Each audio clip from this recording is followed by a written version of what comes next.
Check, check. Hello, hello. Welcome, everybody, to the Philly Smash Ultimate Autumn 2025 Arcadian. This is Mini Boss bringing us in on the first minutes of the very long flight that is tonight's Smash bracket. And I figured most of these people don't get on stream often enough, so I'd provide some commentary to go along with their replays. Whether I have to go solo or with the co-commentator later on into the night, I am more than happy to do that for all these players that time and time again may not get the recognition they deserve usually on stream, but they still come out week after week. And one of them will have the highest crown awarded to one of the lesser-known players in wearing that Arcadian Victor crown. We'll see who it is. Maybe it'll be Huggies and Sam sitting down right now.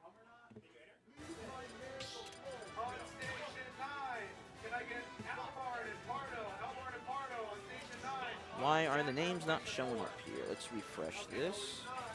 And if you can't tell, I'm also running the stream, so if you hear like some behind-the-scenes stuff, pay no attention to the man behind the screen.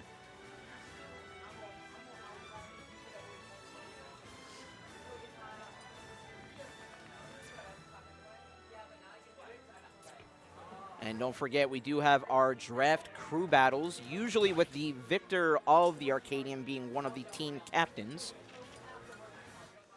And it's just a whole bunch of debauchery and slander and calling each other names at the end of it. So if you've been missing out on that for some reason this week, make sure to tune in for that after our main bracket. Don't go going to bed just because we crown our victor. They're going to be rallying a whole squadron with them to fight probably like second place. I imagine they'll stick around too to be the second captain. And it's just a ton of fun every time. Crew battles is always fun.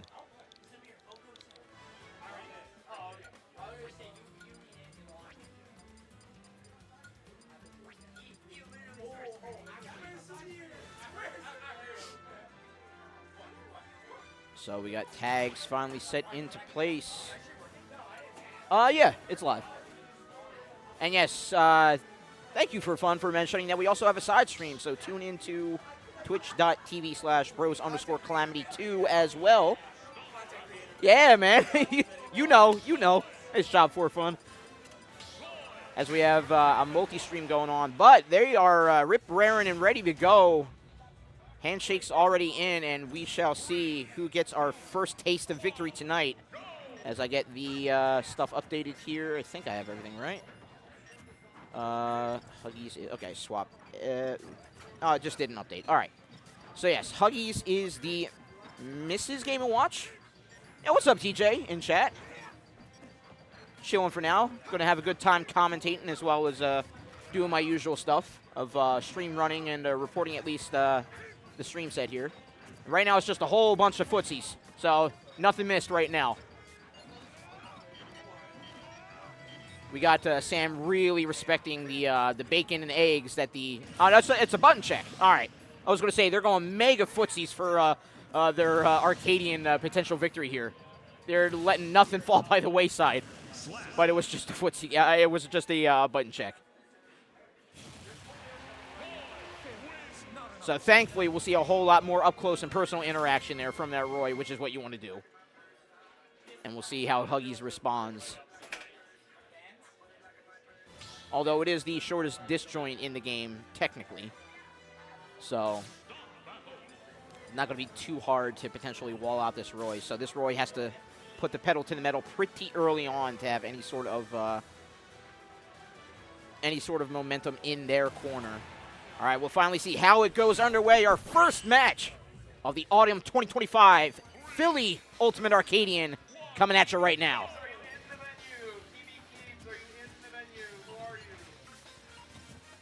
Again, a whole bunch of respecting and playing that mid-range very well is Sam. Good job using to get that first hit of Nair to get that little string going and to force Huggies off the stage. Great use of the jab as well. And now they're really, you know, again, they put the pedal to the metal as much as they needed to right now, and now it's Huggies that has to play the catch-up game. But we have Sam here potentially looking for a kill already, 99%. Great use of dash attack, and will claim it on a relatively unscathed Roy. But with that invincibility, it is Huggies' time to strike. Utilizing up air, up B to put Roy in the skies, and the bury leading to the forward smash, not going to do it, going to that diagonal of the blast zone. But the fair bomb, the blast hit of it is going to take out and even things up here. Back to footsie since we're both on even footing, but good use of the fair to cut through the bomb before it exploded there. Good upbeat breakout, though, from Huggies. One of the obviously known and very useful options in the toolkit for Mr. Game & Watch is that breakout option of the up B. And Sam threw out an up B of his own, very cavalier there, because that could have left him in a very punishable spot if he didn't land safely. Again, that jab, putting in work. Huggies just falling short of the approaching aerial attacks, and Sam's just letting one rip and getting a pseudo string, if not full string, started. Trying to be reversed with Dancing Blade, but Huggies is on top of it. Just walling out with the entire refrigerator that, uh-oh, watch out that up smash. The entire fridge that neutral B of Mr. Game & Watch provides. Trying to go for a spike, but that just reverses the edge guard here. Sam with a prime opportunity to swing things in his favor.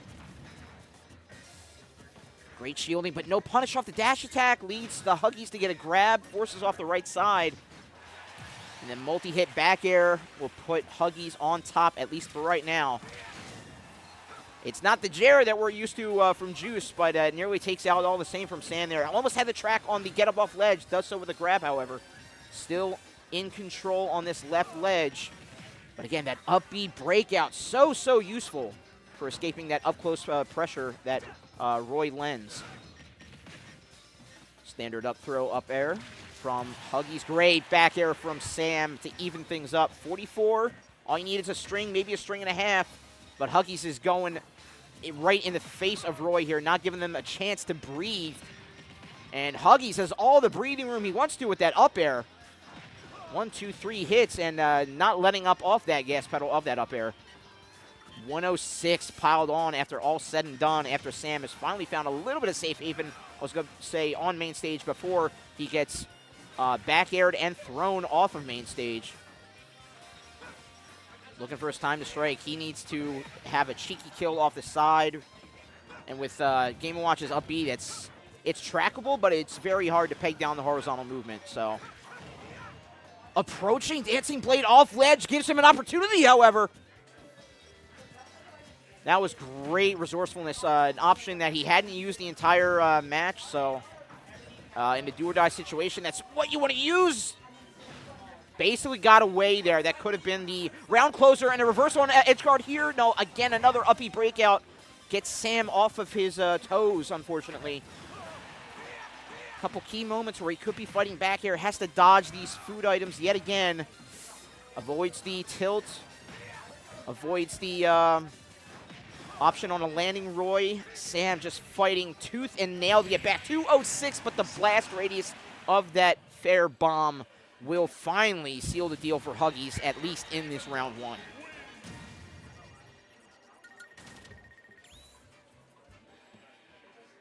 Great job there from Huggies, again, controlling the key moments and key situations, using the fry pan effectively to dole out the recovering Roy, who already has a very difficult time getting back to main stage when they recover mid to low.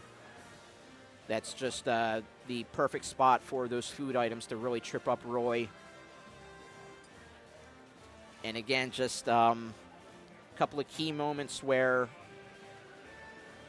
the aerial attack approach, really, of Sam just fell short because of that small disjoint. And Huggies was able to capitalize. We saw a lot of dash attack, We saw a lot of aggressive off-halo platform gameplay from him. And yes, coaching is allowed, as you did see a couple people come up to Sam there to give him some advice.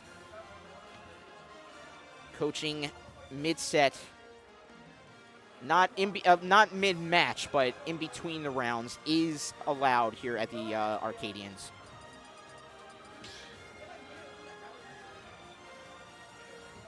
So we'll see what the wizened veterans of the of the laboratory have told Sam going into this round number 2 here to PS2. And again, even from that early interaction, he bided his time, just ever so slightly, but it was noticeable. He bided his time, waited for Huggies to throw an attack that was just hitting air, and then he capitalized off of it. And he's being a lot more aggressive with the falling up airs in that mid to close range.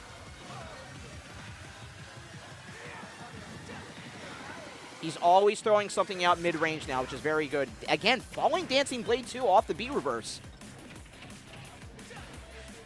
Even though he's down around, he's still got some pep in his step, and that Dancing Blade is the perfect accoutrement for it. He wants to style over Huggies right now, and is doing so. He has taken control of the entire situation, let alone the stage and the stock count.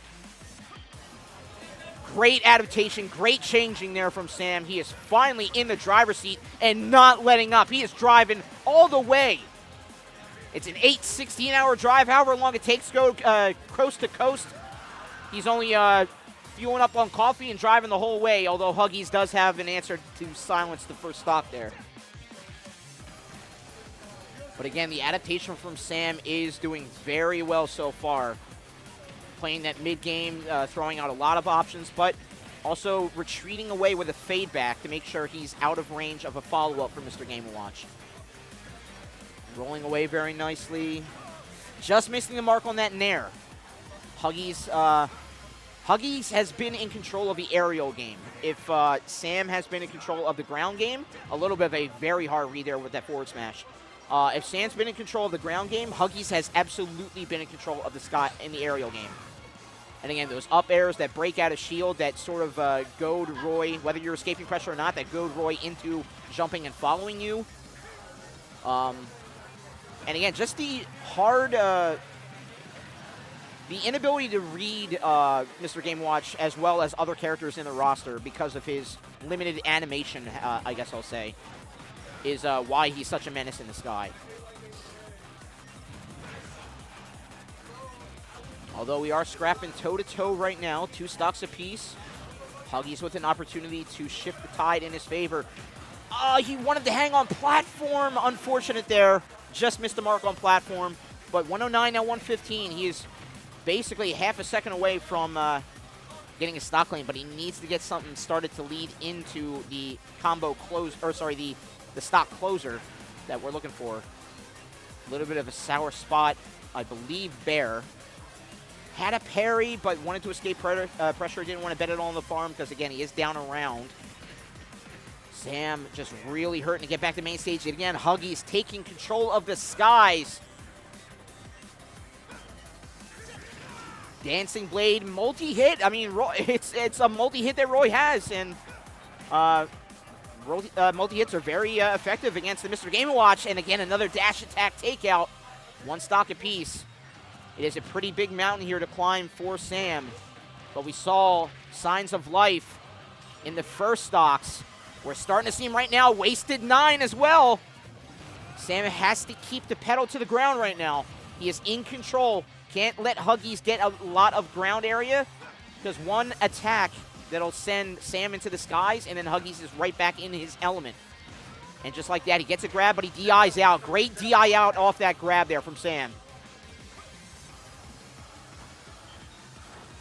Bobbing and weaving through that pressure. Back air nearly seals the deal and forces us to game 3. Almost an explosion as well, but great back off from Huggies.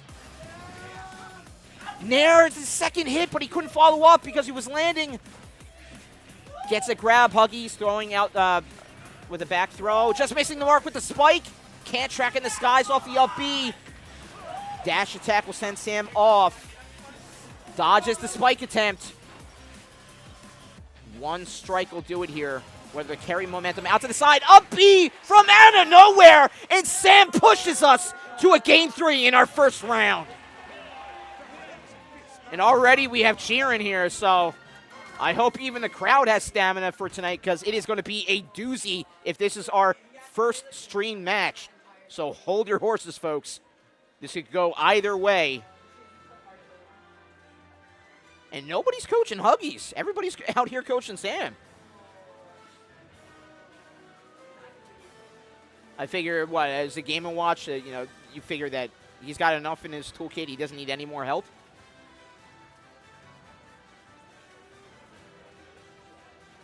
One more check here from, I believe, Jirachi. And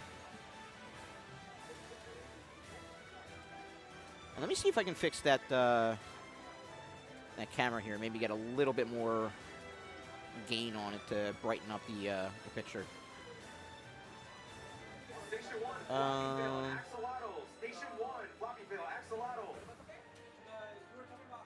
I cannot. Very sorry about that.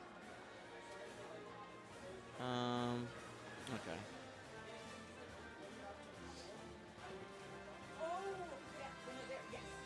Oops.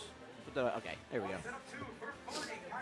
And obviously, Jirachi is a big help, but so is the man who pilots. Hey, there we go. There we go. How you doing? Hop in whenever, man. I'm absolutely. Yeah. I got you. Yeah, I know. I wanted, for the people that don't get on stream all too often, I want some commentary to go along with the replay, so, yeah. Nice. We'll be seeing Momo later on tonight, as he just gave me a high five. You the man, Momo.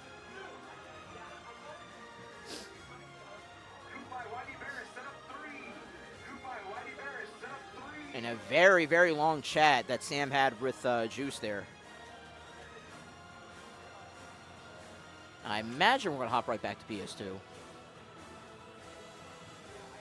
Sort of the even footing stage here at the laboratory, if you've seen our Adventure Bears events as well. But no, we're going to Kalos. This will give a little bit of an advantage for Huggies to escape pressure off of stage because of those higher and a little bit hugging to left and right platforms. But that could also lead to Roy getting a further combo extension off of his pressure going from center stage off to the sides of the stage. So it really is about who takes control early in the match. And right now, it is almost even. Sam, a little bit of advantage just because of that fair hit, but a double nair into an up air from Huggies will supplant himself right back into the controller seat here. And we'll see with the landing option. Again, that's another thing. No platforms in the center is going to make it very hard for Sam to escape any sort of aerial pressure that Huggies is applying. Able to air dodge through that grab attempt, set up those bombs to get himself safe landing. Sets up a back air on this left side. Looks for Burry, not going to find the mark. Great parry, but can't follow up with what I believe was Dancing Blade, if I saw that animation correctly. And Sam really struggling to find any sort of A-attack combo starter. Resorted to Dancing Blade, but that leaves you so vulnerable. The Huggies is yet again just commanding the flow of the game state right now.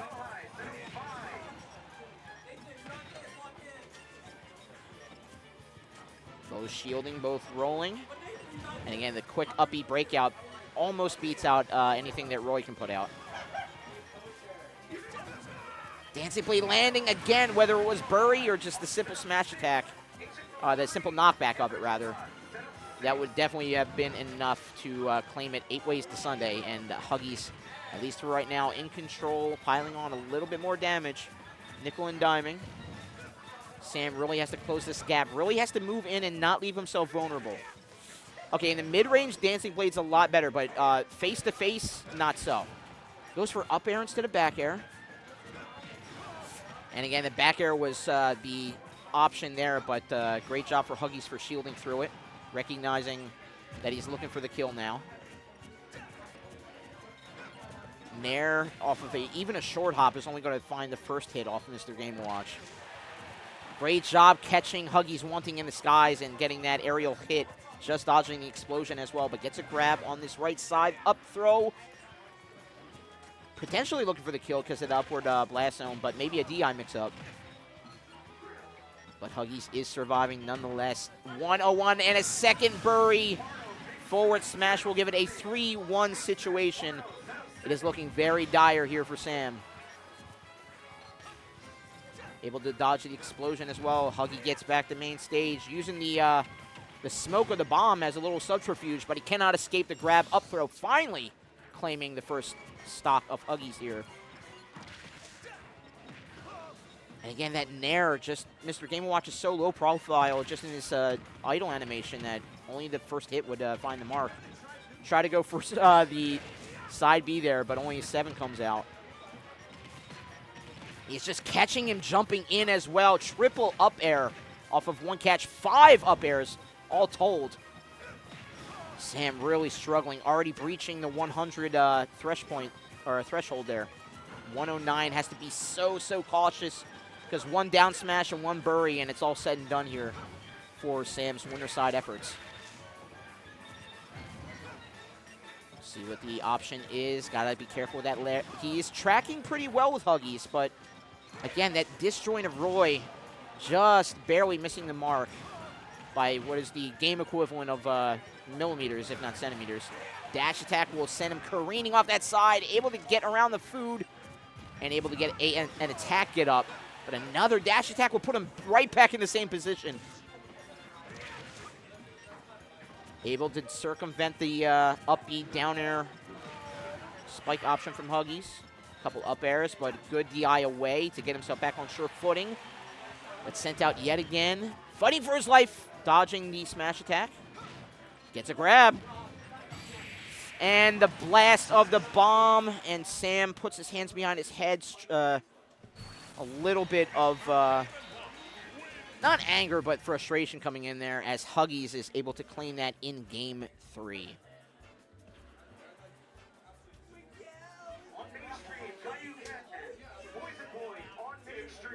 And I hear that we have coming up next Poison Boy, who is new to my eye, and Caillou Ken. Yeah, there we go. Poison Boy and Caillou Ken coming up next. That is also a round 2-er. All right. See if I can find out some info on Poison Boy while we wait.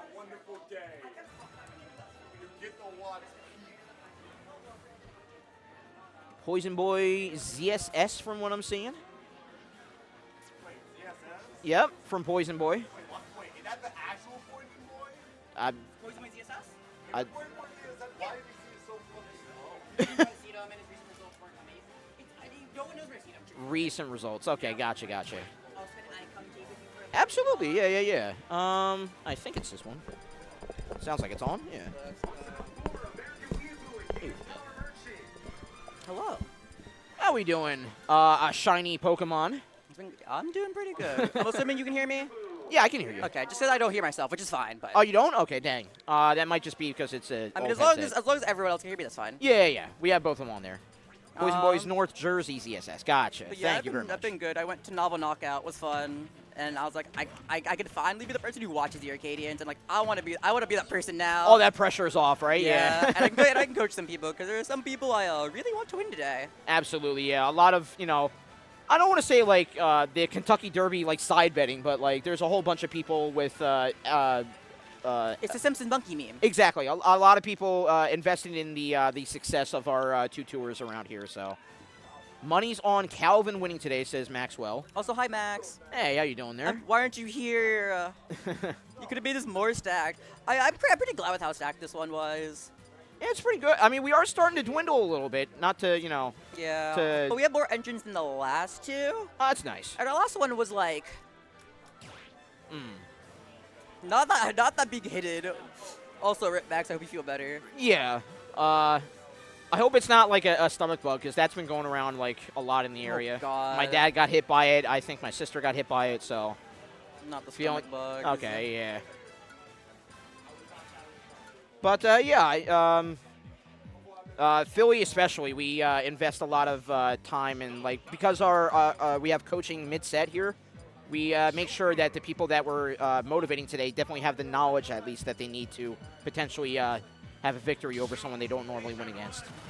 Yep. All right. Why didn't We I? have a pretty good set going. I mean, literally almost every set here today is going to be good. Sure. But, yeah. Because you never know who's going to win. Like, you can be first seed of Arcadian, trust me, I should know, and you can lose to literally anyone. Yeah, it's absolutely a toss-up. And that's what's amazing about Arcadians. It's always a heated battle until the end. Nothing can be called, so. Yep, and we can start starting with Kai and Poison Boy. Kai playing Joker, also having a Wolf, and I think Poison Boy is just solo ZSS. And I don't know that much about Poison Boy other than he's NJ, pretty solid player from what I know. And I know Kai's been on a tear recently in NIPA. Nice.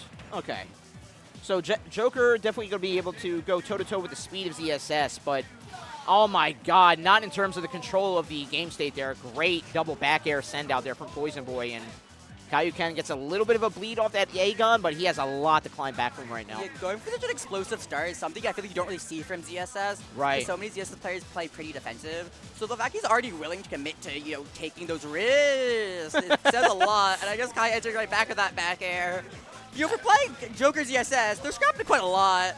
Yeah, that's true. I mean, it's the Arcadian. It's definitely a proving ground, so sometimes you got to bet it all on the farm to win big, and having a first stock go that pretty quickly, you need to swing it right back in your favor pretty quickly. So. It's giving me 2020 vibes, Mars MK Leo, except they're mid-level, but it's still cool, so it's fine. Yeah, that's great.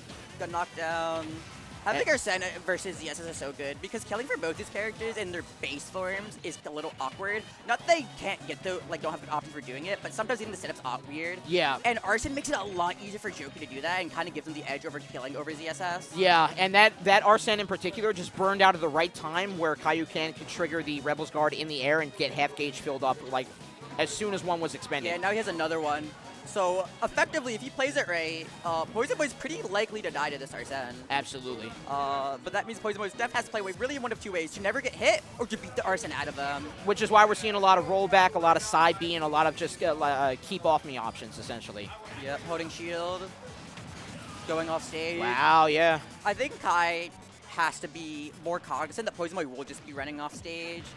Yeah, because ZSS is just a fiend at ledge coverage, so. Yeah, the average ZSS often doesn't like going. I feel like the average doesn't really go off stage that much, but Poison Boy is very willing to do it, and like you're mentioning her mobility, she has the option to do it. If you can do it, might as well, and your opponent's going to give you that opportunity. Like, abuse that part of your character's kit. Right. Especially Joker, who, has this snap to tether grab. I think that Kaiyuken should be recovering at least below stage, if not approaching on mid recovery. Yeah, because Poison Boy's edge guards are usually because he's relatively horizontal to the stage. Right. And I think he should play it in mind to protect himself, even both when he has Arsene and when he doesn't, and then just go from below until he's given a reason not to. Exactly. Especially because Poison Boy would have to time. He could down air or go for a flip kick, but that's a lot harder to time. Right. But great timing off that fully charged Aegon with Arsene to get as max bleed as possible and even things up right here. Poison Boy being a little suffocating right now, but I want to note how Kaiyuken fought tooth and nail to essentially make it even on percents here. Takes control on stage, doesn't get its match back. I think he didn't auto-cancel his up air because I saw Joker fall down. Gotcha. And the low recovery with the tether grab allows him to get back and avoid Poison Boy's edge guard here. But he is fighting to get at least any kind of control on main stage. Does so with a whiff of Poison Boy's attack here. Able to dodge the back air and both go back to footsie gameplay. That should kill. Yeah. Yeah, bad landing on shield. But I want to say, great mid-round adaptation there from Kaiyuken. Yeah.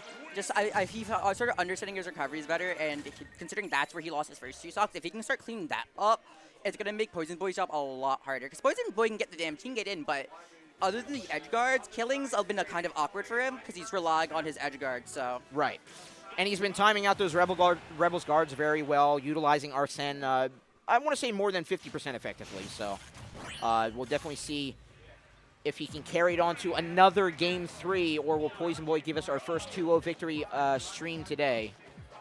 Very cautious footsie gameplay, and starting off with the faraway gameplay where we saw Poison Boy sort of end up on instead of starting off with here.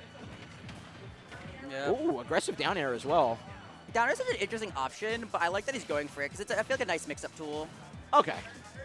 Yeah, we hadn't really seen it all that round one, so the option that you don't normally see is the good burst option out of the blue sometimes. Yeah. Also, can I just say, I saw someone in chat go, "You got this, Darwin." Darwin's a lit name.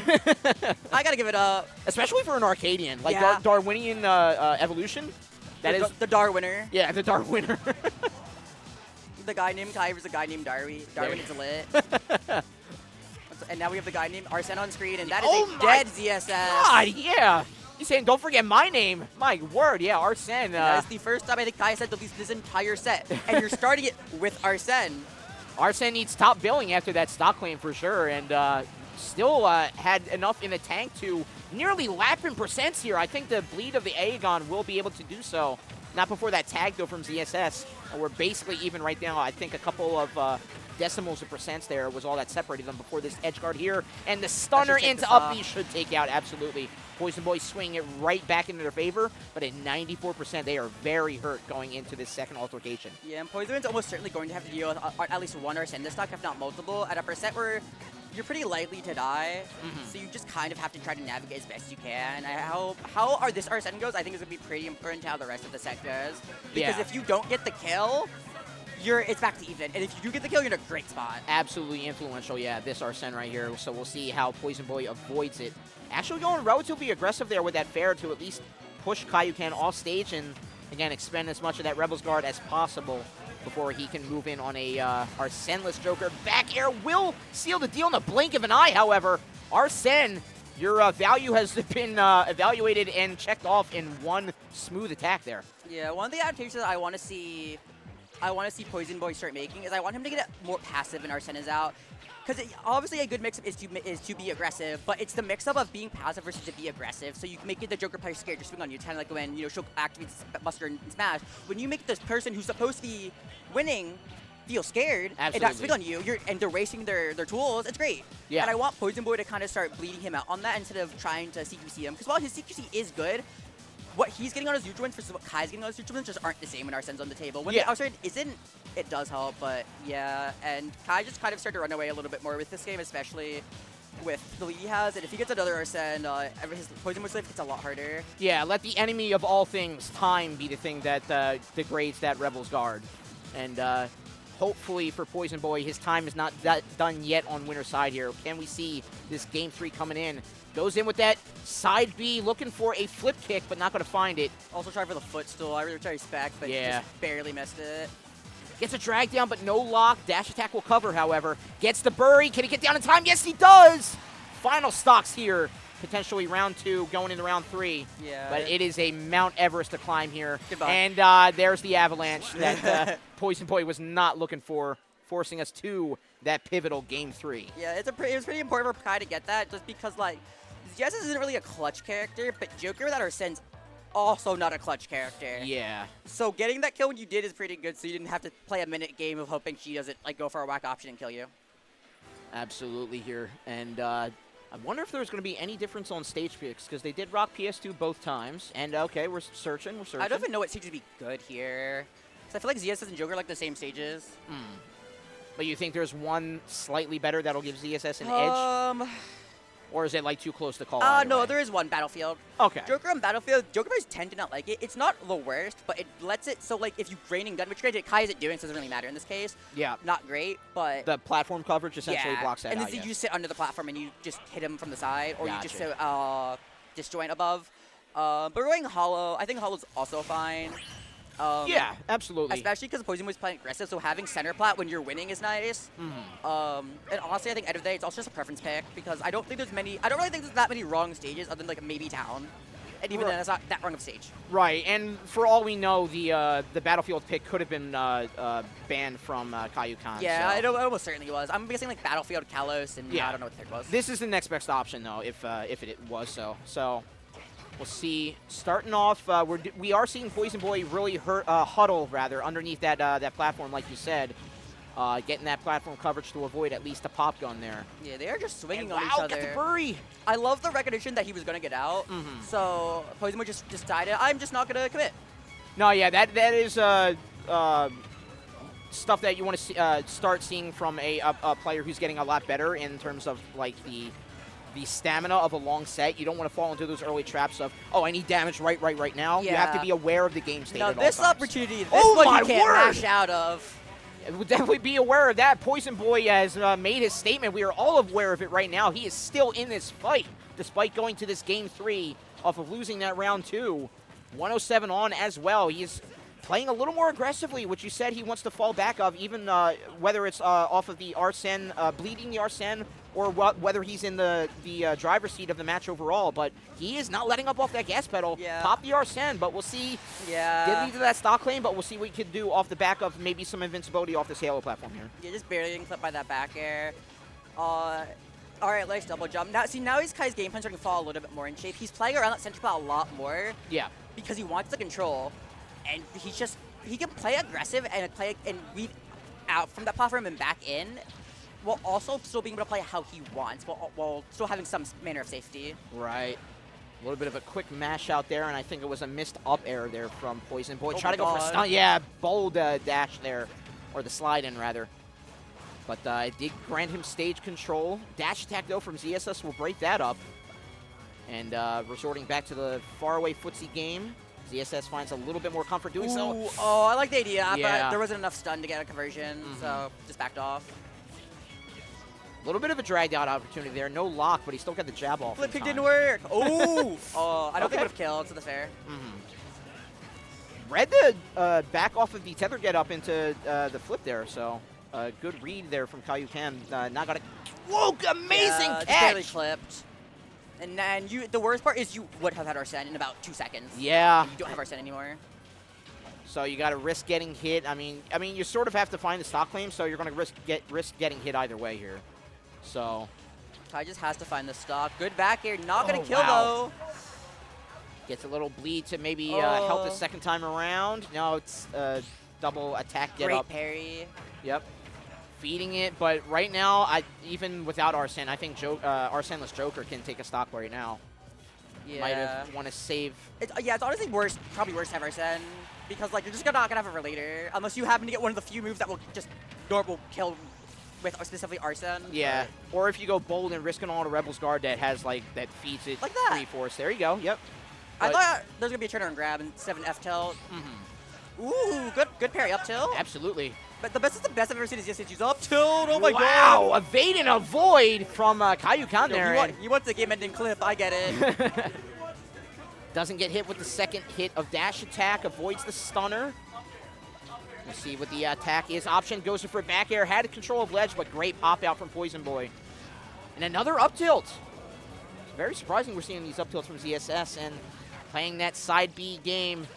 Kaiyuken has to breach that wall. Wow, just I cut do short. like how Poison Boy's playing though, because now you have to breach the wall that you didn't have to do the entire set. So now it's a new thing Yeah. Kai has to adapt to. But Kai's now starting to make it back, and he's about to have an Arsene Right. in about 0.2 seconds. So if you do not take this stock, you might just lose yours to a dare up smash. And now he does have to be bold against the Arsene.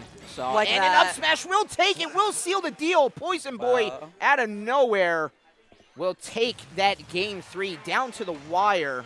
That was a good set.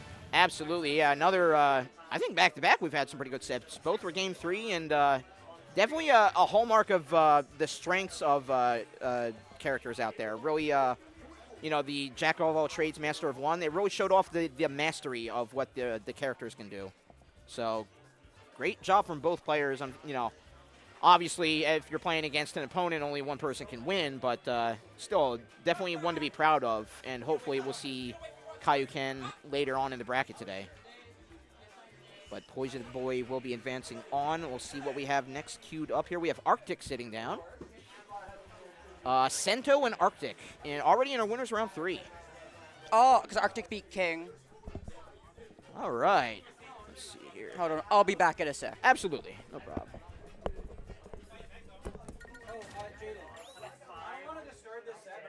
So, Sento and Arctic. Arctic, I'd say a more than 50% mainstay of our Adventure Bears brackets. And Sento here, let's see.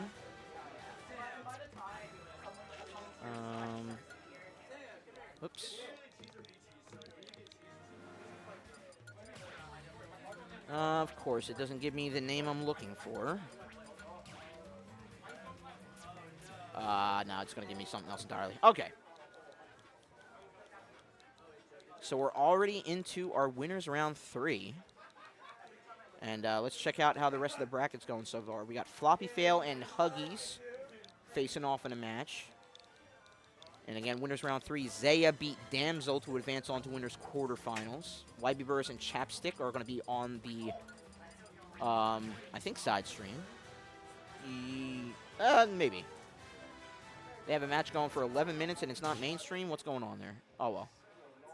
Albarn taking it over Kohai. Luigi versus Pichu there. Albarn taking that 2-0 to face Chapstick. The YB Burris match, and Chapstick just got reported. Riften versus Natan. Oh, that's a classic Bears match. American Weeaboo versus Kimu. The winner of both the last 2 sets that I mentioned will be facing off each other. And then we have, obviously, Sento and Arctic, and then For Fun and Poison Boy, who we just saw from ZSS advance on. And the winners of those 2 sets will be our final winners quarters match. And right now we got Arctic rocking the Mario. Let's go, Miguel. I swear I'm not biased. See, it's an Arcadian. So it's like, am I allowed to be biased, or should I be partial? Yeah, depending who you ask, I'll get 2 different answers. It's an Arcadian, and eventually professionalism gets thrown out the window as soon as we hit the draft cruise, so I think you can throw it out early. Don't worry about it. Let's go. I'll still try to give commentary, good commentary for both. Because For sure. The last time I watched Cub, or it was either Cub or Toa. No, I think it was Toa. But last time I watched Corn, I was like, wow, this character's really boring. And then it was, I think, Laggy Kai Toa, and he just actually became God. I was like, all right, never mind, Corn's cool. No, I said throw bias at the window. That's a little too bold, saying in the entirety of a player's character is boring. But Corn is just 3 buttons. They're good buttons, but they're 3 buttons. Also, hi, Lindsay. Go I off. don't know. I've just never really enjoyed watching this character. Go off, King. Go off, But King. like, when I don't know, when the Corn players start really bringing out the skill extraction on this character, it's real interesting. Oh yeah. But we don't need skill extraction. We have forward air and up air, which are maybe your main tools against Mario. Just because I love using the old Coney analogy of the dog pissing on the carpet, where you just kind of keep him out so he can't get on the carpet, and Mario's the dog. I never heard that before. That's amazing. It's one of my favorite things I love to bring out on any kind of Waza. It's usually Mario versus Osori. It's Because the moment you get the dog out, pissed on the carpet, everything goes wrong, and that's Mario hitting a single up air. And then it still holds true for Luigi, but he's got a stronger stream with that tether grab. You know what? You're not wrong. The strongest in the Northwest. And able to wall out. Wow, look at that. Off of his stock lane, but yeah, still, I guess just pushed him far enough and just didn't recover properly, but that was pretty good. I don't know if this is necessarily a bad matchup or more so an annoying one. Definitely annoying. Because I feel like Corn isn't fast, and if you just run, and if you have fast startup moves, it's a little awkward. Because Corn landing aerials a lot, or if they jump aerial, it's slow. It depends on the Mario that you are. If you're like a very early aggressive Mario, then I'd say I'd say you're fine. But like if you're waiting for your moment to strike and waiting for them to whiff, I'd say it's a little bit harder, at least for the on paper matchup. Yeah, and I think Arctic is. Why'd you go off stage? I'm not finishing the sentence. I think Arctic's the slow one. As I watch him go for the worst forwarder I've ever seen. Sometimes the dog knows when he has to go to the bathroom and just lets himself out. I guess so, but he actually ran through the wall. And just I don't know, just man. broke the glass on the sliding door. Literally. But he made it a back stock 1, so it's not too worrying. I think the big problem is Arctic's not playing clean enough, and he's making easy enough mistakes that I feel like if he starts not making it, the set's literally even. Yeah. But it's some stuff on micro movement that's just messing up. Goes for back air. We got a little bit of a. Oh, okay. Something happened off. Huggy's over floppy. I see. -2 matchups, yay. Interesting. I love unwinnables. You live? Actually, I think you should be living. Just get that. Yeah. Second one will seal the deal, yeah, and Sento with the very early round win there. But Arctic, again, like you said, that first stock definitely showed signs of able to go, at least to keep up the stamina against Sento here. So we'll see if he has reserving the rest of his stamina here in this round 2 and 3, potentially. Not so I'm picking a Animal Crossing song. I know it's a custom one. Yeah, but I mean like, it is Saturday, but like, come on, man. I don't This care. isn't Smashville, so. You disappoint me. All right, Donkey I'm Kong. terrified. It Okay, depends. that's fine. Sticker bush, okay. I saw DK rap, and I was like, that'd be really funny. It is like the actual like honk shoe sleeper of like the tracks that Donkey Kong No! had. It is a good. It is No, a good I'm yelling song. at that. Sorry. Oh, okay. No, the Okay. Sticker Brush is good. I was yelling at him going not Diddy if he's gonna switch. True. No, he's saying Mario. Okay. All right. Yeah, if he went DK into Corrin, I was going to crash out. Rightly so. Like, yeah, I guess you didn't want to land ever. Granted, Hollow's not a bad stage for DK, but you're still playing DK Corrin, and I feel like it's not great. Right. And again, probably the same situation where Battlefield was banned and we had to go to Hollow Bastion as a result. Yeah. Especially as Corrin, as funny as it is, Belo's Corrin players tell me they don't let. And you're dead. He did it 0. I love the go just shaking it. It's like, yep. Yes, sir. He thought he was one of the characters that players that shall not be named with the 6WX match. He was like, yeah, that's the thing. Remember, that's the thing with the up B off of Mario instead of. I don't know. Is if it I too remember early? I don't know if I remember. I think I'm too old. Or sorry, Okay. too young. Too Okay, young. okay. I'm not. Hopefully, I'm not just describing it poorly. No, I just don't. I don't know if I've even seen that second buy. Okay. All right. 86 applied on before the stock claim, so Arctic is very firmly in the driver's seat right now. I like how he's playing. He's waiting a lot more for Cub or Sento's defensive. I don't even know what he wants to be called. I'll just say Sento's defensive options. Yeah. Waiting for the air dodges, which he really wasn't doing before. And I like that he is. Unfortunately, Sento is now activating Oh, I dear. want to win mode Yeah. with a really good string. Arctic's looking around for that button, doesn't realize he has the old model that didn't come with it. And again, just out of nowhere up smashes, just let your opponent capitalize off the whiff. Yeah, and Corrin's not a character you're going to be like smashing really easily. At least if they're jumping. If they're landing aerial, you're not getting a smash attack. Yeah. And now Arctic showing his hand with it. That's why we're seeing a lot of side B pins just to use that that range to just outwall that. Corrin's alive. Smash. This character sucks. And again, another Lance hit there. Arctic just kind of getting sniped by them. I mean, the third one was just kind of Arctic being a little lazy, but Sento is spacing them. Oh, dear. Just far enough to hit. Let's see what the answer is. Arctic finally comes in with that back air, finally sealing the deal. I think that's And 106, he needs a 2.5 to 3 combo advantage here right now. Definite platform games gets a grab. 2. Up B, there's one to start. DIN? No, you didn't DIN. Okay. Good job. Throw the set, please. There's the half. He's waiting. He needs one more full combo to get back in it. Here we go. Oh my god. Oh, No! The DI out from Sento. Yeah, just I don't skin blame of him their for teeth. trying. Yeah. He DI'd out on the last up air enough to get not to whiff an up B, which like he just didn't react to it, and that's fair because that's a very tight opening to react. Right. It's just kind of rough. But the pieces were there, so hopefully Arctic Keys up and losers. he put it together, but hopefully he keeps it together in the losers run that he has going forward. All right, I gotta go coach someone. I'll be back. Absolutely, yeah. Nothing more important than coaching the players that are in the bracket today, and Jaden doing his part. As we have Sento advancing on, waiting for the winner of, again, For Fun and Poison Boy. And I think we got a little bit of breathing time here for our next stream match, at least. So if you guys were not able to make it out to our Arcadian SEC advertise right there, we got to get that out of the ad slides. Be sure to scope our Mission Complete event, not Keystone, unless you play Smash 4. Then Keystone 9 is the place you want to be, here at 3 South York Road, Hatboro, Pennsylvania, for all Smash-related events in the Philly area. You want to check that out, I believe, March 22nd or 25th, somewhere around that. If you play Rivals 2, we play Rivals 2 on Fridays. Come out to Rivals Uncaged, as you see there, our next event for that, January 17th. And there is the Mission Complete number 3. It's basically a quarterly, but we have players from pretty much almost up and down the East Coast coming out for it. A lot of side events, a lot of after-party things happening there, but that will be happening January 10th. So make sure to clear your calendars and be available for a full-length day of just high-octane East Coast Smash goodness there. Be sure to follow our socials for any and all of the events that we have going forward. And if Melee is more your scene or a modded Smash game is more your fancy, check out Salt Smash at Laboratory Tuesdays. Check out our Level 3 events for the traditional fighting games that we have available. Street Fighter 6, 2XKO, Third Strike Super number 3. And then, as always, our Adventure Bears Friday event, the longest standing now Smash Ultimate event in the world. Be sure to check that out every Friday night.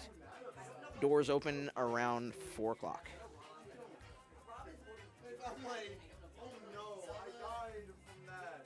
Is that right? Maxwell? King went 0-2? Who do you face in losers? Mondoray. Mondoray went Lucario. Wow.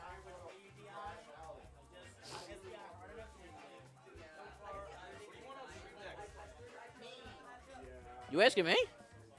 Shit. Let me see here. Give it to Chapstick Albarn. Yeah. Because Huggies was already on. I had the call for this one, what we're about to see next. And we're going to get Chapstick and Albarn. Let's get Chapstick and Albarn on Main Street. Chapstick, Albarn, Main Street. Chapstick and Albarn. Albarn been away from the laboratory for a decent amount of time, so great to see them back. And this, pardon me, yes, this is a first of our winners quarters matches.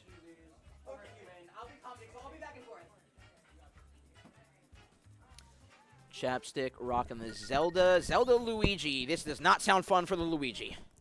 I'm back. Already It's even. Maybe slightly Luigi, I don't know. Really? You say slightly for Luigi? If you start rolling it on a Phantom, she dies. Okay, I'll give you that. But at least like the carte blanche paper matchup, I think Zelda has enough. Obviously has enough toolkits to, or tools rather, to wall out Luigi and make them very, very less effective. Yeah, it's not bad because Phantom. I think Phantom is a fake good move because when you understand it, it's bad. That's true too. But at the end of the day, it does still push people out, and Yeah. Luigi isn't a fast character, so it still does that job. So if Luigi's at a distance, you can set it up. It will block a Zero, it'll block a Fireball, it'll block a side B. Right. So it definitely has its uses. And if they try to grab you while Phantom's right there, they might just hit Phantom while they're zero deathing you and make it not true. Yeah. Down tilt's amazing. F tilt's pretty good for the matchup. So, another thing for Zelda that they have going for them is that Luigi's horizontal aerial movement is trash. Yeah. So they'll find themselves more likely to get those conversions into the sweet spot aerial kick that they need to end their combos with. And up air because Luigi That too. Yeah. just can't do much. Especially against a blast radius. Yeah, like that's like adding so many steps that Luigi has to get on, and that's another one on top. Yeah, and It's if like say Luigi fuel to the burns fire, directional essentially. air dodge, you do with an up air. Yeah. And if you're close to the ground, you just jump nair and just keep playing advantage. exactly. So like neutral, if you know the matchup, I think it's a little bit Luigi's favor, but disadvantage is kind of bad for both. Certainly, yes. Just because Luigi off stage, Luigi on legend, Luigi landing, and Zelda landing and all that stuff. If the Zelda gets any sort of traction at all, it'll, I think, steamroll into Chapstick's favor, however. Yeah. So it's a swingy matchup. It's very easy for people just to pop. And I got asked to give tips because I like. Oh, for this matchup, dang! All right. Yeah, I played it a little bit. I don't. It's not my main too. I played yellow in it, and I've taken a game off him in it, and then Well, he that's became plenty of God. knowledge. I was like, dang. He was our premier Luigi for a good long while. So Yeah. And literally all such chillers became he just only played Luigi to me because he's like, yeah, Rob Fox is better than Rob, but it's not as fun. I'm like, you know what? It's not fun for both of us if you're playing Fox. It's not fun if you're Luigi. So honestly, you're real for that. I would have said you come here for fun. Like, what are you doing? Yeah, it's not fun to win and then get dared. Okay, yep. But able to DI correctly and DI inward, escaping the 0 to death combo, and plunger's missing the mark. Down tilt, going to be a thorn in the side if anything. Yeah, apparently, because I asked Chappie about SDI stuff. And the correct SDI apparently is up and in, up and out, and you just change it. Ooh, Yes. good lightning kick. Yes. That was an insane jump over the fireball. Up to make sure Goodbye. the up air sends them as high as possible. Yeah, then in to get in on the Luigi to. I mean, I don't know specifics. Had the You might be second right. miss. You might be wrong. I don't know. I just go based off it messes up the Luigi, but if they do have to start adjusting where they are in their down air, it does get a little rough. That's true. Yeah, And yeah, I think maybe win if they're timed to stuff, but that I'm not as sure on. good patience there from Alvarn, letting the neutral be expend. And just solo flash kick, why not? I'm surprised there was no Nair kick, Wow. because you can Falcon knee people, Nair 1 peak knee. Ooh, and the shark coming through, yeah. And one of the other big tips, because Chappie's like, okay, how do you platform get? I looked him dead in the face, and like, I don't know. So I kind of went with that, what I think you do, which is you mix up every way you move with that platform. It is like a Luma. You run on top of it. Also, that was bad DI because I think that was weak hit. But like, you run off the platform, you go through it, you jump back on the platform. You mix it as much as possible, so if someone wants to challenge you and they guess wrong, you're in advantage, or you're advantage, you're not losing the scenario. True, true. That was Ooh, that was a dangerous dash check to hit, but goodbye. What? They still had their jump, yeah. Oh, like, immediate jump into, or immediate up B just sends Luigi a That little makes bit sense. higher. I did not see the immediate jump. I love that Phantom. That is pretty good, actually. Covering the slant, and they had to get misfire. Just Kills. one away. I don't know if it would have mattered. I think the first time it would have. It's were hard able to say. Yeah, if they were able to avoid Zelda obviously there, and they got the first time misfire, then I think it would have mattered. Oh, the but- first time misfire. No, I meant like if they didn't misfire at all, I think they were dead. Oh, okay. First one, yes, they would have made it back. But Yeah. second one, they either barely did it or barely would. I want to say barely did it though. Okay. But yeah, just the hard part for Luigi is as a character is dealing with someone who's moving around you, and if you move around correctly, you just become really hard to touch, and that's what Chappie's doing really well. Because even though Zelda is not a mobile character, you still have enough movement to do it, and Chappie's a very footsie's best base player, so it's going to be a lot harder for Cherry than the average Zelda player in my Precisely. opinion. Yeah. Very But Suki Cherry's also good at this matchup. Absolutely. Just finally gets the parry up B that they were looking for, the great equalizer in this game. Albarn is going to potentially get a second one right now. And they didn't DI out correctly. Didn't get the full combo. Yeah, the last hit before the up B, unfortunately. Also, after I'm running up to Chappie and be like, where's your down tilt button? I saw you using it in your last set. But, I mean, for Luigi, a whiff combo is still 70, 80 damage. Yeah, so. you die to the next interaction if they play it right. Yeah. You're an insane individual. I hate you. People learn they can start doing that. Just start floor good air to clank with dins. Yeah. So they don't have to burn their air out. I'm like, dude, that's Wow. it's such an insane thing to do. Good DI there for Chapstick to avoid Oh, I think I wanted to hit Luigi. the down B knock, and yeah. And again, just really just in control of the entirety of the stage right now is Albarn. Yeah. Like, Phantasm putting a little bit of work getting that Zelda some territory, but look at just Albarn's bobbing and weaving through platform, utilizing the plunger just as a slight mid-range interference tool. Ooh, that was a great grab. Yeah, absolutely. Cut through all that, and right now Chapstick the one in control of stage. Din's fire, second time just missing the mark. Din's But fire again, getting that plagued with blast zone up constantly. air. Yeah, doing God's work in this matchup. Because you're not... Cherry's made it kind of obvious that Din's fire just will not kill because Cherry's constantly timing their aerials on Dins. That was The good. extension! That was a very good extension for Cherry. Yeah. That's just a good play. Great work there, and able to grab through the Phantasm. It has been a betrayer right now for Zelda. The Phantom is not helping. Great use of the Nair, though. And if stocks weren't a factor, we'd be in Chapstick's favor right now. Good track, Oh, yeah, just barely missed space. but looking for a back air connection with the sweet spot kick. But plunger, just one nickel. All you need is one little nickel, and it'll move in. Enough for Albarn to say, okay, the fear of God has been put into you by that little rubber suction cup. Cutting through with Phantasm interference and then dash attack, pretty good. But yeah. Playing. Also, everyone has a long Luigi Nair last, so that makes it even better. Because if you're scared of it this time, you just hit it a little early. Also, tripping the F smash, catching Yeah. Cherry dashing in. Yeah, taking that bold, unfettered movement in that I was talking about before. Like you said, dash attack, able to steal the Oh not my stop. gosh. And commanding the stage, already 33 put on. And Another great grab. one combo into a flash kick will even things right back up here. Interference, but that led to up tilt, or neutral air rather. And, wow, Albarn very, very scared. Like, Oh! shield. Dad. There, No, I lied. it was shield, spot dodge, roll dodge. Just Albarn was so scared on that right side. Great weight, though, from Albarn to get back to main stage. Holding on to I'm that so scared. up They're both at death percent. last moment. Oh! How does Chapstick get Neutral. off this platform? You Goes for didn't- Phantasm instead of getting off. Oh! Fear and hunger. Let's see. Avoids the plunger, avoids the up I smash. love that Phantasm matchup. point didn't work. Sometimes so you good. point blank because no one's ready. That was a good Yeah. back air attempt from Cherry. Both of them going smash kill. attack, dash attack, surviving. Holy cow. That The option. was Wow. that fireball. Oh my Lifting. god. No, what the heck? Oh my god. Okay, now you shield through it. Yeah, lesson learned. Okay, well, oh my Yeah. god, second time around. It's the third time is not the charm, ladies and gentlemen. Unbelievable. Woo! No way. Oh my gosh. Both of them using the winds to their advantage right now. Both of them swinging for the heavens. Oh my, that leaves That you so counts. vulnerable. Yeah, absolutely. And dash attack will do it. That was Oh an my insane god. head. Oh my god. I actually couldn't. That.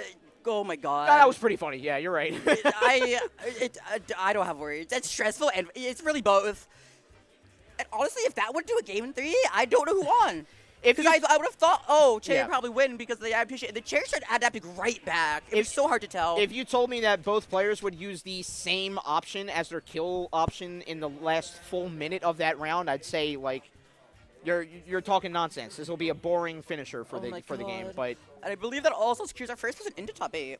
yes, that was. Yes, that was our Let's first go, winners quarters Chappie. match. Now I want Cherry to also make top 8. So we I got. want all the people I like to make it. There we go. Next match called American Weeaboo and Natan. Oh, I'm so excited. Oh, Natan beat Riften to get there. That's big for Natan specifically. For sure. Because Riften is very good at that matchup, and even when Natan's playing hot, he can stuff the fire out. Oh yeah. So it is pretty impressive he was able to win that. So that is a good sign to come. But of course, American Weeaboo is no slouch. Hasn't dropped a game in either of his 2 sets that he won. Holy yeah. Very strong NJ player, very strong NJ Greninja. I've talked with good old LXX about him a lot. Mm-hmm. He's a very good player, so definitely gonna be a hard set for Natan. But And- I'm very excited to watch this play out. I mean, rightfully so for being our number 2 seed for today in American Weeaboo. So, Yep. Natan definitely has, again, another uphill battle to go through there. Yeah, but if there's one thing I know about Natan, seeding means nothing to this man. Seeding is merely a suggestion. Also, Riften having to play Retrobot. Do I have to go assist that? Potentially. I'll be Yeah. back. I'll be back probably maybe after the set. We'll see. I got you. Again, anything to help the players move forward, especially with the coaching today. And finally, we have American Weeaboo. So a Greninja and PT matchup. So we'll see. Greninja probably going to go toe-to-toe with the Squirtle. Have a little more difficulty against the Ivysaur and then the Charizard. Really depends on if, obviously, the first two do their work. But, I don't know. It's going to be kind of hard whether Natan is a very aggressive Squirtle or he lets the range of Ivysaur do the work. I think one of those two Pokemon paired with Charizard are going to be the MVPs for him. And then for the Greninja, I mean, you'll have the speed to call out the swaps and at least provide interference, if not get some pivotal damage, if not stock claims off them. You can escape pressure pretty easily with the substitute. All right, and it also depends on stage too, because I'd say Greninja benefits on some platforms, but we're going small battlefield, best of both worlds. All right, for our next winners quarters match, we have Natan with the PT and American Weeaboo with the Greninja, locking in for our second winners quarters match. We'll see who prevails, makes up half of our winner semis matches here going forward. We'll find out who takes another spot in those winner semis right now.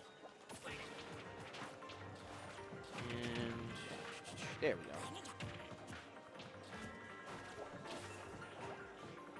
Starting off, both of these fast characters looking to get their combos started, and Natan hurting and off stage. American Weeaboo actually caught Natan waiting on platform for a relatively long time with Squirtle and capitalized off it with a couple back airs. Charizard providing enough interference. Wow, great use of F-tilt into Nair into back air, I believe. And then we have Greninja able to say, oh, you provide me with a bigger body, and it's just more combo fodder for me. Goes in with the tilt and up smash. Not going to take, but down tilt fair will seal the deal. Natan, first one to lose a stock here.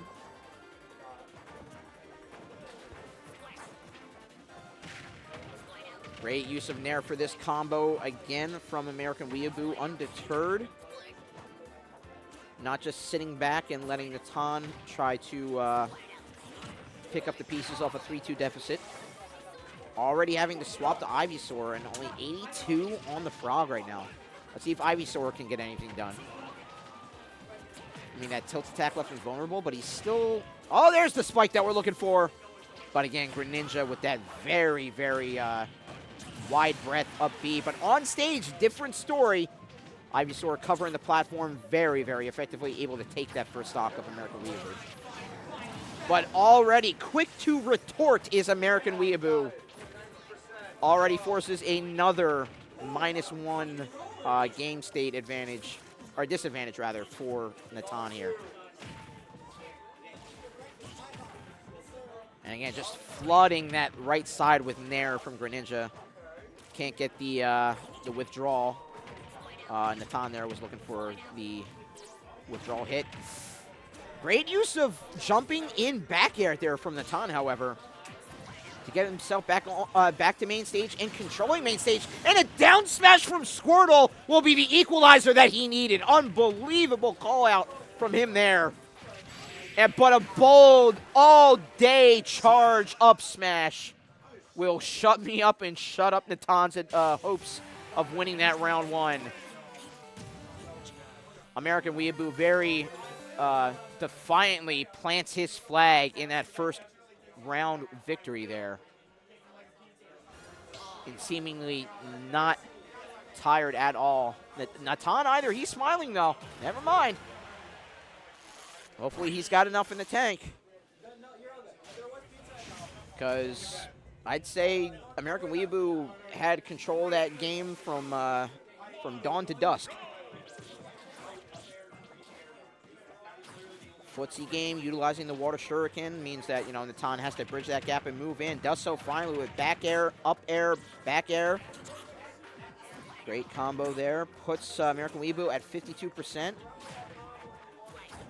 And Nair there, going to be a little bit stifling. Again, that Nair so effective for American Weeaboo. And even if it's just one hit off that multi-hit back air from Greninja, it's just enough to send Squirtle out, resorting to... Oh my word! Going double swap and the spike in the air. Charizard looking like an Advent Children fighter the way that they held off into the skies for like 15 minutes and was able to get the stock before American Weeaboo could equalize things here. Very surprise stock claim from Natan keeps his round 3 hopes alive.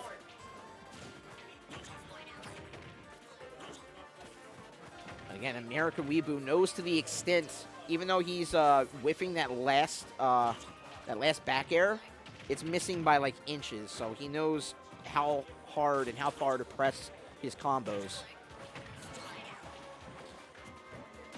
Good shield, up B, not going to do it. And again, the platform coverage of that up smash is amazing. Able to get around. Great little fake out with the tether retreat and then to the fair of Ivysaur. Yeah, not without the platform assistance there. American Weeaboo missing the mark finally with an up smash. Gives Natan a chance to potentially do something for himself underneath platform, but American Weeaboo goes underneath platform, but Natan goes underneath stage with that up B and swap the Charizard. 150 to 98. In both respects, survivability and stock claiming, Charizard's the one that has to get it done, but enough damage was still applied to get that back air from Greninja to seal the deal. And now with Squirtle finally going, I think breaks apart with Nair there. Goes full run. Tracks on this left side. He has to claim this stock pretty soon, if not right now, to have a chance. As we reset back to neutral, and again, that Water Shuriken, it's like the, you know, why you hitting yourself. You don't want to get tilted by it. Good spot dodge, just missing the mark on the tilt. Gets a grab, though. Back throw, not going to do it, but very strong. 152. Good patience from American Weeaboo, but good track from Natan, and it will, the second time around, claim that stock. But that just leaves American Weeaboo to go unbridled and unburdened to move in for this combo string. 84 damage. Natan is having to pick up a lot of pieces right now.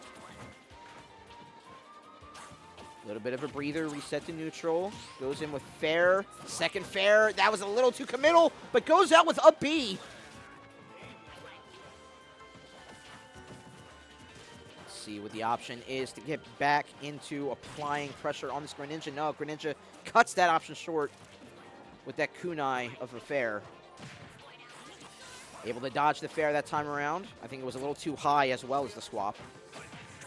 Ivysaur had a back air. Nothing leading off of it, however. Able to dodge the Water Shuriken. Snap to ledge. And the throw will... Good snap too, but just laying in wait again.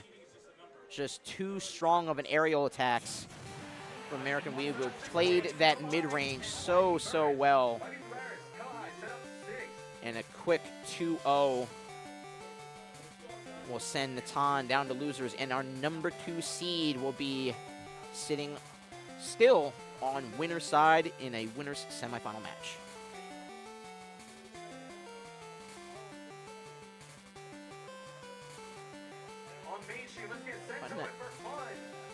Man, I reported that. There we go. Man, sometimes Start GG really lets you down. I put in all the information and it just doesn't save on submit results. There we go. And we have the return of Sento, the return of that Corrin, but up against another potential Roy here in For Fun.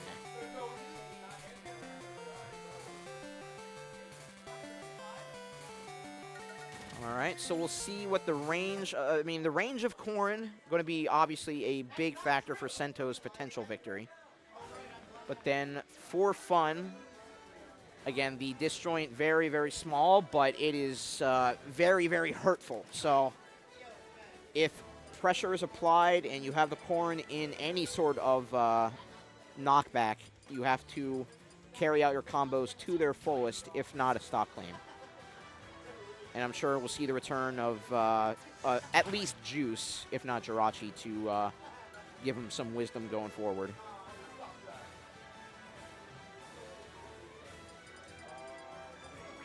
And the stage pick could be a little pivotal.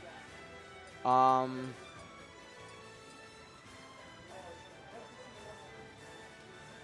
think Roy values platforms a little more over Corrin overall. In terms of escaping pressure, Corrin could, but in terms of, like, extending combos, I think Roy finds more value off that. Oh, I forgot to swap the screen there. My bad. Both players locked in. We have to reverse the names here. Dang it! I do. Which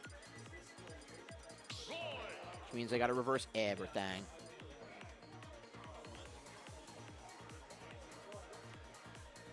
Sento either getting some text in or getting the music ready for himself. For Fun, seemingly no help needed from music, or at least for right now, any coaches. He wants to be a winner today. I can By see himself it in his winner? eyes. Oh, dang. Well, I mean, by himself just happens. He's Okay. very smart, so a lot of the stuff, if he messes up, he'll probably know. Certainly. I will be honest, but his potential perfect bracket is looking real good, especially since now Floppy's not in winners. He was working with Chapstick's core, and Chapstick has a good core, and I mained the character for time, still secondary as a character, and was kind of bodying. So, and the potential American Weeaboo that might pop up later in bracket, Yep, juices on that. for sure. All right, we'll see how it unfolds here as another winners quarters match goes underway right now. Early aggression from Sento, but a quick grab. Could have done a little bit more with that for fun, but still, signs of life already pretty starting early for him. But here we go, here we go. Now the snowball's rolling down that hill. Train. If there's one thing I can say about Sento, Senpo is a very hot and cold player. I've seen Sento lose to people I don't really get it, and then beat literally like really good players just randomly. Oh, okay, so they're like the Packers this year in football. Yes.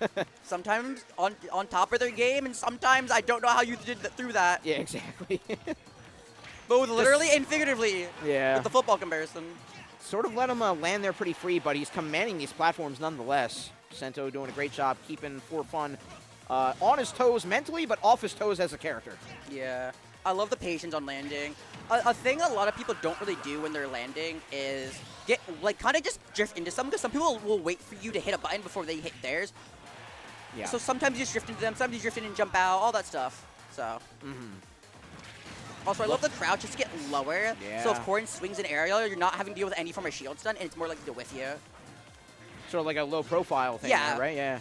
Low profile, except it's coming from above. So it's technically still low profile, it's just a different way to do it. Or a different scenario. Let's see what the answer is. Colliding aerial hits, but for fun, Roy with a little bit more speed, able to get the advantage they're going. First hit of Nair drops into a starter combo there. And I think with this jab coming in, Sento does have stage control, but again, for fun, starting to build up a lot of momentum, a lot of steam. Okay, perfectly symmetrical violence solves nothing. Yeah.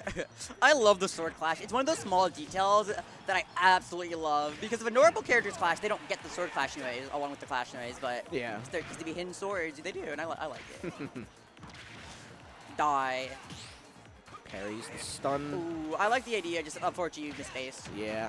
And another pin nearly sends out for fun very unexpectedly, but clinging to life here on this second stock. I'm surprised there was no pin through stage. Yeah. I feel like if Roy goes in a certain way, and I feel like timing it shouldn't be too bad. And I know Sento knows how to time them. Nair sends him off, but Ooh, barely. yeah. Go up. Caught the flip in, yeah, with the up air. You know, don't send out a whole lot of moves just willy-nilly there, Sento. And, oh, able to dodge. Just gets a grab, though, with Sento still commanding. Finally finds the back air. 55 applied. And, you know, string and a half. For fun could be right back in this. I want to see where down tilts. I feel like we could see more grounded pressure, because Corrin has pretty bad ground buttons. Oh, my God. word, yes. Looking to seal it all off that. Dead. Yeah. That was some bad DI. Coast-to-coast combo. Oh my goodness. It was fair, double near fair that sent from left to right. Just put Sento off stage, and Yup. that was all that for fun needed. Dash back, dash back in, jab, bear, and then DI, and then try to DI jab correctly. Wow. Or try to DI so you don't get hit by strong bear, and got hit by strong bear. Just great resiliency for fun there. Down at least in the first interactions, but kept climbing, fought for that round one victory. Yeah, if there's one thing For Fun knows how to do, Calvin knows how to turn up. Like, when he, you don't see anything change in him, but you see it happen in the character, and you think it is a different player. I'm not joking. It is insane. Like, I always forget the Mimic set, where Mimic was blowing him up. He then proceeded to almost reverse 3-stock him, bring it to a last hit, when he was heavily down. It wasn't like he lost a stock, then immediately took the... No, like, it was like a 60% stock Right. that he was fighting against. And then just barely lost last hit, and he almost didn't get hit, like, anywhere. Parried, like, every Rob Nair. It was insane. He became God. actually Prime Cola, unironically. Crazy that God's efforts is what is needed in this Arcadian, but... You know a lot in an Arcadian. You did thoughts and prayers. Well, thoughts and prayers usually don't get answered by God, you know, in at least in the U.S., unfortunately. Yeah. Down tilt, down tilt. Oh, my word. And Sento finding the right deity, despite what I just said.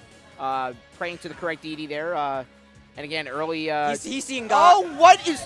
He went to go see God real quick. Saw God and said, no, you need the reverse trip. You're going down the other way. He said, what if I actually went to go see him right now? Now answer my prayers. It's just And the, then he's like, oh, God. the South Park bit where they go, little boy, you're going to hell. And Literally. Teddy goes up and then goes down. When I pinned off stage and died. Oh, I like the narrative. Just unfortunately fell off stage. Goes to grab, goes for down tilt, up air, double up air, seal the deal. It's the battle of everyone who decided to come today, which I'm glad Yeah. because I like Invaders. I like when Invaders lose, though. Nothing against them. I just like my own region more. Yeah, I like Invaders. for Nothing against Arcadians. Sento. I just like when it for fun hits a double edge dance. I like think to jump there. I think Invaders are a lot more welcome in Arcadians than anywhere else. So. Depends on the region and the day. Sometimes they're welcome and we're all nice, and other times we pray on their downfall and we make them know it. Well, at least we make them know it. So.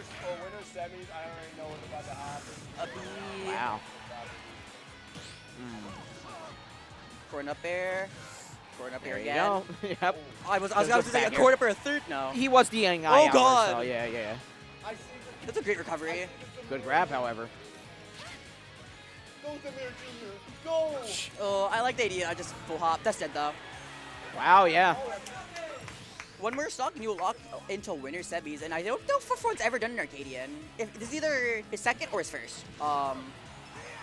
Yeah, I think you're correct on that. I'd be, you know, not surprised, but it would be a welcome if it was a, yeah, he just a doesn't first appearance. enjoy them.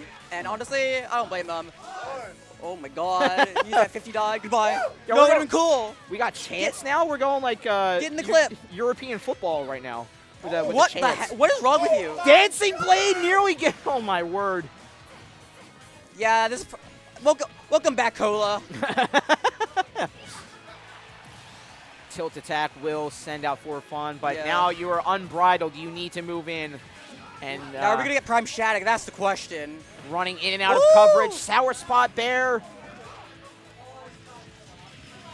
Goes for jab, hefty damage, but you need a lot more up smash. Going to leave you vulnerable, but Silly fortified. Yeah. Core aerials aren't punishable on shield with something like that. Oh, he's throwing. yeah, Wait a another minute. one. Wait a minute. I've seen this before. I don't like the show. Cub likes the show though. Nair, another one. Because Cub's playing a lot better Dash though. attack, no! This is the one thing For Fun does really bad options, and like these kinds of like yeah, that I knew the air that was happening. Oh, because dear. For Fun, I don't know what the mentality shift is, but every time For Fun gets close, the panic almost starts setting in and starts hard drifting in a lot of the time. Was almost never getting edge guarded actually. Yeah. The one time decides to go for the one option that can get them killed. You can't be afraid of victory. It's the thing you want. You can't be scared of it. Yeah. You can't let it influence what you're doing. And it sucks just because he was playing it so well, and that once he hit the last stock, I don't know if it's nerves or something else, but he just fell apart. Yeah.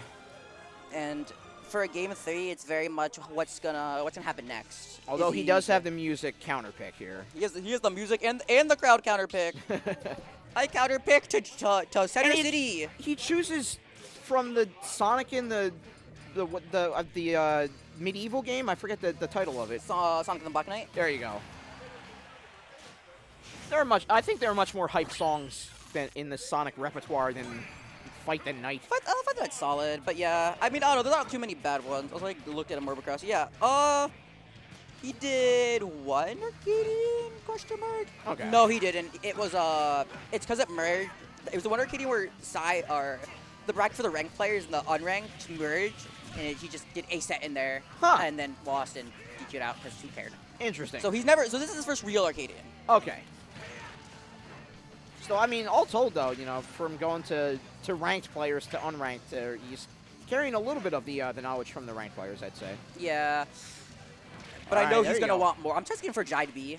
That's the Jer we all know and expect from Roy. And there's the stock claims we expect from Roy's as well in this establishment as the laboratory. Yeah, a very important thing to notice about the double edge dance is the third hit of double edge dance he did up. Because if he did out, if he did normal, It would DI him too far out? yeah, Or, it would have sent him too far out. So doing the third hit in keeps him close enough so when you get the killing hit, he gets killed. Wow.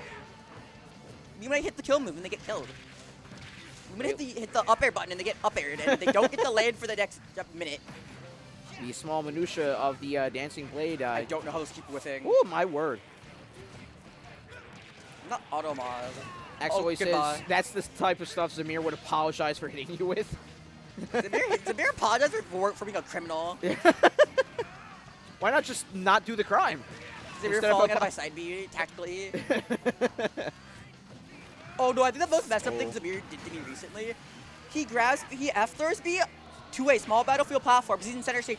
I fall off the platform, and as he's doing this, he's running up to then F-tilt me, and I'm like, what is wrong with you? Oh my god. You're an insane person. How do you know this? I don't get it. Not human. But, just like how Zamir is not human, For Fun is, and Sento very much trying to figure that out right now, and getting the pieces, starting to put together. This kind of how it went last time, where For Fun had such a dominant lead, and instead of panicking, Sento locked in harder, and it looks like Sento's locking in harder, and I don't really think that For Fun's really panicking as much as I think Sento's just playing really well. Like, that was a really good down air. Right. There aren't that many whiffs, but Sento is just pulling out the defensive options in very key moments. Yeah, I love that recovery. I don't love that rolling from Sento, though. Yeah.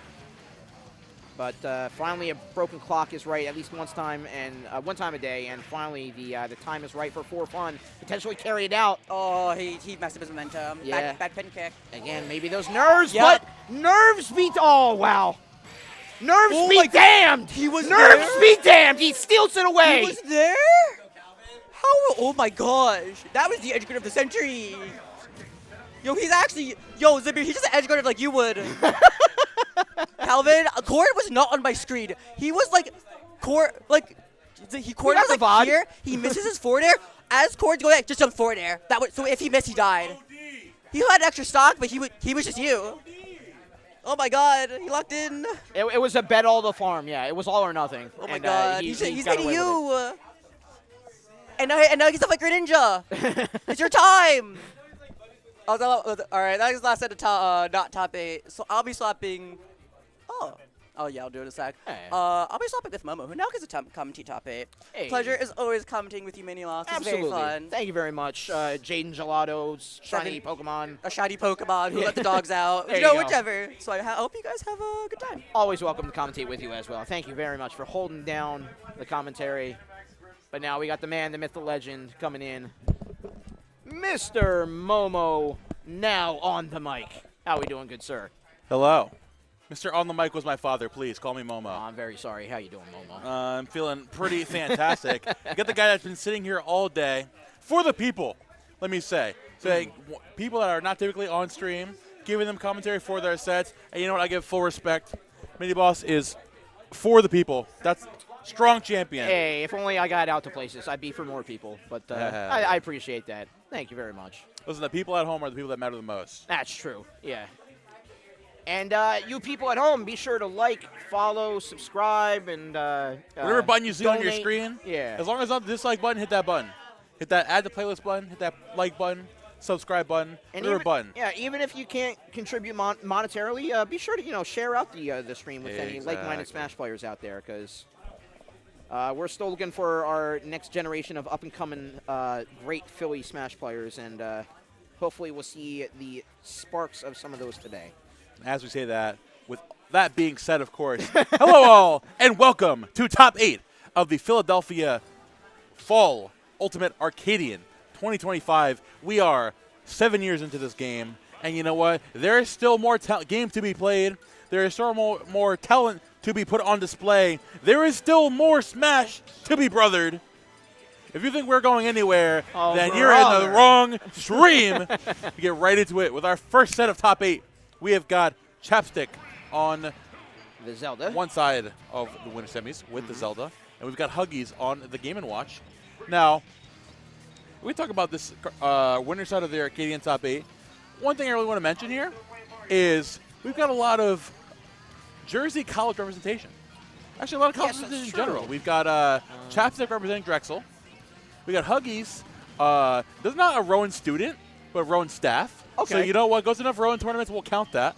That's valid. And we on the other side of things, we've got For Fun making the upset over Sento, coming from also another Drexel player, versus American Weibo holding down as the number 2 seed from Rutgers. Absolutely, yeah.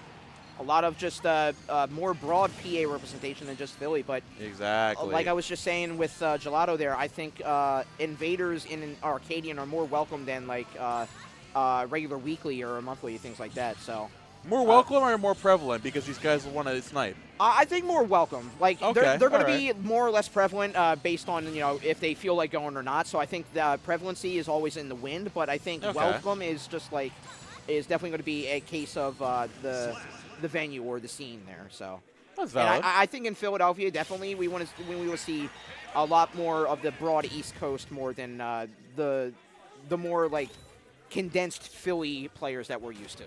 And I think to go to that point too, I really like Philly Arcadian specifically because they feel like the epitome of Philly tournaments. Where it's like, yeah, of course we got Bears. It's like we've got the Arcadian, we've got the invaders of Bears. Right. People like the Zombas, like the Jersey top players or the Yeasts. You know, they come in there. They come in with their woke nonsense, their New Jersey characters, and they run through our silly little player pool. But in Philly Arcadians, we have people that are coming out and joining these Arcadians, but they still kind of fit the vibe of the weird Arcadian aspect. We've got Floppy Fail representing the Samus. We got Yeah, it's pretty zany. we got people like American Weibo, the Greninja again. Like that's the disciple of Zamir Morales right there. So I mean, even our first set, obviously, like Zelda Game Watch, you can kind of turn your nose at that a little bit. In reality, this is as Philly-esque as it gets. Yeah, absolutely. And we'll see who keeps piloting the hopes and dreams of Philly advancing on, hopefully, to one-sided winners finals here. As, like you said, Chapstick piloting the Zelda, Huggies with the Mr. Game & Watch. And already, Huggies, in his stream match that was broadcasted before, he was commanding the aerial zone a lot effectively against his opponent, but just Chapstick has been so suffocating right now with those the blast radius up airs and just dominating with Phantasm in tow. My goodness. Very quick stock claim and 52 all told on Zelda. That is relatively fresh, so we'll see if Huggies can breach the gap here in terms of percents. And I want to mention that, too, where you say earlier on stream where Huggies really demanding the aerial. I think early on, Chapstick is trying to challenge him there, right? Going for a lot of the Zelda up airs, covering that ground, catching a roll in there especially, and that combo off of that up tilt into the up air. Chapstick not only going into this and playing a good, safe Zelda zone into Game & Watch, but recognizing where Huggies likes to be located and playing around that to an extent. Absolutely, yeah. Just not being so, like, invading that, like, you're intruding on their space, but you're leaving yourself vulnerable, but capitalizing off any aerial whiffs that Huggy would put out. And right now, 110 on. We'll have to see Huggies claim this stock, but again, Chapstick, one attack is all they need, and they can pull out a combo. Zeldas have to obviously be practiced in their combos. No way. Wow. Absolutely not. Yeah, good Who are you DI lying read. to? Good DI read there for Huggies, but Chapstick just showing their knowledge of their character so well in how they're getting their combo strings to confirm into those flash kicks and to get the damage that they need. But Mr. Game Watch has that up-E breakout to break out of any aggression that Zelda can put out. There you go, and now trying to meet the energy back there with the Dayru's Love as well. Chapstick occupying under that PS2 platform very well.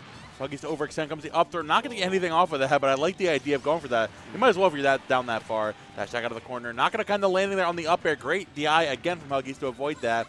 Looking to occupy more space in neutral to get some extra damage off these ladder combos. Second there with the turtle as well. Avoiding with the dash attack, though. Chapstick still hanging on, waiting for the killing blow. But Huggies throwing all the aggression, throwing everything out of the kitchen sink, deterring the Zelda from getting a decent hit right now. But anything will close it out. The last hit of the Nair won't confirm just yet. Uppy out of the corner again. Huggies is not going to land for any reason. Yeah, he's playing a lot more grounded game, and if he does have to go aerial, he's going for short hop aerial and then going in with things like fair and bear. So not as aerial as he was playing before, but Huggies was adapting even though he lost that round right there. And again, another amazing confirm into that flash kick was the exclamation point to seal the deal. Chapstick, again, well-knowledged in their Zelda game, but Huggies playing that more conservative aerial game instead of just going full hop. Yeah. I think they're going to start edging out and potentially force us to at least a game 4, if not, bring it right back around. I think the biggest thing there is while Huggies did not win the game, definitely got a really good handle of the win con going forward. Right. It's going to be Zelda's lackluster CQC game. So you get there was a lot of the good pressure from Huggies coming out with those landing nairs, approaching with those backers, putting out a good disjoint to threaten Zelda outside of that immediate Phantom range. So you're trying to, we saw Chapstick going for the fade back Phantom, trying to occupy that space, and then would catch Huggies going for an aggressive jump in, right? Right.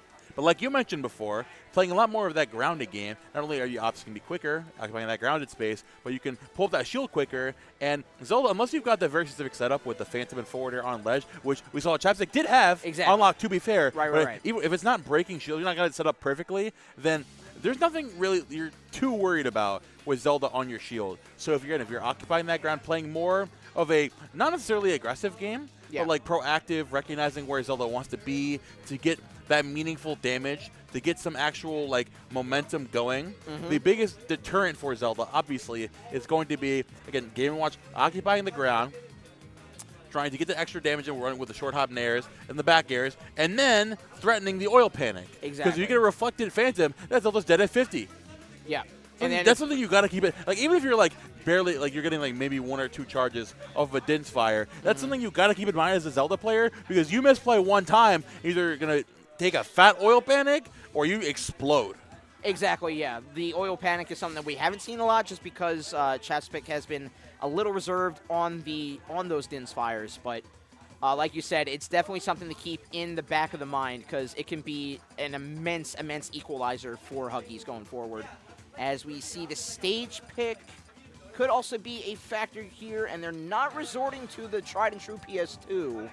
So potentially Smashville here being, I like Smashville pick. Yeah. Big fan of Smashville pick. Let me tell you why. Love to see it. Yes, sir. Let me tell you why. So the biggest thing here, again, that Huggies was struggling with getting for meaningful damage, getting some meaningful momentum. Yeah, I was getting a lot of the catching landings from Chapstick, getting overextending. When it came to actually playing the defensive game, Chapstick was playing a very patient game going into it, Right. But the biggest deterrent is on a stage like this, right, where Game & Watch not only occupies a lot more space under the platform, so you can threaten a lot more of those jump-ins. Yeah. You have to force a grounded approach like dash attack from Zelda, and you can counteract by playing at the ledge. There's a lot less space for you to do this, and you can try to play outside. Obviously, the Phantom is going to be better here at the platform. Right. But outside of that, Huggies get more meaningful pressure with up special because there's less space for Chapstick to get away from it. Absolutely. That's why we're seeing the Huggies. Sorry, I got a lot of Game & Watch last No, weekend, you're so good, I'm honed as fuck. Yeah, no, drop that knowledge for sure. And more than welcome right now. Unfortunately, they both got kind of doo-dooed on by Apollo Kage, but you know what? It was fine. Yeah, man. Yeah. If you don't learn from your losses, then you're going to have a very long and very kind of boring career, I'd say. So. Fair enough. Let's play that ground again. The F tilt, good shield, and Huggies coming out with another back air early on. Yeah, recognizing that Chapstick was a little too defensive with the shield, so run up grab. Oh my gosh, either broken shield or bury. Yep. Either way, great good option there from Huggies to steal the stock in his favor right now. That was the longest extension on Phantasm. Nothing hit, but it still led to the up air from Zelda. You see, that's another adaptation coming out from Chapstick. Right. Recognizing the first time, right, the Phantom shield on the forward didn't break shield. Right. So expecting the up out immediately and then counteracting with the up air. Chapstick, if there's one thing he's doing fairly well so far, it's catching Huggies' habits and calling them out explosively. No pun intended. I mean, yeah, you're right, because Mr. Game & Watch is gonna up B out of any kind of aggression. So it's the best thing is oh my goodness, is learning the timing of the up B. Oh yeah. You know he's gonna up B or he's gonna up smash. It's when he's going to do it. And any Zelda worth their salt has to have timing in their back pocket, practiced and learned. And again, it's just more fuel to the fire for Chapstick. But Huggies fighting back on main stage, going for a spike at the end. It's a double doink. The double doink does not only exist in football. It happens in esports, ladies and gentlemen. Unbelievable. Goodness gracious. Now Huggies looking to accentuate with this lead here. When the second grab, up throw coming out. Another up air, finally taking the reins back from the Zelda and utilizing it while you can. Facing the corner as well. Again, Huggies trying to get that momentum there. actually going to challenge the Ferrari's win as well. Now go for the fade back to Neighbors Love again. A little bit of that weak Phantom. Waiting to catch his Game & Watch, getting over aggressive right now, waiting for the ledge. Just barely avoiding that Phantom with the roll, but again, Chapstick's got it on lock with those F-tilts. Waiting for him to pick an option. And DI out away from that last Phantasm too. That was great DI adaptation there for Huggies. Has to do something with this control on main stage right now to have a chance. A back air trip. Just misses the bear and sends him down with the stilettos. Round 2 going to Chapstick in a defiant way. And once again, right, what was Huggies doing most of the time? It's going out there and peppering with those back airs, and then when Chapstick goes to recover low, they comes with the down air. So throwing out that, obviously, good option, right? Huggies is not doing anything inherently wrong. These are Game & Watch options that make sense, but it's when you repeat them so often, it's places where you can be punished. Chapstick's like, I got to play this matchup where if I know where you're going to be, I need to take advantage. That's exactly what that Zelda did, and you explode for that down air right there. As we see both coaches here, I believe that was Key Carter for Chapstick there, and we have The Drexel Snow Power, Bless- baby. Yep, and then Snow Blessing there for Huggies. We'll see whose knowledge prevails here today. Will we get a not done yet advancement here for Huggies, or will it be all 3-0, all things going Chapstick? As we have another one here actually for Chapstick here in Kupai, if I'm not mistaken. I think if there's anything, if you want to, the stage you want to go here, it's a stage that kind of deter linear recoveries from Chapstick. Yeah, we'll see like a Kalos, a Northern Cave, something of the sort. You know, I'd love to see a Northern Cave. We rarely get to see I think that. it'd be a decent idea here, or a Town and City. You know, where you can empower the backers coming out. The Smash Roll is still not a bad pick. You know, it's the same kind of idea where you're shrinking the space where Zelda can play in. The biggest thing, though, again, is making sure you're not throwing out those same options off stage in a disadvantaged state, you know, where you got to force Zelda into that scramble state. Because once you do that, once you throw the Zelda off kilter, Game & Watch quite literally runs her down. Absolutely, yeah. And then Mr. Game & Watch that doesn't have any ground game can't, like, start to get their aerial games started, because everything comes off of that ground game. So if you cut that off, there we go. Early on the oil panic. There you go. Good call out there for Mr. On the mic, or sorry, Mr. Momo. You're right. Thank you. Got the father there. Oh, here we go. The shark with the up air. I like the idea from again. And Chapstick immediately. What happens there? Got hit with that. Yep. Huggy switches away from playing at the ledge and goes for a new option. Yes. That's like you gotta be spry like that. You can't get complacent. Against Game & Watch, you'll get run over. So Chapstick definitely looking for a different approach here in this game 3. Complacent is readable, and that's not what you want to be in this game for certain. I mean, we've been playing it for 7 years, like you said at the start here. All things are known, essentially. Oh, well, minus the King K. Rool crown glitch that we just recently learned about. But no sight of King K. Rool right now, thankfully. And the Feori's win coming in clutch there for Chapstick, keeping their hopes alive. While they're 124. Oh, all right, it looks like they're going to be the ones to potentially claim stock first instead of what the percentages say. Unbelievable little turnaround here for Chapstick, putting Huggies on the back pedal. Keeping this Game & Watch back there. And gonna send out the Phantom early. The first time in the oil panic. Waiting for it. All you had time for it. And letting it rip off the second. And Chapstick taking an early lead again. Playing around these Game & Watch defensive habits to a T in this game number 3. And again, Huggies has to find a way in here, but you can set up now Phantasm instead of an attacker, now as a guard. And just a lot of interference for that Mr. Game & Watch ground game that you alluded to. But now that you have the Zelda off stage, you pressure a lot more, especially with that blink recovery. Gets a pivot grab, however. Sends the Mr. Game & Watch out, looking for the pickup of the oil there. Missing the mark and just lands to a beautiful forward smash send-off there. Punishing Game & Watch up B with Zelda F smash is nuts. That's he's in your head. Absolutely. In your mind right now is Chapstick. And simple jab, though. Going to use that Duster, fullest effect. A little interference from Din's Fire. Man. The quick cut off Din's Fire, able to provide enough coverage. Nearly breaks the shield as well with the Phantasm down air setup. Chapstick is playing like a man possessed right now. Just undeterred. Not sitting back, resting on his laurels at all. This is a princess that gets stuff done. Ooh, and the double reflector again. Chapstick learning from before, counteracting that oil panic. Huggies right now. Every single, oh my God, every single combo round getting punished. That was certainly DI. Sure. The Make-A-Wish DI, we're calling it. Oh! Ooh, yeah. Into the double up air to read the keys to success. Not looking very successful right now as Chapstick punches a ticket. The 3-0 in winner semis into winners finals. I mean, what do you say besides, like, Chapstick? We saw early on they had the knowledge of the character down, had a lot of confirms, which alluded to that, and then just was not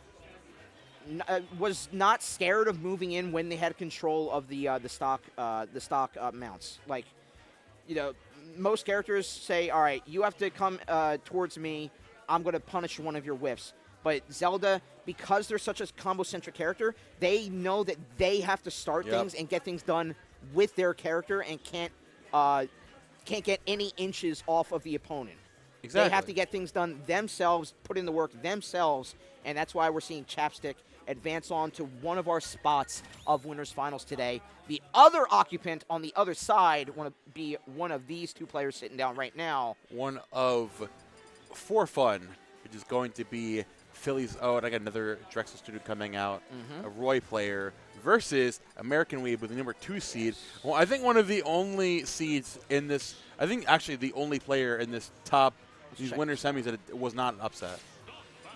I think For Fun, wait, what's For Fun seed? Oh, never mind, he was seeded to get here too, my bad. No, he wasn't. For Fun number 6, That was yeah, an beat upset, Sento 3. So this is the only person in this winner semis that did not get upset. That's been an upset so far. Yeah, you're correct on that. So That's wild. let's see if Lightning can strike twice here for Fun and get a lightning storm going for him, because he needs to win a couple more before he can rest easy for the rest of the day. Violet. What is going on right now? You know what? Let me tell you why I like this pick. All right, go for it. Because I'm lost. If there's one thing Greninja loves against playing against character, it's going to be characters with linear recoveries, right? And Greninja can contest with Roy in neutral. He has the speed to contest with him, but when it comes to the offstage, absolutely eats him for breakfast. Oh, yeah. And that tether is going to be completely negating the offstage gameplay. Not completely negating, but like for the most part. Yes. Which is a big part of American Weeaboo's gameplay, whether it goes for that short op shuriken off stage, when it comes to peppering with those backers in general. Obviously, the neutral is going to be a little bit harder, but you still have the options to do it. You have that forwarder to catch him going for a lot of those fade-in dash attacks. Yeah. And you have that nair to challenge the strategies in place for landing aerials. Fortunately, though, again, the speed is going to be the biggest issue here.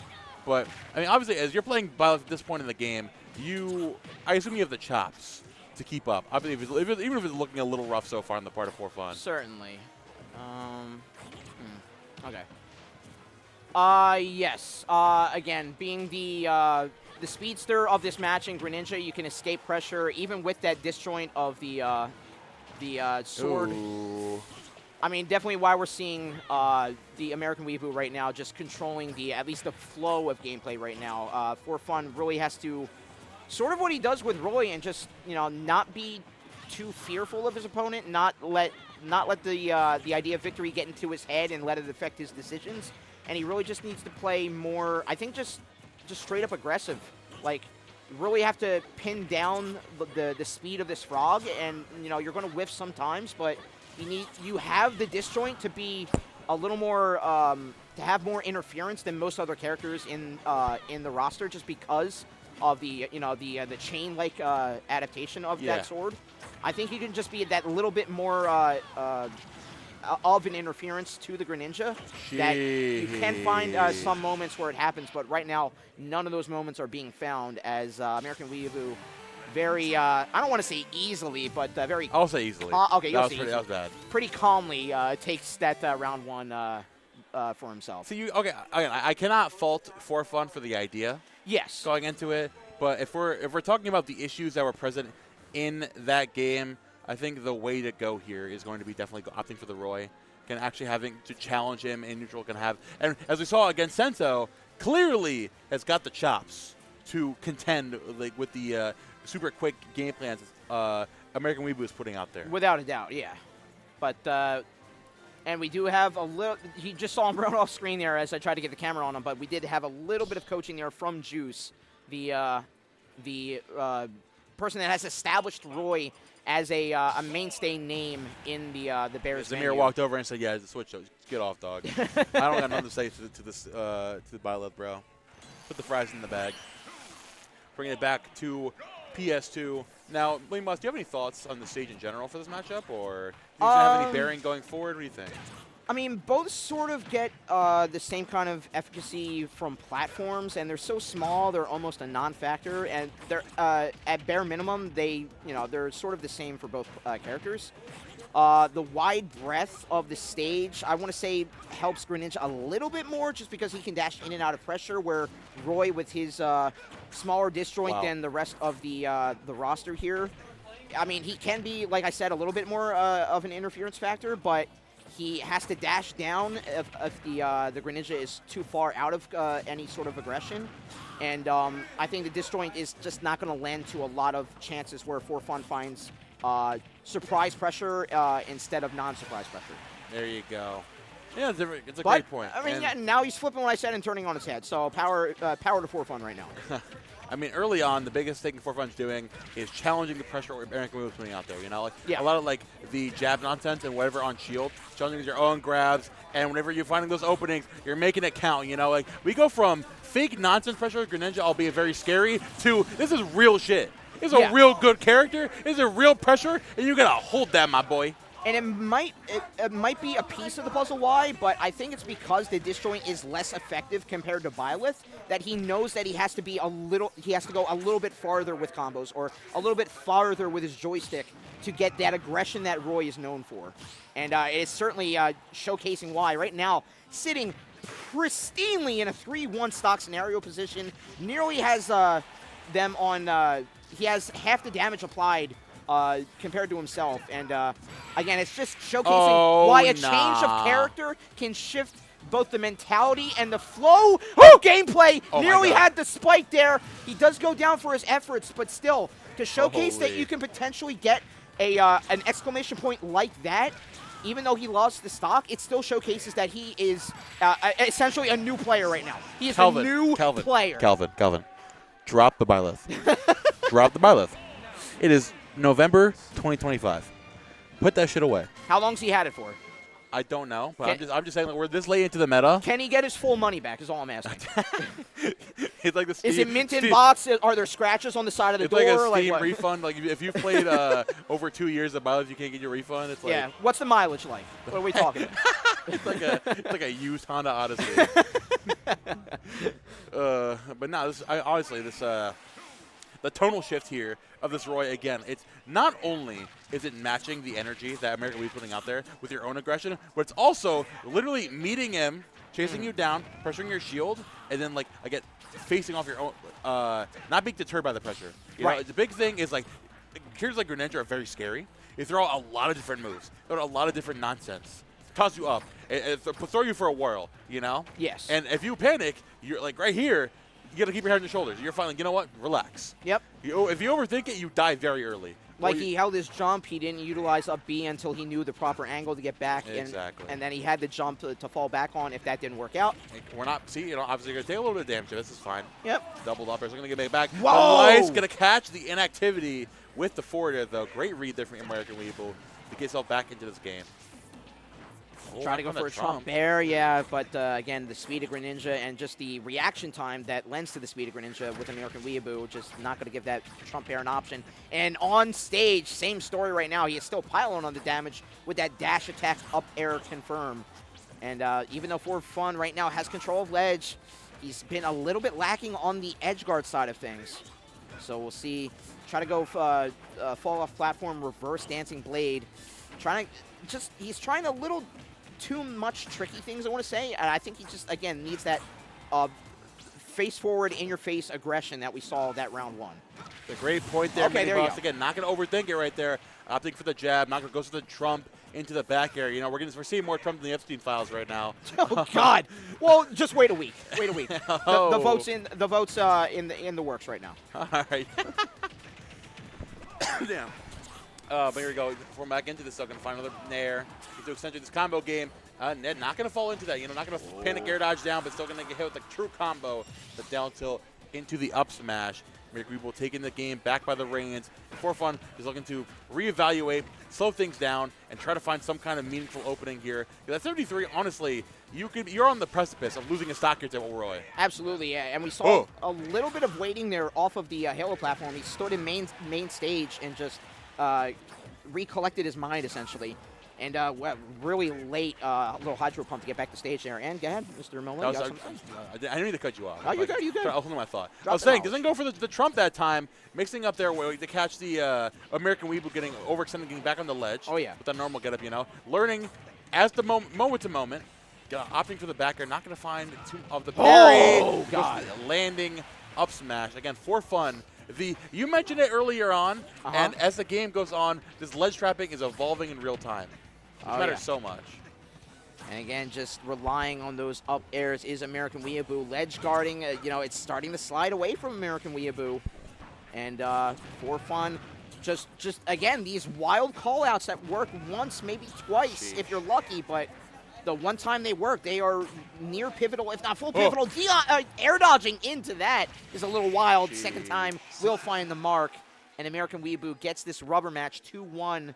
And we'll see if he can drag it out one more, keep his Winterside hopes alive, advance on Winners Finals, or like that last round we saw from Calvin, can he be that explosive nature that goes hand-in-hand with Roy and upset American Weeaboo for a 3-2 victory for himself? There you go. But yeah, bringing in the King come out 2-1. I mean, obviously it's going to be a little tough. I think it could get a little silly there when it comes. I think the stage pick wise is going to matter a lot more on the part of the Roy. Mm-hmm. You can have a access to stages like Town and City, of course. And as the wise man once told me, no one ever picked Town and City with good intentions. We got. I think you could knock off the "with good intentions" part of that sentence, and it would still work. This is coming from a Luigi, though, so I hate that top last zone. Yeah, so that's coming with a little bit of bias. As a Roy player, you have that in the back pocket. A lot more of the threatening area and aura. Because again, the top last one, like you mentioned, that's where American Weeble was running close to his bread and butter, off of those up slash conversions. That's true. Yeah, you're right. So as we get into this game number 4, early on, you're talking about crazy combo conversions. For fun is, as they say in Philly, he's making shit up. Being a veritable MacGyver right now, just making things up on the spot. They're coming out early on. Goes for the shadow sneak. We're shooting. We're aiming for the fences right now. That was a good track off of ledge, reading that jump get up as well. But off the back of things, letting American Weeaboo get all that ground, which is not much, but Greninja doesn't need much, and already started with one little section of those up air chains. And gets that second one and a fair for his efforts. Just caught a lagging for fun there, and a simple back air will seal the deal off that very mitigated recovery from Roy. But 102 damage applied. We can see this go in the blink of an eye. No, not just yet, but he is scraping that blast zone. But hold on just a minute or two. We could see this even up. No, good DI yet again. I'm certain it's happening, but American Weeaboo holding on for dear life with each and every attempt. Still not going to do it. Max rage here on this Greninja. For fun, looking to take a stock sooner rather than later. Not going to find the upside. Great spot dodge there on the part of American Weeaboo. Not going to lingering hit there of the up air or the back air, knocking you back down the ledge. For fun, again, looking for something, anything to get back in this game. With this Greninja, the pristine grounded game, tracking his row wherever he's going, and the mix is all of the recovery. Shadow so scary to play around. My goodness. So I'm not going to do it, but man, again, the offstage gameplay is just so tragic. Yeah. Against Greninja, man. He is just in his element right now. Just a simple fair slap him in the face. But American Weeaboo off the back of that was in his element 8 ways to Sunday, no doubt about it, and seemingly not diminished in any way right now. He got a parry off of it, but look at this. Off of one little parry hit, he got the second part of the multi-hit to work for him. Got a full string and was trying to go for down air of all things, the cheeky Greninja down air. It sends himself careening to the blast zone at the bottom. But at the end of the day, 77 damage applied before a nair and a backer makes it 95. Controlling the stage very well. Nails are being put into the coffin for Fun's Winterside efforts right now. So we'll see if For Fun can break out of that coffin before it is all sealed up and packed away 6 feet under. Big fourth, they're coming out from American Weeaboo, looking to take a stock early off stage. Not going to find it, though. He's back on the F, still sending you at a precarious angle. Got to recover immediately there. Gets back onto ledge. Still hanging on just fine, looking to catch a roll back in there. But the fade jump back, it still isn't going to do it. Still hanging on, but going to catch the high recovery back down. Has to drift in with the back air. And American Weeaboo cleaning it up in a 3-1 fashion. Moves forward into winners finals. And again, just the way that we saw Roy change things around was, stoking the fires of Calvin. I don't want to say a little facetiously, but, like, it got him a little too excited a little too quickly. Like, I think it made him rest on the laurels of Roy, or, like, what Roy can do best. I think he full leaned into them a little too much and tried to rely on them a little too much. And then American Weeaboo just... he can bob and weave with the speed of Greninja in and out of pressure. Some take it weave and bob, too. Yeah, there you go. And was just in control of the... he was either in control of it, and when he wasn't, he can escape it and just rewrite the narrative in terms of the game state. So Greninja is a slippery foe. Yes. A slimy-ass frog. A gooey amphibian, they're calling it. Here we go. We have got... Jump down here to the loser side of things. We've got one of our losers quarterfinals. We've got Huggies stepping back up versus Sento. Stop doing that. Sorry, on production side. This is what the hell is it? There's like 4 different tags at this point. They actually changed their tag. They were registered as their usual tag. It was Cub, Lakia. This is Sento. Yes, now. they were registered as Lakia for the longest time, and then they changed it today to Sento. Like, why do you have to make our Steve jobs not worse? banned the Arcadian, bro? Is this real? This has got to be a bun check. There is also the rule that he made a dick. Okay, man. All right, dude. That's a ban in my opinion. And it's another penis. All right. You got foreskin. Oh my goodness. I don't want to know what I'm not looking up the screen. I'm doing like behind the scenes work. I don't want to know what a Minecraft environment foreskin is, please. Minecraft environment foreskin. I was gonna say there's also the clause that if your opponent agrees to it, you can go Steve whenever you want. So maybe Huggies is that guy. I mean, I assume not. If your opponent agrees to it, then your opponent's got a death wish. So, like, just. Yeah, go for it if they say yes. Like, take all the advantage you can get. But, button check all told, and we're likely to see the repeat Mr. Game Watch there from Huggies. 100%, man. Going into Sento and their Corrin, who Gelato did not mince words about this character. They said it was a very boring character. It's about to get a little crazy. As I set up boring, you say crazy, so... I'm hoping for a crazy match, for sure. Mr. Game & Watch can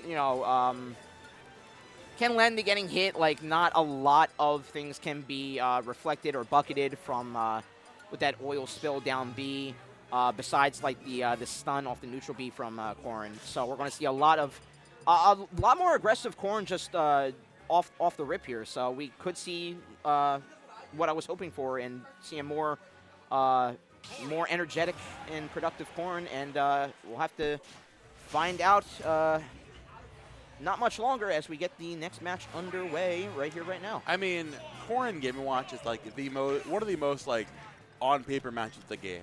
Right? It's like very simple of just Corrin's got a big sword. Game & Watch likes to play very closely. Yes. Corrin's gonna be playing around that big disjoint to try to avoid all of the close range nonsense. Because if Game & Watch gets close, Corrin explodes. This is how it goes.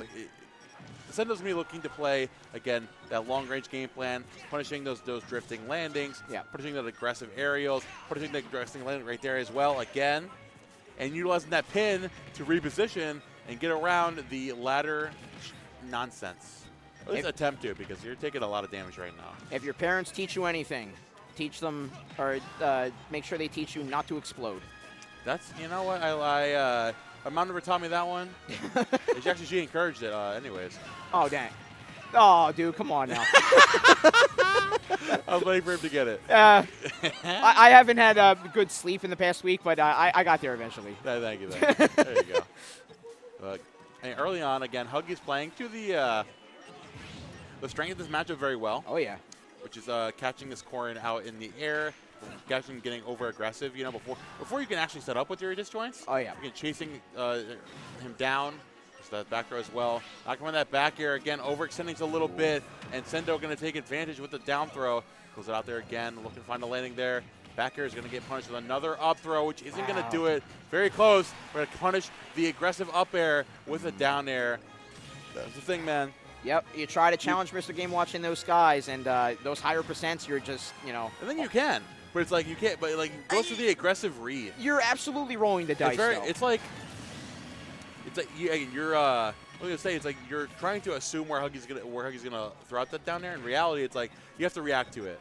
If you react to it, you definitely would have won there with the up air. But like you assume it's gonna come out immediately. But reacting to a Mr. Game Watch already is a tall order when when they're in disadvantage. Has the big enough aerials to do that. I guess that's true. Yeah. Now again, doing the exact same thing here. The down tilts with those nairs, trying to pepper and stay away from the immediate danger zone this Game Watch is putting out there right now. It's out of there with the pin. It's all right. Reposition. Ooh, okay.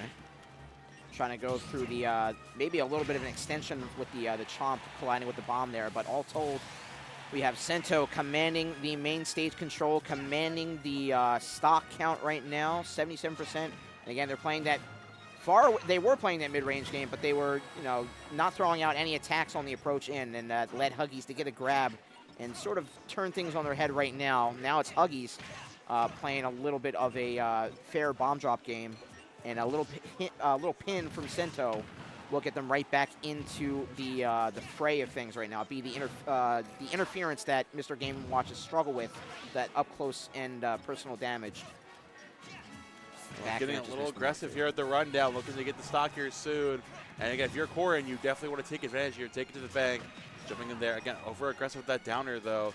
Huggy's looking to find a punish to close it out, but not going to find too much value. And again, trying anything, the downer, the forward airs, looking for something. Yeah. Get back in this game, but Sento is just not going to give it to him. Plays the patient game to ledge. Dash back out of the corner too. Oh, finally going to close it out there with the downer though. Yeah, untechable situation. And even on stage, so many pins though from Sento have found their mark, let alone trying to find it with just the swing of the directional movement off of them. They've been so effective and pivotal in this this round here. Huggies looking to pick up some pieces with the multi-hit use of that back air, trying to go for some interference with the fair once the Corrin was off stage, but now trying to find their way in, trying to maybe limit their aerial movement, but they're going to be sent into that air, nearly sent out on final stock here. Reading the full way, but just mistiming it with that forward smash, and Huggies with an opportunity to potentially steal things away. We have not spoken about how Corrin can have a somewhat mitigated recovery where you could stifle them out of a quick stock. Oh, the up air again. Not going to find that grab, though. It's over aggressive for just a second. And the pin closing out game number one. And albeit very close, game number one for both these parties. And we'll see the usual coaches come in. Sento with a lot more animated movements there. I don't know if you saw on screen, but they had their arms. There they go. Looks like they're like a disc jockey right now, spinning things around. And I think all told, Sento says, yeah, I got it to his coach. And now Huggy's getting a lot more knowledge yet again from Snow Blessing here. Is it the tag now? Yes, Snow Blessing. I was like, what are you talking? I thought you were making a joke earlier. I'm like, I thought it was it's like a winter joke because of ice on deck. And nah, it's sure, man. If we can if I like mentally block off the. Am I that hard to read where you don't know where I'm serious and don't know what I'm taking? No, because your tone's very dry. Okay. So it's like dry humor. So it's like I thought it was funny. I take that as a compliment. It's a compliment. I love dry humor, so I'll take it as a compliment. I got nothing against dry humor. Yeah. Especially on commentary too. It's like low-key my favorite kind of humor. Nice. Are you familiar with AG? Oh yeah, absolutely. They're hilarious. that's their bread and butter. Actually, it's more of the dry toast because again, dry here. Hey, Yeah. Bang! There you go. And me, I am the least subtle man you'll ever meet in your life. I mean, that bomb one went over my head for a second, so. Those come naturally. You know, it's I can't get through security with them, but you know, what can I say? We don't have security here at the laboratory, so. Woo! That's why I'm here. And they won't let me infuse. Don't get any ideas, anyone They out won't. there. They won't let me in Fusion anymore. Oh, no. No, I'm kidding. Shout out to Fusion. What was I gonna say? I'm making so many fucking jokes. Oh yeah. So I honestly, Huggies again was onto a decent game plan there. Yes. Catching Sento, Sento, you've got like a solid base plan of like, I'm going to play aggressive against this Game & Watch, pepper with my disjoints, keep him out of my space. But the biggest thing is that it's like we're seeing a lot of what's the word I'm looking for? Autopilot. Okay. Or it's like you're throwing out the moves like preemptively, albeit they're working most of the time because Game Watch is going to be there most of the time. We saw like on that first stock, Huggies delaying that down air to avoid the up air. You know, where it's like, if you know what Sento wants to do, again, albeit it's a good game plan, but Like negative reinforcement, like things are working, but that the times where he's noticing it is reinforcing the bad habits. I was going to say, it doesn't matter how good a player's game plan is. If they keep doing the same thing, then you know you can create a counterplay Right. intuitively, and then that game plan becomes mitigated. Unless they play Steve Minecraft. Anyways. Nothing mitigates that guy. Yeah. You know what mitigates that guy? A ban. Yeah. Shout out to Philadelphia. It's been working for, what is this, 7 years now? So. Oh, no. He was a. It was legal in Philly for like a couple months. Like I don't think it was a year. And then we got someone got ranked in Philly with Steve, and he got banned immediately. Dang. God, shout out to Ellen though. Yeah. Good guy, but I'm sorry. It was very funny to use about that joke, unfortunately. But it was very funny. Chain of events. But anyways, game 2. We're finally going somewhere else. Yes. Small battlefield. Small battlefield, and again, stage pick wise, I do like this here from Huggies. Yeah. It helps a lot with the issue of like your recoveries being kind of snuffed out a lot by Corn in general. It also goes to on the flip side of things, you can force the issue a lot more at the ledge, as where Sento's usually been with the kind of going with the later backers and whatnot. Yep. Unfortunately, still kind of getting lost in the zone there. You're down air, back down to get punished by a pin. And again, Sento takes his lead. There's one thing Huggies has been struggling with, unfortunately, it's been taking these stocks. At least on the stage, he's been struggling with a little bit. Yeah, I mean, like you said, Sento did take that first stock, but I think, like you said, it is working out a little bit more for Huggies. He did have 78 before that stock claim, and now it pushed him to 110. Now he's claiming the stock with an F-tilt off ledge. Very nice job there, but, I mean, 54 damage, you can certainly make that back as a Mr. Game & Watch, but, again, with a fresher Corn, it's going to be very hard to fight back, and especially one as undeterred right now as Sento, as they go pretty far and low to try to connect with that back air, and just missing the timing a little early with that forward smash. You know, 1 or 2. Now I think with this the damage that it applied, 3 combo strings. I think Huggies definitely stands to fight back, especially with the stage pick you alluded to before. The platform being a lot wider and a lot closer to the ledge lends them to escape that ledge guard pressure that they were feeling from Sento before, and the way that it's pulled in a lot less real estate compared to PS2. Yeah, they have a lot more to work with when they're carrying in combos from mid stage to the left or right extremes of the stage itself. As we get back to the swing, and finally Huggies going to accentuate here. Up airs into the down smash to catch the DI out, man. That's the thing. Sento's been relying. I was going to say Sento's relying a lot on that. Are you calling Jake from State Farm just right there? Yeah. Okay. We are farmers. No, I was relying on the DI away to out of the combos, so I got punished with the down smash. Yeah. But the exact thing happens there where your normal get up into Corn F smash, and both these players are kind of just reading defensive habits of each other over and over again. Yeah. It's kind of funny. It's a little bit of a ballet back and forth for sure. But right now, 95 and escaping pressure.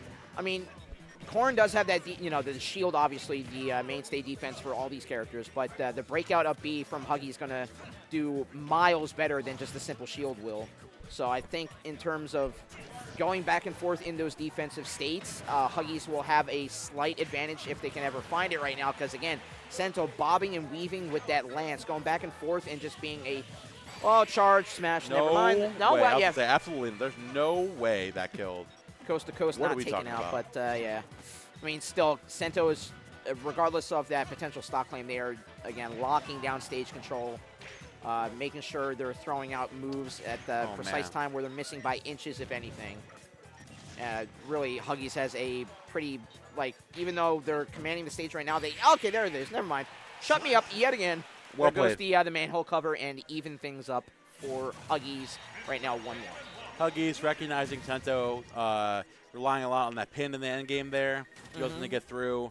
And I mean, one of the more known interactions between Corrin and Game & Watch was the pin getting extended on each piece of the bacon. So you have all the time in the world to punish out on shield, and he goes for it. You could have won for an upside. You could have won for anything you wanted, honestly. But the down tilt was thankfully enough to close it out. As Huggies now evens the set, count up 1-1. Now, stage pick here from Sento, going to be somewhat interesting. I'm sure they're going to scrub any sort of battlefield option out. Do you think that they go for Town and City? Because I think Corrin doesn't try to find a whole lot of things in that, in terms of that upward blast zone. And do you think they like the left and right plats that Town and City eventually gets to? If that's the case. I mean, this one's tough.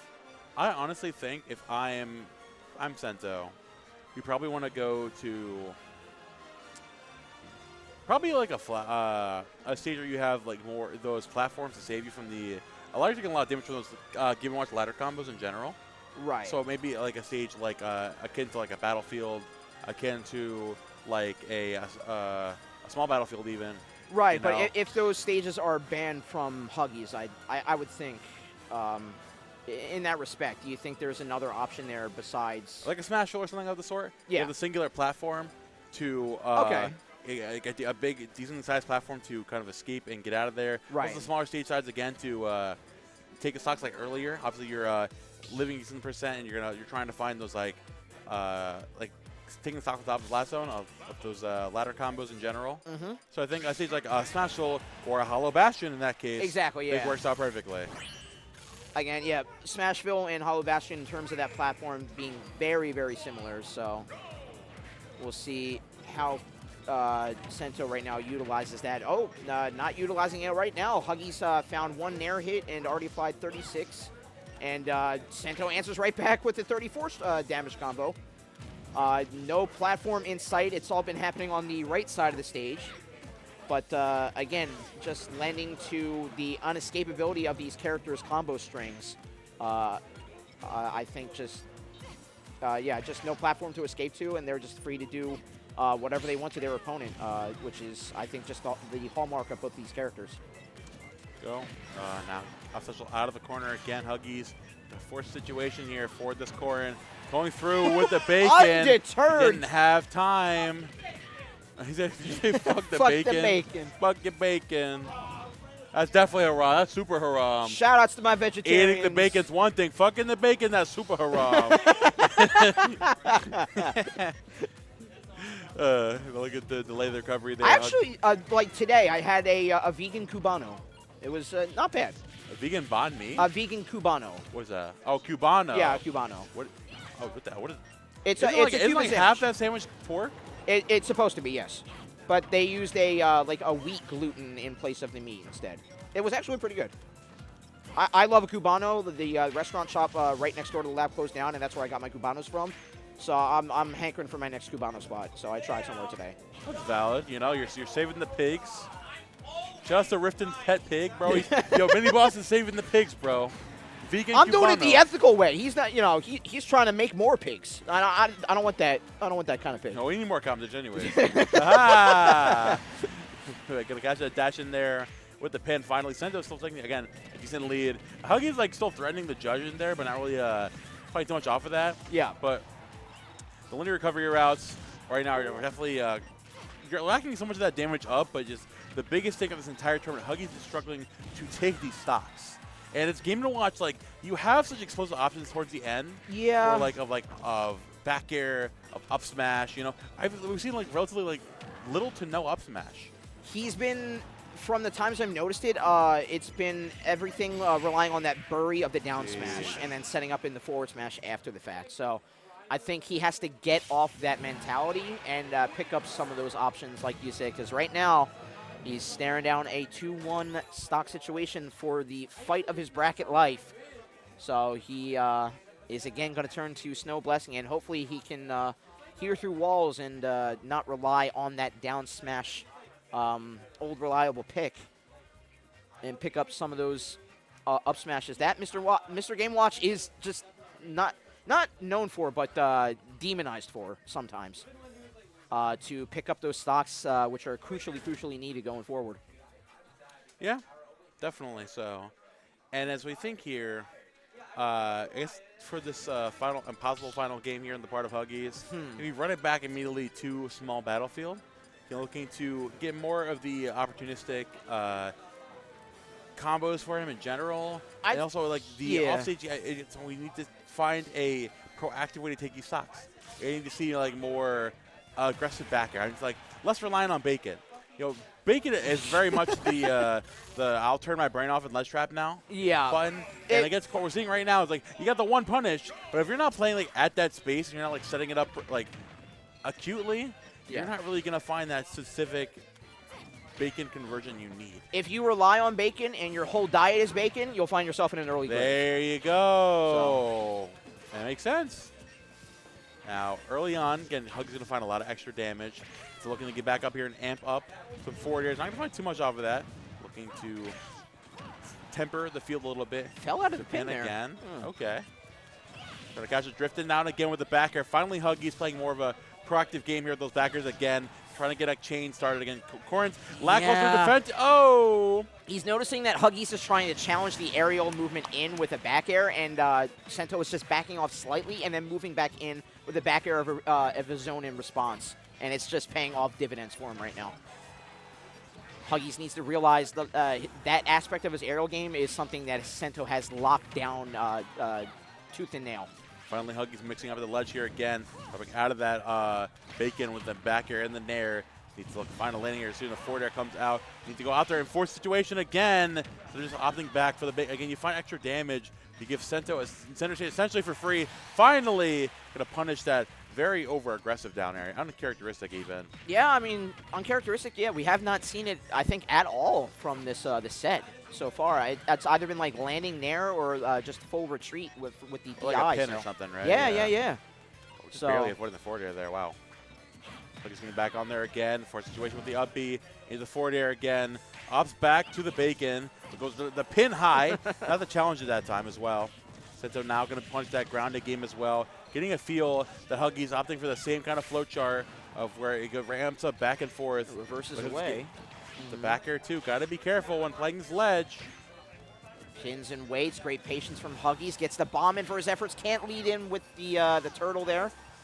And again, another off-stage advantage. He didn't go for the fair that time. Didn't try to challenge, which is a good small adaptation, but a crucial one from Huggies. He's going for the lower below stage recovery and relying on the very quick up B to snap the ledge. And he's going for the up smash, like you said as well.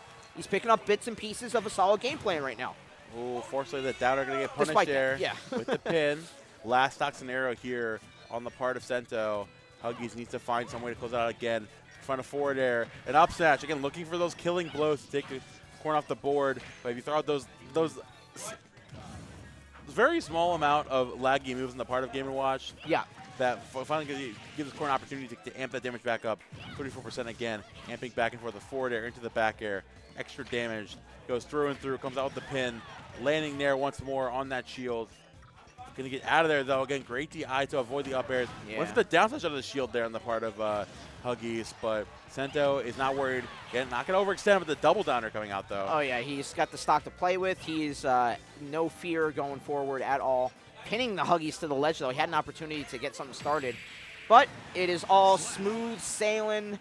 The breakfast menu is closed. No more breakfast food for our bracket tonight as Sento cleans up shop and gives himself a 3-1 victory over I suggested Huggies. more balanced diet Maybe throw some turkey sausage in there. I mean, get some OJ at least, Some bro. OJ, you know, some oatmeal. Unfortunate way, Huggy's dropping out here at 5th place. Valiant effort, but it is what it is. Hold on, between sets, I'm going to go pee real quick between sets. I'll be right back. I'm going to take the opportunity because these sets take forever to go back on stream. Who knows why, but I'm going to go pee real quick. Got you. All right, and with Sento moving on, I think that we might have our winners finals match coming up next.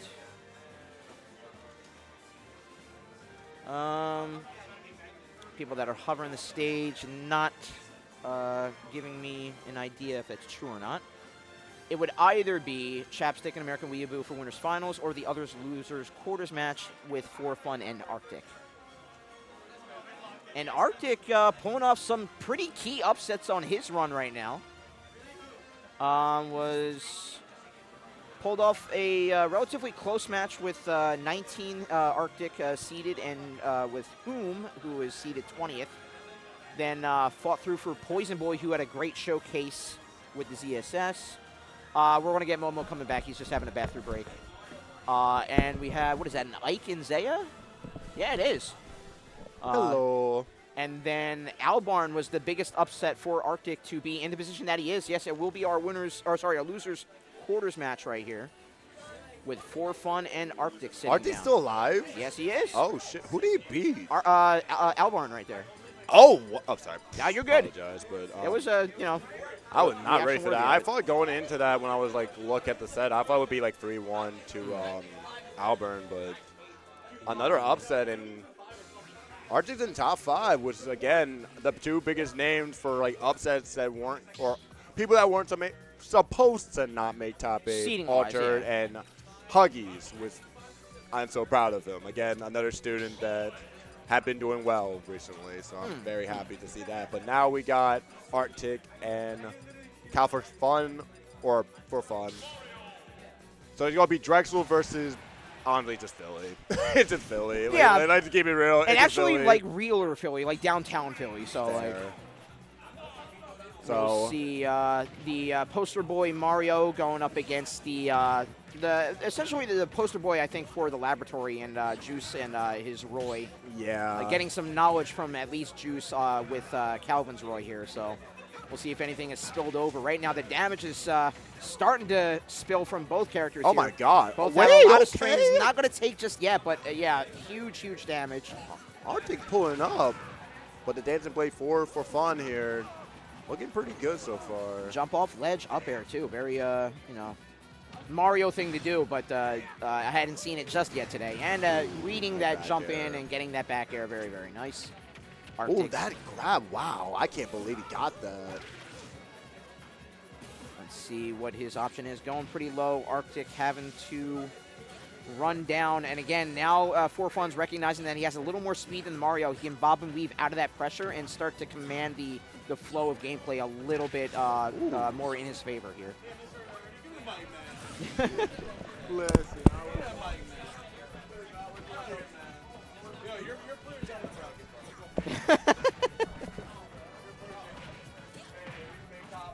He's doing an all right job coaching. He's doing an okay job I can't coaching. believe this, man. Hey. They started this set fast as hell. Yeah, they did. I mean, it's Mario Royal. Why am I surprised? I told you what's going on, Mini Boss. Give me the lowdown, the rundown.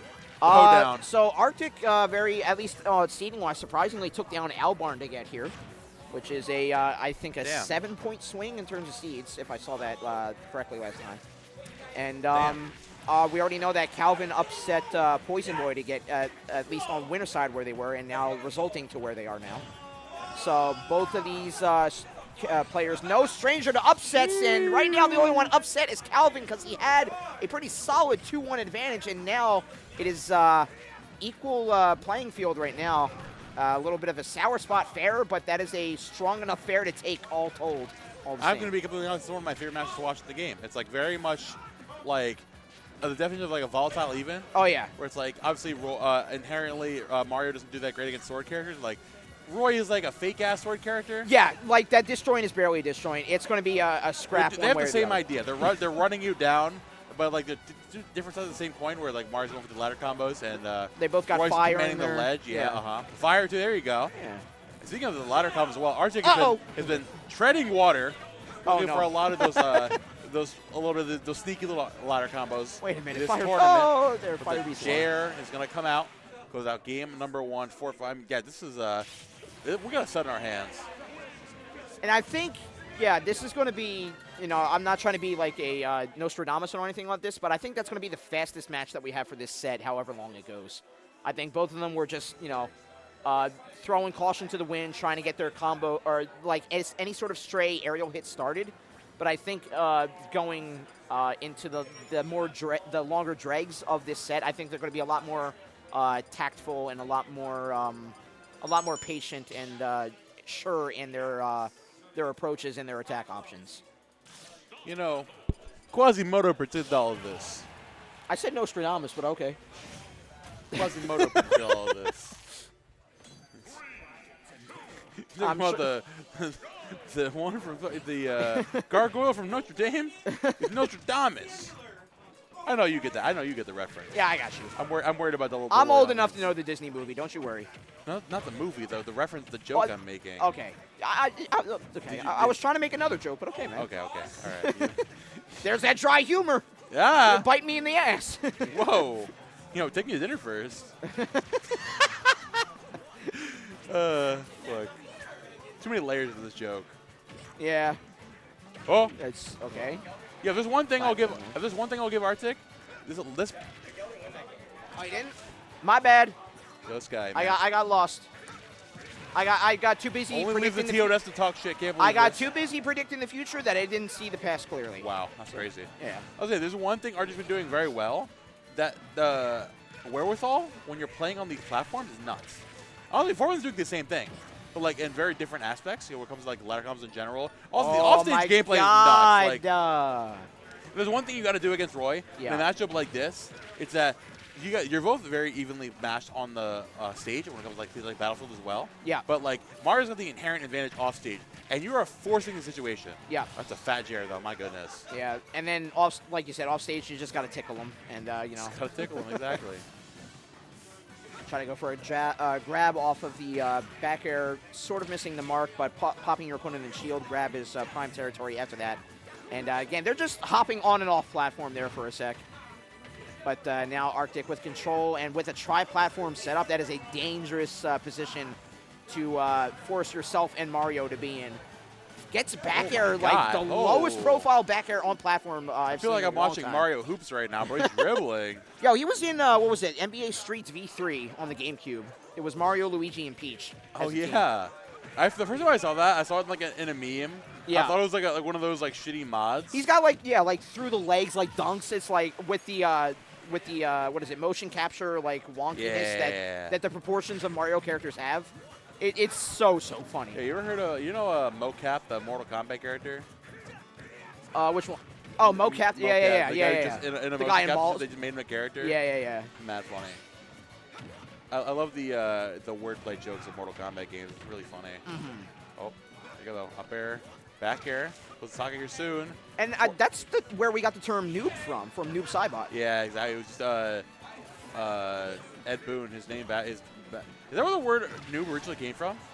I'm Or pretty was it sure. before that? I'm pretty sure. I think it was like people doing a really cheap thing, sort of like camping with Hadoken with Ryu. But I think in Mortal Kombat he had like some way to play, and it won people that shouldn't have won the matches their rounds, and I think that's where the term noob comes from. I'm gonna look it up. Yeah. I might be like wildly wrong here, but what is it? Oh, it's Point of Origin. dates back to the 1850s. Never mind. God damn. Noob gained prominence in early online gaming in the 90s and 2000s to describe inexperienced players. All right, so that makes sense. Then it's just a coincidence that it's just Noob Saibot. Oh, Yeah, wow. I guess he just saw it and he was like, you know what? It's funny. We call this guy Noob. I guess I wanted it to be that way, but yeah. Oh well. Oop, here we go. Into a very quick round 3, and for fun sitting. Now that's how Arctic won that game. Oh my God! This guy, bro. My Okay, Chungus okay, Go-caster. okay. I can't be stumbling across the finish line. I was doing so well already. Can't be doing it now. What are we doing, man? What was that? I don't know. Like, the stream runner's not here. The players aren't here right now. Who's We're here? falling apart. Someone here? The comments. I'm out of here, dog. It's crazy. No, I mean, like, take something before you go, man. Like, come on. Oh, okay, all right. Like, no one's here.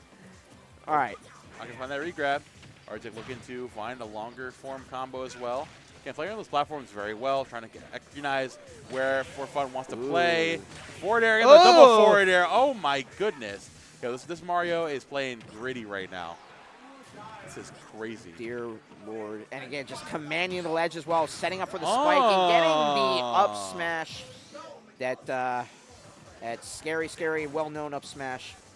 Mario takes out Arctic, getting the first stock claim here, and right now just trying to move in on the Mario right now is For Fun.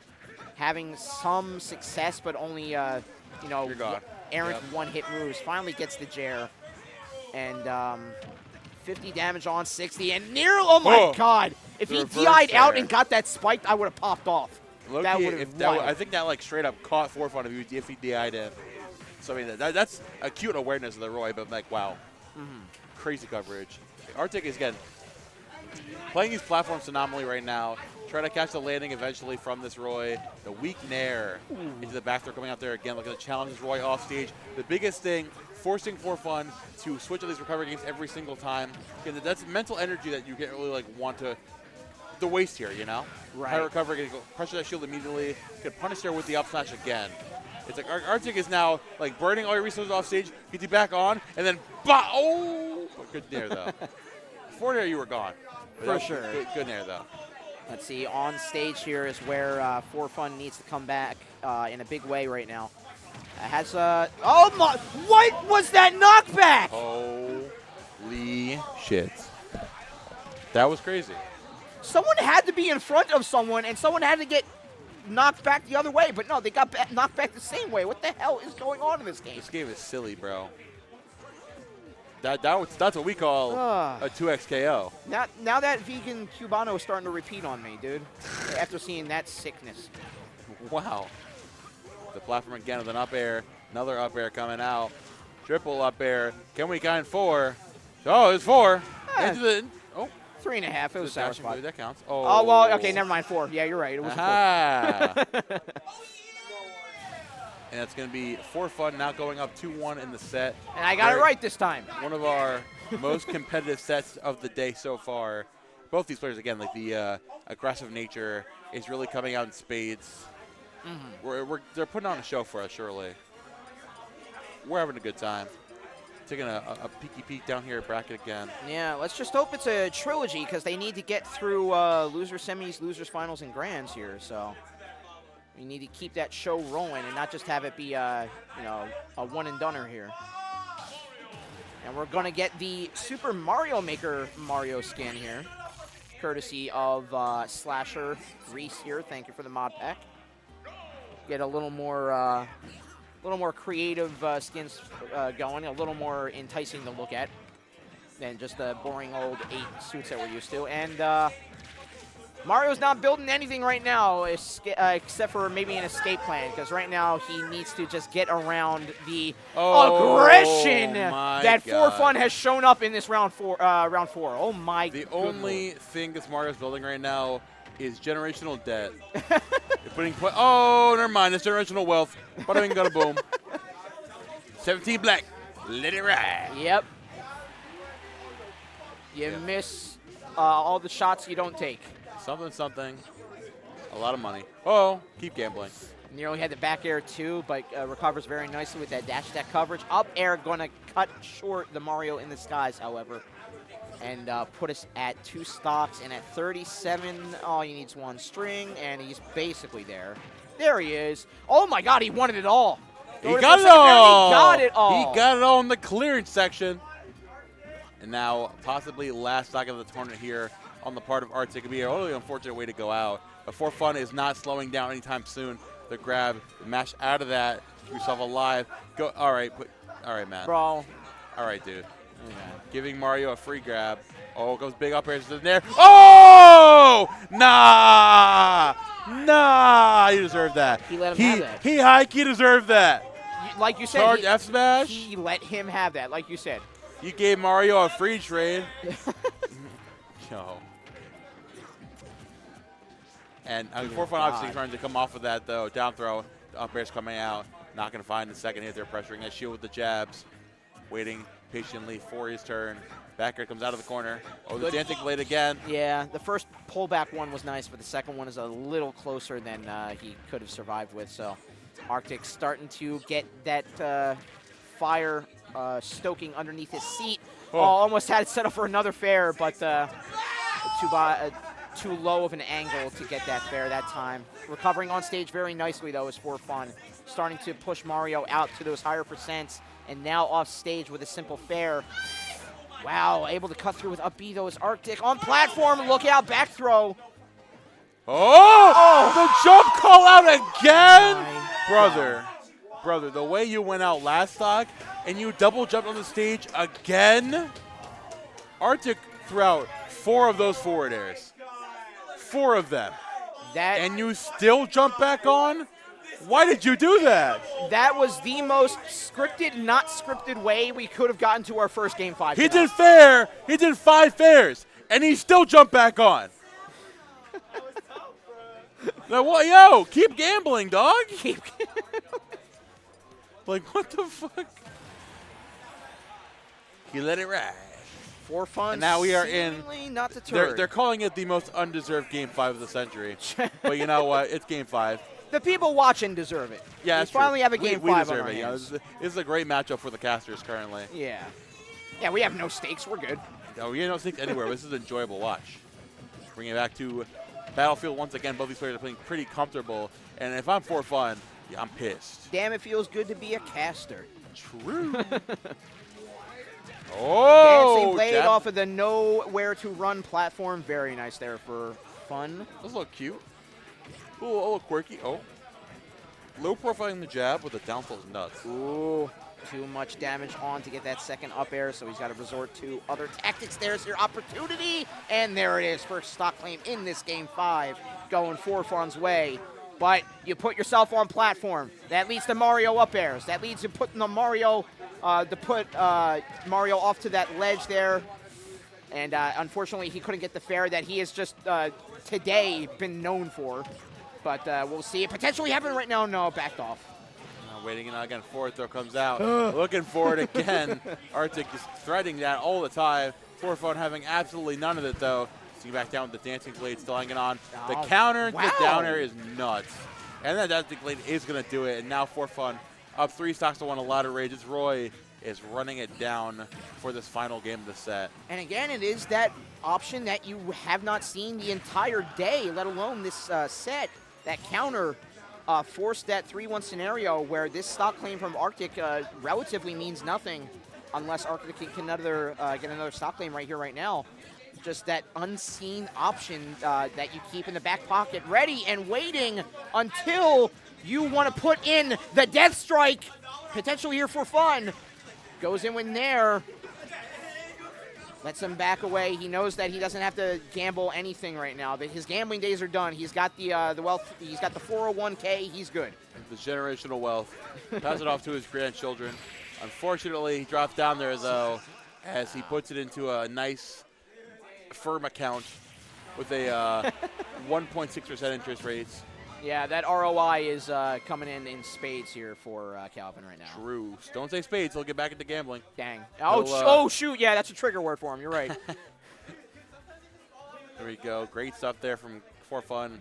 Taking it in Game 5. And now, dude, it's 8 p.m. and we're officially in top 4. All right. We're making some good time. Absolutely. 8 o'clock? Dang.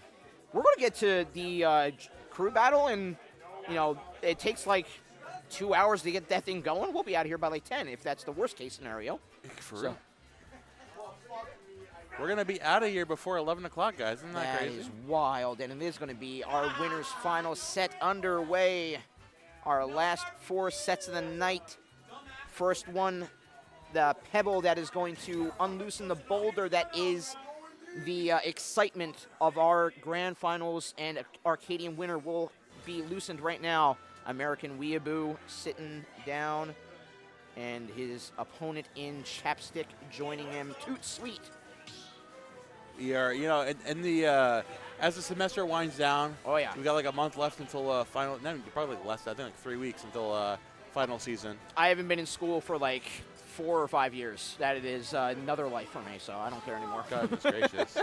No, but yeah. Unfortunately, I'm feeling that right now. Or is it like 7? Like I even lost track of time. It's that bad. Jeez, Dang. that's the joke's too easy. I won't That's a say. senior. No, yeah, I got you. That's a senior thing. There you go.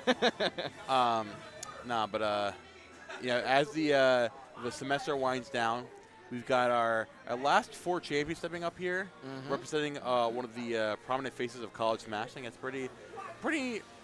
I can appreciate that a lot. We've got our final 4 players of Sento representing Rutgers, 4Fun from Drexel, and the winner's side, we've got the other 2 Drexel and Rutgers reps. We've got Chapstick from Drexel and American Weeaboo from Rutgers. Get into your game number 1 winners finals of the Philly Smash Ultimate Arcadian Fall Edition of 2025. Game number 1, Greninja Zelda. This, as you can imagine, Yeah. Greninja is going to have a time. The quick characters into Zelda are inherently going to be looking pretty good. But early on, again, there's one thing Chapstick is doing fantastically all day. It's been catching on to habits early on and then punishing them to the best of his ability. Absolutely. And I think it's sort of off the back of what American Weeaboo was doing at the start of that match. They were playing that Water Shuriken and letting Zelda set up that Phantasm to be somewhat of an interference for that Water Shuriken. And then he pivoted quickly from going to a projectile-centric gameplay to a more CQC and in-your-face aggression gameplay. And that just sort of caught Chapstick a little too quickly off their guard, which led to that first stock claim going the way of American Weeaboo. So that swap in projectile to just in-your-face aggression with the character is sort of like that quick pivot, like you said, that gives American Weeaboo the early advantage. But we'll see if Chapstick can make up what is essentially an entire stock right now, because they are lapped in percents right now and looking to get back on stage. American Weeaboo has everything working out for them every which way. Chapstick playing that well, though. The Nehrus love to avoid the forward air. True. And now the second time, though, American Weeaboo like, okay, I know you like using that neutral B in disadvantage state, so now this time I'm going to down tilt you. I'm going to wait it out. I feel you put in the perfect position here to punish Zelda accordingly. So going to get deterred there by the F tilt, by the Fanta coming out all willy-nilly. Cross back through the back air once more to another Shuriken. American Weeaboo playing this ledge completely patiently again, because Zelda doesn't really have the speed and tenacity to get off the ledge in a quick fashion, at least to keep up with Greninja. Yeah, So he's chilling right now. Not even relying on reaction off of ledge, or just simple. Not relying on reads, but simple reaction. Yeah, rather. exactly. Just relying entirely on the speed of Greninja, and it has got his back every time in that regard. Cannot escape that dash attack, just scraping the blast zone. 137, but like we said, stocks tell a different story. Avoids the up air, too, because that would have sealed the stock for sure. That up air from Zelda just missing the mark. And he gets the back air and makes it a 3-1 situation before Chapstick has a chance to equalize it on stocks. And Shadow Sneak, he is just trying out new things right now. Oh my god, American Weeaboo just goes in with dash attack fair, forces Chapstick off stage yet again, and a Shark of all things has to be the saving grace for Chapstick to not go down 3-0. Down tilt. Oh, again, wait for the Nehrus love once more. Early on in this game 1, there's one thing American Weeaboo's playing. Owned! It's their over-reliance on the Nehrus love. And that down air hitting you into the funny PS2 angle. That's a 3-stock. Game 1 from American Weeaboo. My goodness gracious. It all stemmed off of that, okay, I'm going to play reserved and play that long, patient, and projectile-centered gameplay, like for the first couple seconds. and then Chapstick fell into that trap, and then American Weeaboo just turned it on its head and just kept rolling with it the entire set. Like, they held on to that aggression, and they just never let go. And just seemingly keeps commanding that that control going forward. It is going to be a very, very long match for Chapstick, and potentially a very upsetting loss if he cannot rely on what Zelda can do. He has to find those moments. I mean, it's a big ask for him, a big ask for any Zelda, but to rely on those combo confirms that you know you can do. We saw Chapstick do it before, and on Hollow Bastion with that platform in the center, you might be able to lead out combos that rely on those setups. But if you're confident in your gameplay, like he is right now, you can trip up Greninja off that ledge, not have them go to a platform off of that ledge, and put them in a more precarious position. Yeah, very well said. I mean, early on, American Weeaboo was sticking to largely the same game plan of putting Zelda back through the ringer here, trying to catch that roll back in. Oh, goes for the pivot grab from the corner, though.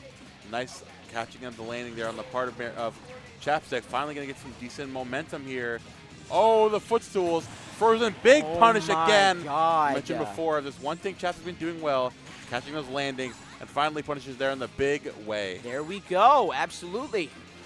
And even though they're off stage right now, American Weeaboo having a harder time reading what Chapstick's going to do off of ledge and punishing that get-up option. So even though they're locking down main stage right now, they know Chapstick knows to back away at the right times, and does get the aerial hit to claim stock right now. But Chapstick, even though it doesn't look like it, they're in a lot better position because they're going for things like the lock on that platform there with that down air. They're going for a lot more what we see as risky options, but I'm sure Chapstick has practiced that 1,000 times over. So they're getting a lot more confident, and that's a lot more dangerous of an opponent to face down. Oh my God! From downtown! That Phantasm came in clutch. There you go. Like your ledge presence, like you mentioned before, Mini Boss, it's a big thing in a matchup like this. Greninja gonna explode there. American Weeaboo gonna have to make up the difference. I mean, he's doing a decent job. The Neighbor's Love is putting a stop to a lot of the momentum, but still putting out a lot of the patience there. My God, dancing in the skies. Barely avoiding that. My goodness. But Chapstick is still getting chased down. Not going to get with the little dinky hitbox of the level 1 Knight.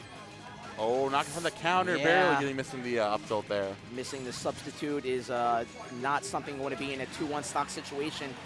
Thankfully, though, he got a fair to get the get off me option. Trying to push away with how Chapstick has been lagging off the ledge before, missing the mark with Hydro Pump, but still getting that back air in earnest and making it a 1-stock situation.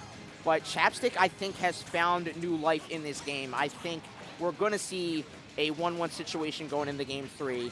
Because that Phantasm, even though he's missing the mark, he is putting Greninja at least backpedaling back to that ledge more than anything. And at 80%, you're putting yourself closer to that blast zone. That is not where you want to be.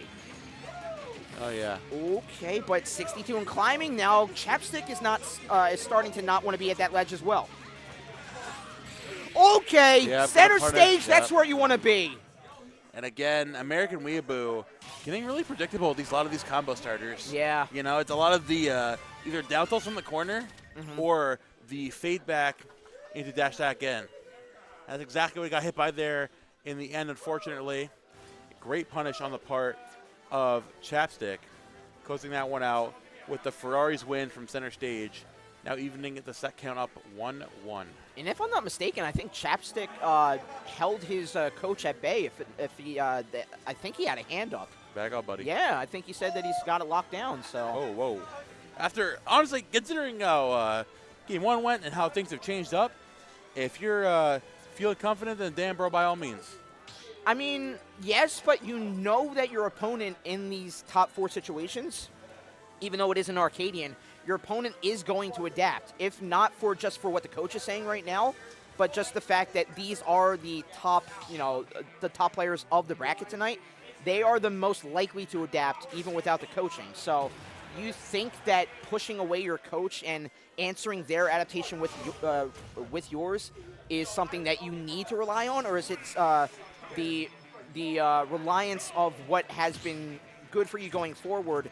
Is that a little too brazen for Chapstick right Listen, now? if there's any stage that speaks brazen, it's going to be Town and City. You're right on that. Yep. I mean, just the kind of energy American Weeble's putting out there. Like, if whenever you get your mitts on this Zelda, you got to take a stock immediately. A lot less space for you to delay off stage with the Neighbor's Love. A lot of space to kind of threaten those reversals in general. It's just the big flatlands being put out there. It's just straight up scrapping. Yeah. Albeit, Chapstick is relatively comfortable with this, Yeah. With the Phantom in place. Yeah. With the being able to catch the landing in general with the up tilts. I've been doing that very well. But, I mean, American Weeb looking to take more of a defensive approach here in this game, slowing things down and mixing up there. But Wow. Chapstick, big reversal there early on with the down air.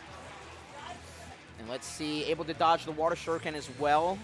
Even though they got sent off of that, that defiant down air, they still got pushed off the ledge. Second time, also being pushed off the ledge right now. Going very low for the recovery, and American Weeaboo respecting it. But that gives Chapstick enough time to get a dash attack and a Phantasm up. It's stalled out the Fair collided with Phantasm, and it stalled out the hurt box of that Fair so long that Chapstick was able to answer with a tilt attack and get the stock clean. And that's why we're seeing an even 2-2 right now. There we go. Now we're amping back up here again.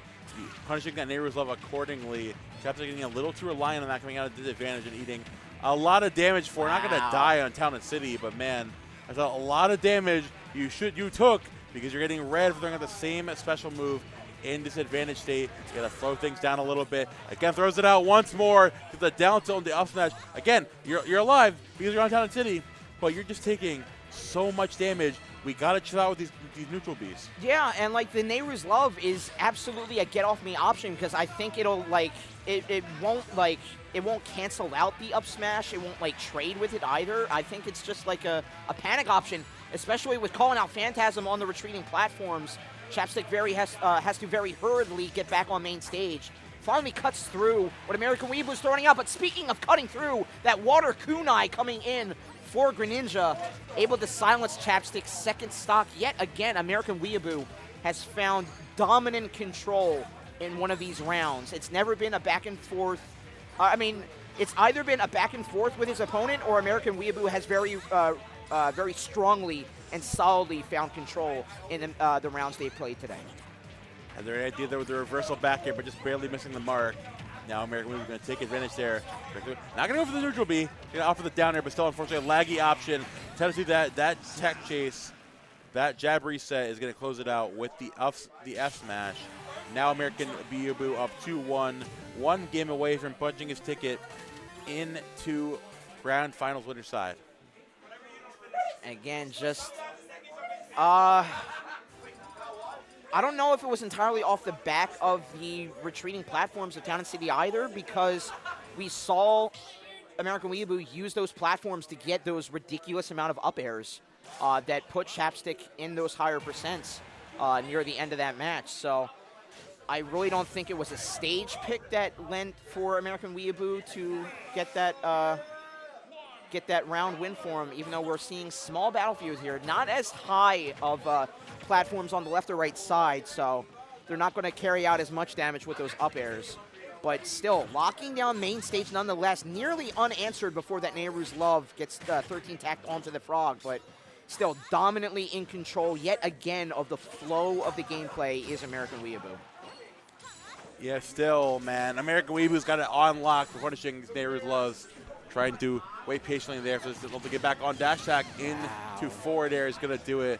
Chapstick, man. I mean, I understand the disadvantage is tough against a character like Greninja, but the Nehru's Love, we got to chill out with that one. Yeah, just, again, trying to rely on it, much like a Mr. Game & Watch up B, just to try to break out or get out of anything. And American Weeaboo was just ready for it 8 ways to Sunday. And, again, just you have no answer for the up airs, the up smashes.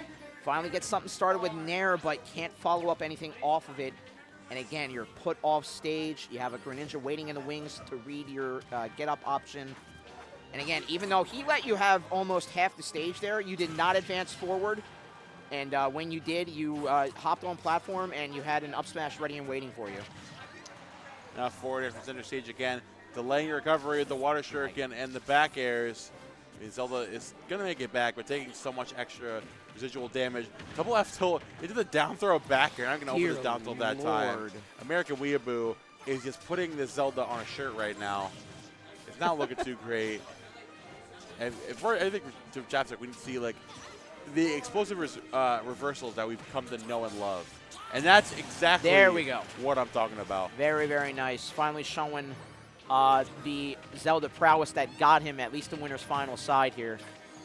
We'll see if he can potentially pull another one off. All you need is like 2 or 3 to really put such a lightweight like Greninja out close to the blast zone, if not sent out to the blast zone. So, but you have to get some footing on ground to start, and right now American Weeaboo is not giving them a single inch of real estate to do so. Nair challenging the dash attack of Zelda, sending both DBZ trade. Cutting through both the Din's Fire and the Phantasm setup with the Shadow Sneak, just avoiding every single thing that Chapstick is putting out yet again. And finally, the final nail in the coffin. We've seen that nail time and time again, but that kunai fair attack, sealing the deal, sealing American Weeaboo's safe haven landing onto winner's side grand finals. Very good stuff there from American Weeaboo. I mean, it's like a masterclass on punishing your opponent's habits of the only real options they can have against your character, you know, and then like fully honing in on that, recognizing the very lackluster disadvantage state of Zelda, and then punishing that in spades, and just putting you forward, you know, grand finals winner's side. Dude. Oh, boy. Hey, man. Yo, what's up, bro? Yo, well, why'd you lose to that Pichu, bro? Can we see him? Yeah, we can see him. Oh, we got him on. I did the overshoot read, got the Lloyd, and then missed the upgrade, and then died 15 seconds later because... Oh, we got a camera now. Yeah, I wanted to get him in there because you were I talking assumed to him. it was broken, bro. Nah, you're fine, man. No, we're good. We got that new like high-end mic for this. Oh. Yeah. What's going on, chat room? Yeah, you were talking to Burris there, so I wanted to get him in the No, shot we're as well. good. We are here, top 4, pushing on forward. We have got our loser semifinals. We're bad, guys.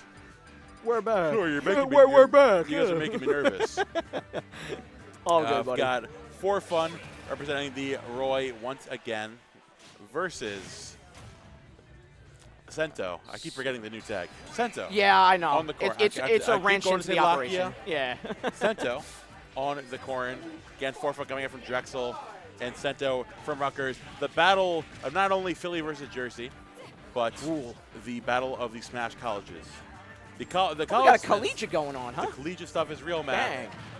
It's serious. This collegiate shit is serious, bro. I believe Rutgers entered their first the nationwide collegiate cert bracket. Oh, yeah? And they're like 8th or 7th right now. Good shit. Nice. Yo, those collegiate teams take the shit seriously, bro. Oh, absolutely, yeah. So that's like very impressive. Esports is the new thing for colleges, so they're pouring, that starting money is an investment going forward. I absolutely see why it's a big thing. Oh, and another big thing is that wingspan of that Corrin covering 4 Fun's advancement back to stage and cutting it entirely short. Sento taking the early lead here at 97. You know, we could see a blink and you'll miss it stock claim for Calvin right now in 4 Fun, but he has to find any sort of ground game. Does so. That's Dancing the Blade ground game. cleans it up. That's the ball right there. That is the ground game. Looking back there again. And a big thing early on Sento is doing is punishing how aerial-centered this Roy has been. It's exactly, again, we mentioned before, where Corrin likes to be. It's having there put her being under her opponent. Getting those crazy juggling combos. Yeah. You know? Utilizing those disjoints in general. But now whenever 4-1 goes to ramp up, that's when the damage comes out from this Corrin. But now, though, finally get some footing. First, you get that reversal there. Again, 4-1 looking to play more of a solid grounded game here. Amp up with the extra damage. This Corrin is doing a fantastic job of catching this Roy before he can actually get any of this momentum.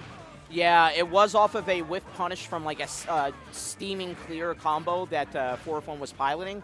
But still, you have to have the reaction time to get that punish off in time because Roy is a very aggressive and very fast character, and those two things together, it can be very hard to track when they whiff. So for Sento to be able to react and get a stock claim off of it, major props to them. And fighting back the main stage right now is Sento, but still, For Fun having a difficult time getting this stock claim. And again, right now we have the Roy in the skies, and like you just said, Corrin is a little more at home in the skies, finding a lot more of their marks hit with their attacks.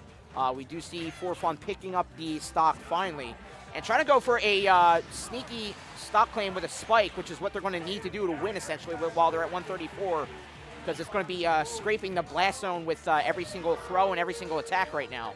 But, and that should do it. I'm not sure what move it was, because both characters were in stun animation, but all told, at the end of the day, Sento takes the first round of our loser semi set here. No. Yeah, you might hear me for this. They look like twins. You may hear me for this. They look like twins. Have you seen that clip? Probably not. Oh my God! Hold on, bro. I'm showing it to you right now. Okay, I got you. It's so funny. Hold on. It's from Fusion. Hold on. It's not the guy that with the anime Facebook profile, or at PFP, is it? That is a classic. Oh, it's No? classic. Okay. Hold on, bro. If it's classic, then it's not what I'm talking about. Hi, Drew. John is screaming about Mario Party. He got cammicked. Oh, you guys are playing on side Wrong stream? guy. You're playing Mario Party? Yeah, we've been playing that. Jesus Christ. You'll find it here. Hold on, bro. All right, while Momo enlightens me with the newfangled memes of today's generation, we got game 2 rolling along here, and There it is. unanswered I on found it. damage is Calvin here. Oh, yeah. I know. Okay, we're good. You reminded me. Like twins. You may. Silence after that. Cal- Yeah. You might hear me for that. It's kind of like twins. Yeah, the funniest part of that clip is the dead silence. Yeah. 5 seconds afterwards, and he goes, "You were saying something?" He's like, no, elaborate. dig that hole deeper. Anyways, the twins are going at it right now. Let me stop. Someone's actually gonna get bad. We're finally getting some decent footing here early on. Fair up air, and a third up air off Plaid. Very nice there from Calvin. How the turntables. Sento is Lakia, by the way. / Cub. Yes, Aqua's there in the chat. They tried to pull a fast one on us TOs there, but we caught You can't get it past me. You cannot get a meme tag past Momo. Not me, not this guy. Sick and tired of it. And For Fun was just waiting for the landing off that pin swing. And Dancing Blady is swinging all the way till the end of the night. Hopefully, back air will seal the deal. 2-1 stock claim. 1 stock away from evening up the set count. And bobbing and weaving pretty effectively around what Sento's doing on main stage here. But they got to get the ball rolling in terms of percents, because they are at 74 and 1. Oh, able to escape the chop. Wow. That's actually so unfortunate for Caleb there. Yeah. Grab coming out forward, throw coming out of the low. And there again with the up air. Dancing Clee coming out as well. Mini Boss almost like, I'm about to have a conniption. I know about 6 and 7, so we're good there.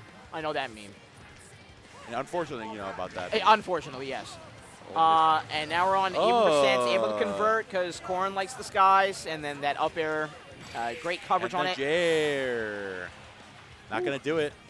Waiting patiently for this corner to get back. Not going to challenge her off stage. Wait for your opportunity. Playing the ledge where your strengths are best inhabited. Nowhere to run to. Used his jump.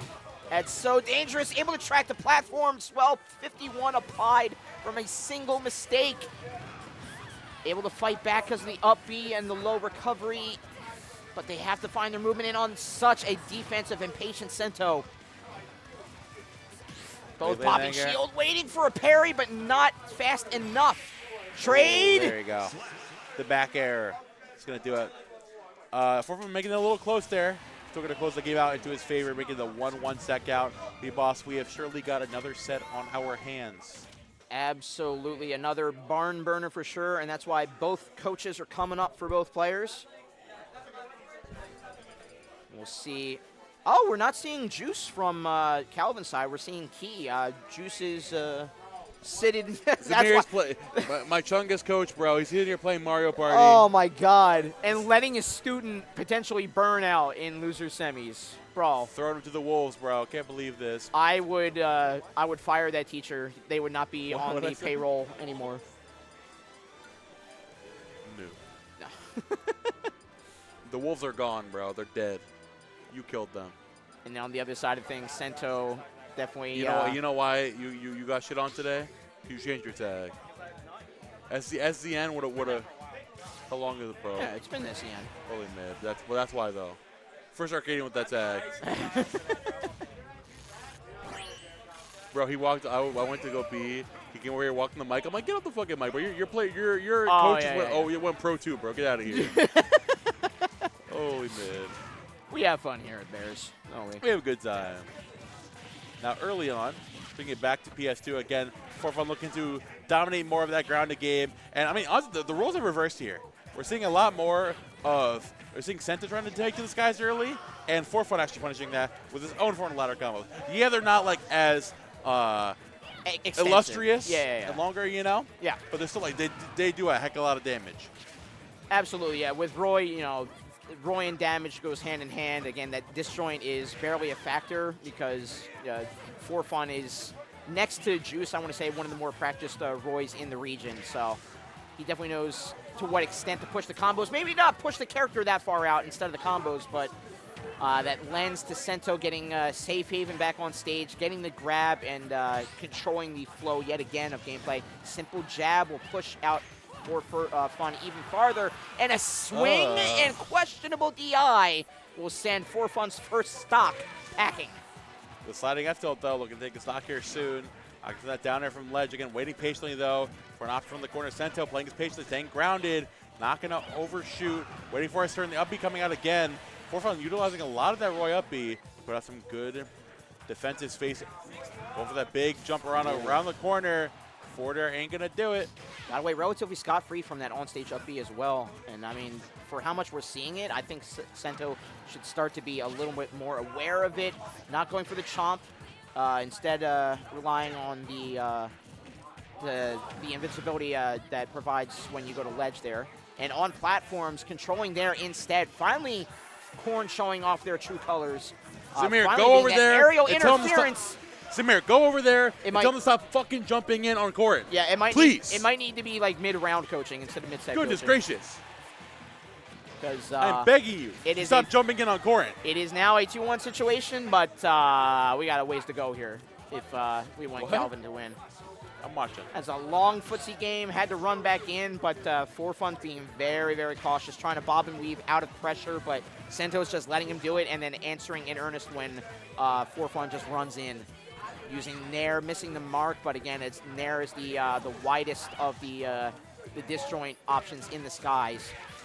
And right now, no, we've seen a little bit of a combo and a half here, a little string here for Calvin and Forfun.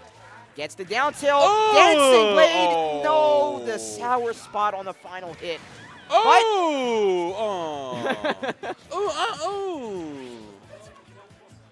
A lot of big ups, but letdowns here, and Just still like my childhood. oh, no. Out of the corner. Now Missing we're- the pin, missing the mark, gets Oh. down tilt. Did he spot dodged the pin, but not the swing afterward, I think. Oh, wow, Oh. yeah. Chomp was ready and waiting to just get out there. And Bear will seal the deal finally, but 115, big mountain to climb. And there goes You the get mountain. stuck at the bottom, bro. Right at the foot of the mountain. Yep. Samir, get in there, bro. Yeah. Samir, your man. Coach is needed, bro. Samir. Coach is needed, bro. This guy's not listening. Bro, Get in there, tell him to stop jumping on Corin, please. you're leaving your student high and dry. They're What? not going to get a diploma. They're going to work in a McDonald's, bro. Come on, man. That's what I'm saying, bro. Yeah, bro. We can't even. The generational joke of being forced to work at McDonald's doesn't work anymore. Yeah, because like at this people point, kill to work there's at nothing wrong with McDonald's. that. Yeah, you're right. You know what? It's not great in these streets, man. Absolutely not. It's bad. I'm sure being a king, though, with the crown on your head tonight would be a lot better than a McDonald's job. Stupid. All things told. Yeah, I agree. Here we go. Game number 4. Again, biggest thing here is if For Fun can hone in on that grounded pressure, you know, play a lot more underneath these platforms as opposed to falling into the overarching nonsense of this the core and ladder combos. That's a good way to put it. I like that. You can quite literally overarching. You can for sure overcome the great trials ahead. And early on, For Fun doing exactly that. You know, playing keep this corn out, not going to get up there, waiting your turn for this corn to land, not going to overshoot, playing that grounded game phenomenally so far. Being slightly preemptive on their mid to close conversions there. So, Calvin. Oh, you had the read, but you still find it though. Jer is a pretty broken confirm. Yep, For Fun, teacherless, but still picking up new lessons. Trying to keep his education up on his own. It's not even homeschool, it's self-school. There you go. And not letting up. He is hitting the books hard right now. Yep. 57, 67 damage. Dancing Blade nearly finished to boot. Forget Khan Academy, we got Key Academy. Right. Avoid that pin. Again, dropping back down there, that platform. What's the cancel on the pin though? Nice grab from Sento to catch that overextension. They're going with the dancing blade, gets a good pressure there in that space. The pin is still going to close it out. 76 definitely not too bad. Yeah. Again, For Fun, not going to get over aggressive. Keep your feet planted on the ground. Exactly what you got to do here. Not jump in and give Corrin that momentum. Parries the pin, but doesn't want to bet anything too risky. Bobs and weaves yet again. Just a slight miscalculation on that movement in after that bob. They're saying Sento kind of struggling here to get any meaningful damage. Unless he's jumping in, of course. Right. He set him up there for that PS2 platform combo. Get the back hit of that pin again. Nice grab, would you get back to the ledge immediately. But patiently on the ground. Not going to overextend too much. The Jer is going to close it out there for sure. All right. For Fun finally looking pretty good right now. We have the local Philly scene shouting out their support for fun. We'll see I if... think you're doing it for pride. Sorry. No, you're good. That was pretty bad. It's true. It was a true statement. The dancing blade out of the corner, 45% at the ledge. Oh, no. The down tilt reversal. I'm loving these down tilt threads coming out from Sento. Oh, wow. And definitely a big DI mix up there. Last stock scenario, possibly for Fun. Tournament stock here, he needs to make it count right now. He wants to bring it to a game 5. The grounded game looking much better here on the part of Sento. The jabs coming out, the down tilts actually pressuring out the destroy in general. Finally going to get more of the falling aerials though. They're going to get spotted there to avoid that grab. Finally, For Fun back in the driver's seat. Jab into forward at that time. Stroh's going to close it out. We can afford it. Off stage. And too low for that recovery. Fantastic stuff from For Fun. Changing up the gameplay in a dominant way there in that game 4, who brings us to another game number 5. Unbelievable turnaround. You know, he's still hopping, like you said, for him to avoid, but finding those key moments, finding those key interactions where he can pilot that Roy like he knows he can, is able to turn out in the end. And yet again, it is Key and not Juice, but seemingly with a better handle of things, all told. So we got to give mad props to Key out there for picking up what Juice should be doing right now. He's in his ear right now, like, yeah, you know, I know Zamir dropped the ball. He's too busy getting his ass beat in Mario Party. But I got you, dog. You know, he's doing a good job. And then not to downplay the efforts of American Weeaboo coaching in there for Sento there. And I wonder what happens when if they face each other in grands. It's like American Weeaboo is like, okay, so what do you want to do here? what you do is SD 3 times. I want you to normal get up into my down tilt.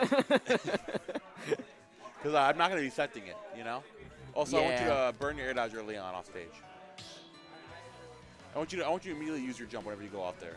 I wonder if we should be overly strict with coaching and like have like students and coaches sign up to be like dedicated, and like they can't have another coach except the one that you sign up with for the tournament. If we were more buttoned up, sure, but I think like the multiple coaches thing offers not only like funnier, obviously. Yeah. I bet it gives more like incentive community where it's like, yo, I've got something to right. say. If we were to my police boy it. Out, you know? Yeah. I don't think it's been a big issue. You Yeah. know? Where it's like as long as each person's got a dedicated coach, then like I think it's fine. You know? Yeah. Like, we're not at that extreme level of caring just yet. We're still having fun. But, like, if we were to care all that much, Oh. much like Actually, Calvin is caring right now, he's finally turned it on. and then Carter went, so then you're going to jab F smash. Going to hit him with the Jeff smash. Yeah, honestly, playing that grounded game phenomenally here. Quite literally not taking disguise whatsoever and forcing this Corrin back into the corner. This hollow Bastion pick nowhere coming to run. to spite this Corrin right now. Despite the extra momentum you can get off of that center platform, it's just Forfun's not giving it to you, man. And with the throw, not going to take, but still Calvin fighting back where he's at his weakest off stage. And another throw will seal the deal. Second time around does the work for Sento. But speaking of grabs, Forfun gets a pretty good starter off of a single grab here. 64 damage, looking for a spike, not finding the mark. Simple Nair will keep Sento backpedaled on that right ledge, cutting through. Finally gets another grab, advancing forward slowly but surely is Sento. Have enough ground game to get their game plan potentially started here. But again, finding home now on the left side, bobbing and weaving out of that pressure until they're ready to strike. But quicker bob and weave from that lance swing is Sento and Corrin. Being a lot more patient as well, but again, you miss one Jer, and sometimes that's all it takes. And now Sento is one stock away from going down, and Forfun one stock away from going on loser's final side. Sorry, I just heard the crowd. No, you fine. It was funny. They said lock out, Caleb. That's funny, that's funny as shit. That's the best kind of pestering I've heard all day. Oh, dear Lord. My God! I thought I was gonna do back down air. Holy shit! Up air, back air coming out. I mean, Sento needs to stock yesterday. You need to extinguish the momentum on this Roy as fast as you possibly can. Yes, he's not going to do it. Great DI over Forfun that time. Back on stage there immediately with the up B. Nice going for the DI mix, but still hanging on. Reversal there with the binding blade into the dancing blade. Goes out here soon. Nice parry on that as well. Waiting patiently at the ledge. He's like coming all the way out there. Up throw is going to do it. Last stock scenario. A little bit of rage here on this Corrin, but Forfun is still moving. Trying to hold on. He really needed to do something off that invincibility, off that Halo platform, though, and 22 damage, you know, it seems like Sento got a little bit more done than Calvin did, and Sento's starting to pick up a lot of pieces right now. Double spot dodging, a little scared right now. Baxter coming out, jump back on, into an air dodge, still hanging on. Sento putting all the pieces together like you mentioned. Up he comes out. Forfun feeling the pressure just a little bit. Back comes out, burning the jump early on. The air dodge still coming through. Makes it back delicious, barely into the back air, and Forfun just barely closes it out. Oh my goodness, with the 3 panic options in a row. A scary position to be, but Forfun, the part where it matters, the low recovery came out in spades. Winning it for him, takes it game 5, last stock, last hit, last pube hair over Sento. I mean, I was going to remark on how that was the tightest robbery we've seen tonight, the closest nail-biting match we've seen tonight, and then you put pube hair in my mind. I had pube hair. Oh my God. In my mind, I said. I thought in my mind. I thought you said mouth. No, I said mind. Like, dude. This is a little green even for you, man. No, that I already had a. Dude, what is this? I don't know. It's mad comfortable, but it's I was like, going to say I already had the vegan Cubano. I don't want to find out if pube hair tastes the same. So you put it in my mind. Fuck you. Put it in your mouth. Fuck you. Fuck you. Fuck you. What fingers that? And now you put it on my cord, bro. What the fuck? My bad, bro. There you go. All right. I don't know who this is, but they're a great TriCaster here. Yeah. It's a comfortable ass pillow. Oh, this is a Squishmallow. I don't know if this is like a fake ass Squishmallow. It's a Mushmallow maybe. Hell, I don't know. Who knows? But it's comfortable, so I don't really care. Yeah, that's all that matters. Yeah, no, Forfun closing it out in a very clutch fashion. One of the Titans of New Jersey has been slain. As now we've got losers finals amped up here. Right. We've got Forfun coming through with the heck of his losers run versus Chapstick dropping down from winners finals. The Roy versus Zelda. I know one thing. Considering the playstyle momentum of both these players today, yes, it's going to be a good set. Oh, without a doubt. Though the paths that both these players had to get through to be here is pretty insane. I mean, Forfun already had to beat who was it? Had to beat Sento on winner's side, so that was a double knockout there for fun in Sento. Sento like put the pieces together. Yeah. And like I can appreciate where it's like you had a good game plan. Yeah. But it's like for fun was negating that so much. You know, where Yes. it's like you had. I feel like there had to be more of a secondary game plan earlier on, which in Game 4 it came out in spades. You know, a lot more of the jabs, the downhills, challenging the ground to give this Roy. Right. But like we need to see more of that. You know, where it's you got to realize like in this, or it's like there's not going to be a lot of more chariot games like Game 1 and 2, or Game 1 where for fun's just jumping into everything. Yeah. You know, where it's like you got to play, and albeit when he did that, you played around that perfectly. But Right. when it's not happening, what's the game plan then? It's like we saw the remnants. We saw it building up slowly but surely. If there was another game, I feel like Sento could have built that a lot more. Absolutely, yeah. And that is going to be like character dependent most of the time, but Yeah. like it is one of the hallmarks of Roy's toolkit, just having that low traction to the ground combo game that can just go across the stage and lead to those blast zones where things like tilt attacks can kill, Dancing Blade can kill, and if we can see them be a lot more effective leading up to these matches here, they will definitely work out for fun in a big way, but has to get through Chapstick and American Weeaboo on the other side of things as they get losers finals match underway. Early on, again, for fun looking to get explosive right out the gate. If you're going to have that momentum off your last set, then, buddy, you got to use it. But speaking of momentum, there's one person who's been really good at extinguishing momentum for all these players all day. It's been Chapstick. Early on, the big double grab into the lightning kick off stage. Led Trump with Ferrari's win. The slide off Ferrari's win is insane. That's kind of wild, yeah. Chapstick is making shit up. Just being another Houdini here, just, you know, trying things out in the wind and making it look like magic, making it work.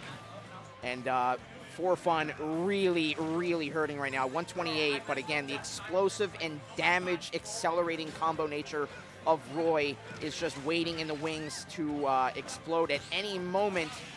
But a down air, not going to find connection with up air because too much damage. But dash attack, that was the longest taking stock claim I've ever seen dash attack accomplish. But all told, for fun is really going to have to do some work. And they almost put in that work immediately. That was scraping the blast zone right there from Chapstick to survive. But for fun, seemingly more in this than I thought they were just a second ago. All right, reset, man, and here we go. Cover that ledge perfectly. The normal getter going to called out there in spades with that Dancing Blade. Okay, guys, in place there with that up tilt again. Chaps have been really good. Remember, you give them the opportunities to find those hits, take them and make them count every single time. That normal get up again. Rolling out of there, for fun, not going to challenge that. It's like, yo, get me the freak out of this situation. I mean, yeah, they both know losers finals. They both not want to bet anything that could spell doom for them. Elevator not going to find work. Good DI from For Fun, recognizing where it was going to send him out to. And good up air trades as well off the back of it. But a second one, like you said, another Feori's Wind, sharking through through ledge, however, will put Chapstick back on stage control with Phantasm waiting in the wings even more so. Just For Fun is just finding it so hard to land. Yeah, a couple whiffs, but third time is the charm for a grab attempt and sending them to the skies with that up throw and another 2-1 situation facing down For Fun. Here you go, finally, down throw. Coming out, For Fun trying to find something soon to take the stock. Had the idea there, catching the roll out. You cannot be rolling in against Roy at such a high percent. Oh, yeah. Even if they they got the unlock on you on the roll in, like, you can't risk dying that early. Yeah. And now For Fun has got the momentum here for this final stock, 46% and counting. You have the read there on that sharking underneath that ledge. Got you right in there again. Low profile's the up tilt, which is nuts. Wow, yeah. And it just, again, looking like Mr. Game & Watch with the breakout option of the up B from Roy, of all things, is something very, I think the most stupidest thing we've seen today. And again, okay, never mind. It's the third time that Feori's Wind shark. That is the stupidest thing we've seen today. For Fun looking to silence this stupid game, but the voices, not doing it just they're yet. getting louder. That's to jump in there with the up air. Get out of my head! Get out of my head! Nightmare, nightmare, nightmare. Oh! Faded Slash not going to connect there. Back there comes out. The Din's fire goes to the high recovery jump once more. Chapstick waiting for it. There's the Waveland back out, though. Not to count. Wow, that. all day to punish Bet that. it all on the Ferrari's Wind. Going to find that F smash. Close out game number 1 on the part of For Fun. That rhymed. Hey. All right. Good job, guys. We did it. That was, just for how many times that Feori's win worked out for Chapstick off stage. And from how many times we've seen the elevator on stage, I think it was an inevitability for Chapstick to try to go for it to be the stock claimer in the end there. But for fun, seemingly wizened and ready from his last set and not dropping a beat in rolling right in the next one here.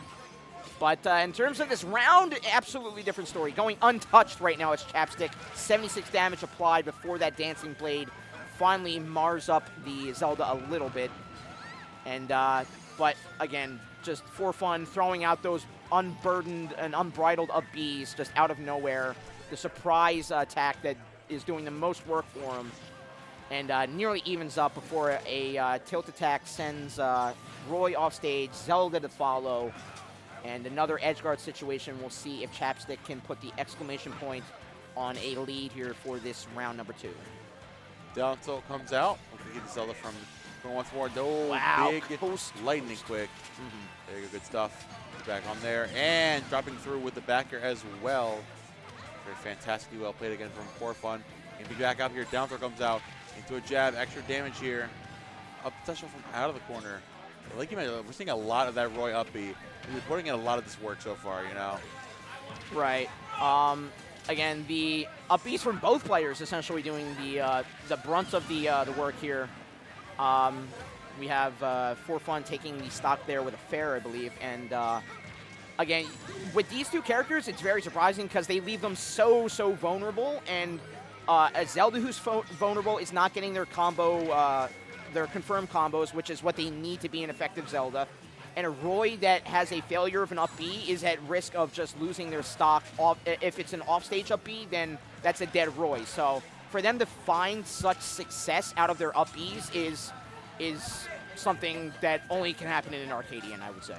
So you're seeing the unfortunate the downside of a playstyle like Chapsticks, where if you've got a good handle on your opponent, you find some really explosive reads. Yeah. But at this point where it's like you're getting run down by For Fun, he's got the full command here. As I say, they'll get the 2-frame there on the Phantom Slash. Right. It's got to be. We're in a position right now. Oh, where For Fun's going to take the momentum and quite literally just run you through. He's underneath already enemy going up lines. That one there. 2-0, and is thirsty for that run back on American Weeaboo.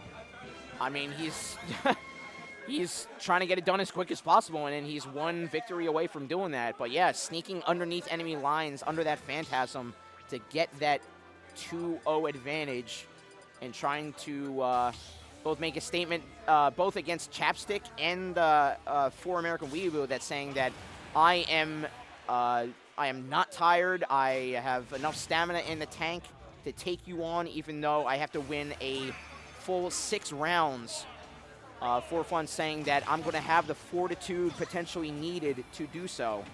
But let's see if Chapstick can reverse it right now and have the fortitude to make a reverse 3-2 swing, or will it be all Calvin going forward, claiming the loser side seat of Grand Finals? And seemingly right now, repeat of the first 2 rounds, like you said, Chapstick not finding a whole lot of purchase in those combo starters that lead to those confirms, and For Fun just running away with punishing every single attempt. Jab back air, or the Gene back air, whatever you like to call it. You know, the back air is sponsored by Wrangler. There you go. But I mean, For Fun again, utilizing the momentum, running the Zelda down before he can get any kind of recurring momentum on his own part. Catching the roll back there as well.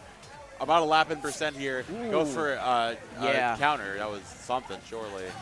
I mean, it That was worked cute. one. Yeah, it was, but Why are like, we rolling out against Roy, please? like you were landing on stage. I don't think counter was like appropriate for landing on stage at that point. Like if you're landing main stage against Zelda, that's fine, but like off ledge, I think Zelda is just gonna be be more reactionary than be more just blind aggression essentially. Yeah, For Fun is looking to move forward in the most dominant matter right now. Chapstick trying anything to get back in this game, but it's not looking too great right now.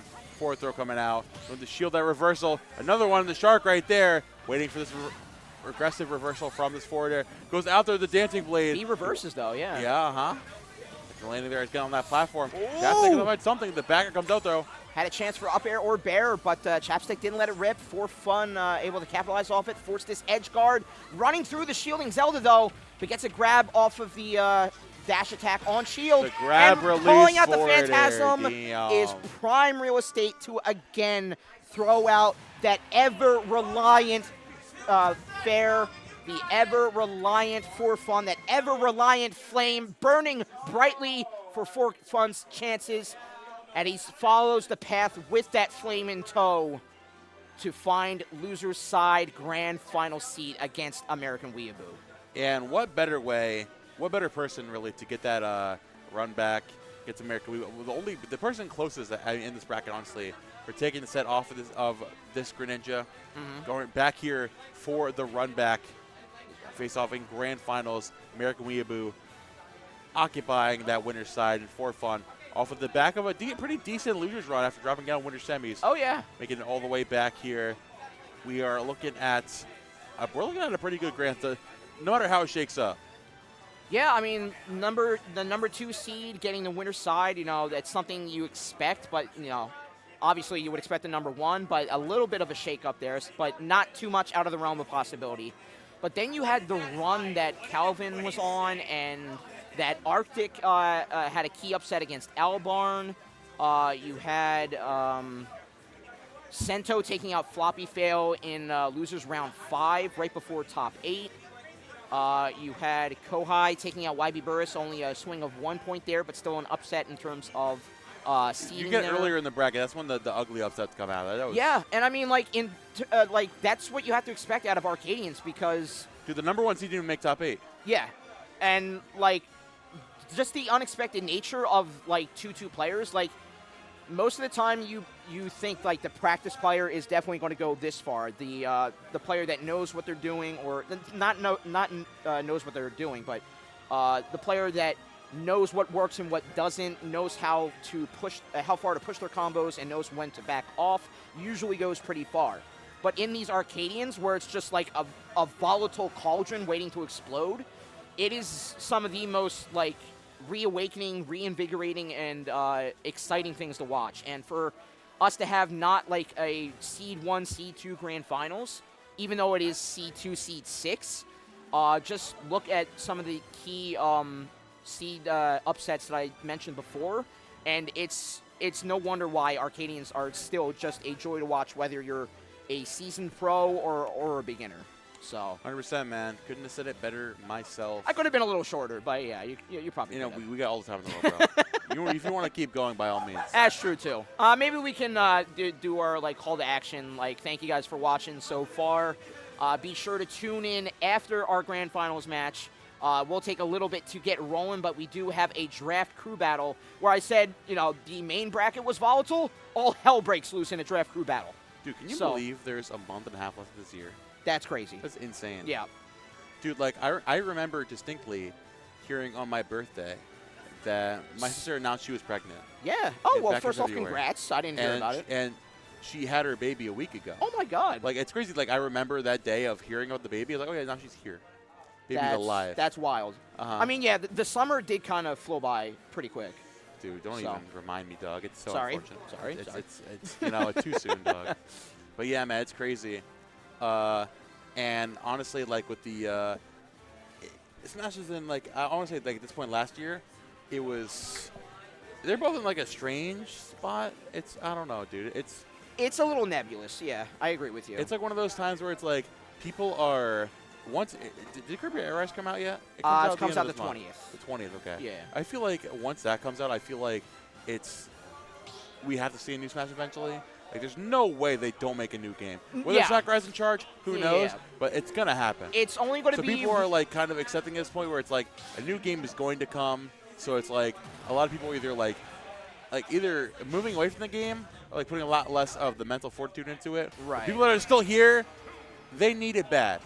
And with that transition to end all transitions, hello all, and welcome to Grand Finals of the Philly Smash Ultimate Fall Arcadian. We are here, winner side occupied by American Weeaboo on the Greninja coming out from Rutgers. And we have got For Fun dropping down winter semifinals, made all the way back here to Grands on the Roy from the part of Drexel. Philly versus NJ. No better way to call out the Philly Arcadian. Let's get right into it. And already starting off with the speed of American Weeaboo and his Greninja. Started out with a deficit and is looking to be in prime position after the fact. Was starting to go hurt about like 40, 60%. That damage was starting to climb pretty slowly, but then he piled on the damage very quickly on his opponent For Fun and got the stock claim off the back of it.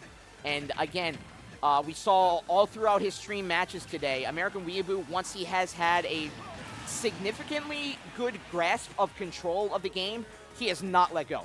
He has not let go of control as soon as he's gotten it, and we'll have to see if the last bastion, the last hope of Philly, let alone the other side of the Arcadian here in our loser's run, can be able to shake that grip away from him. I'm sorry. No, you're fine. I'm not going to lie. I looked at my phone for a second, looked back up, and it's up 3 stocks to 1.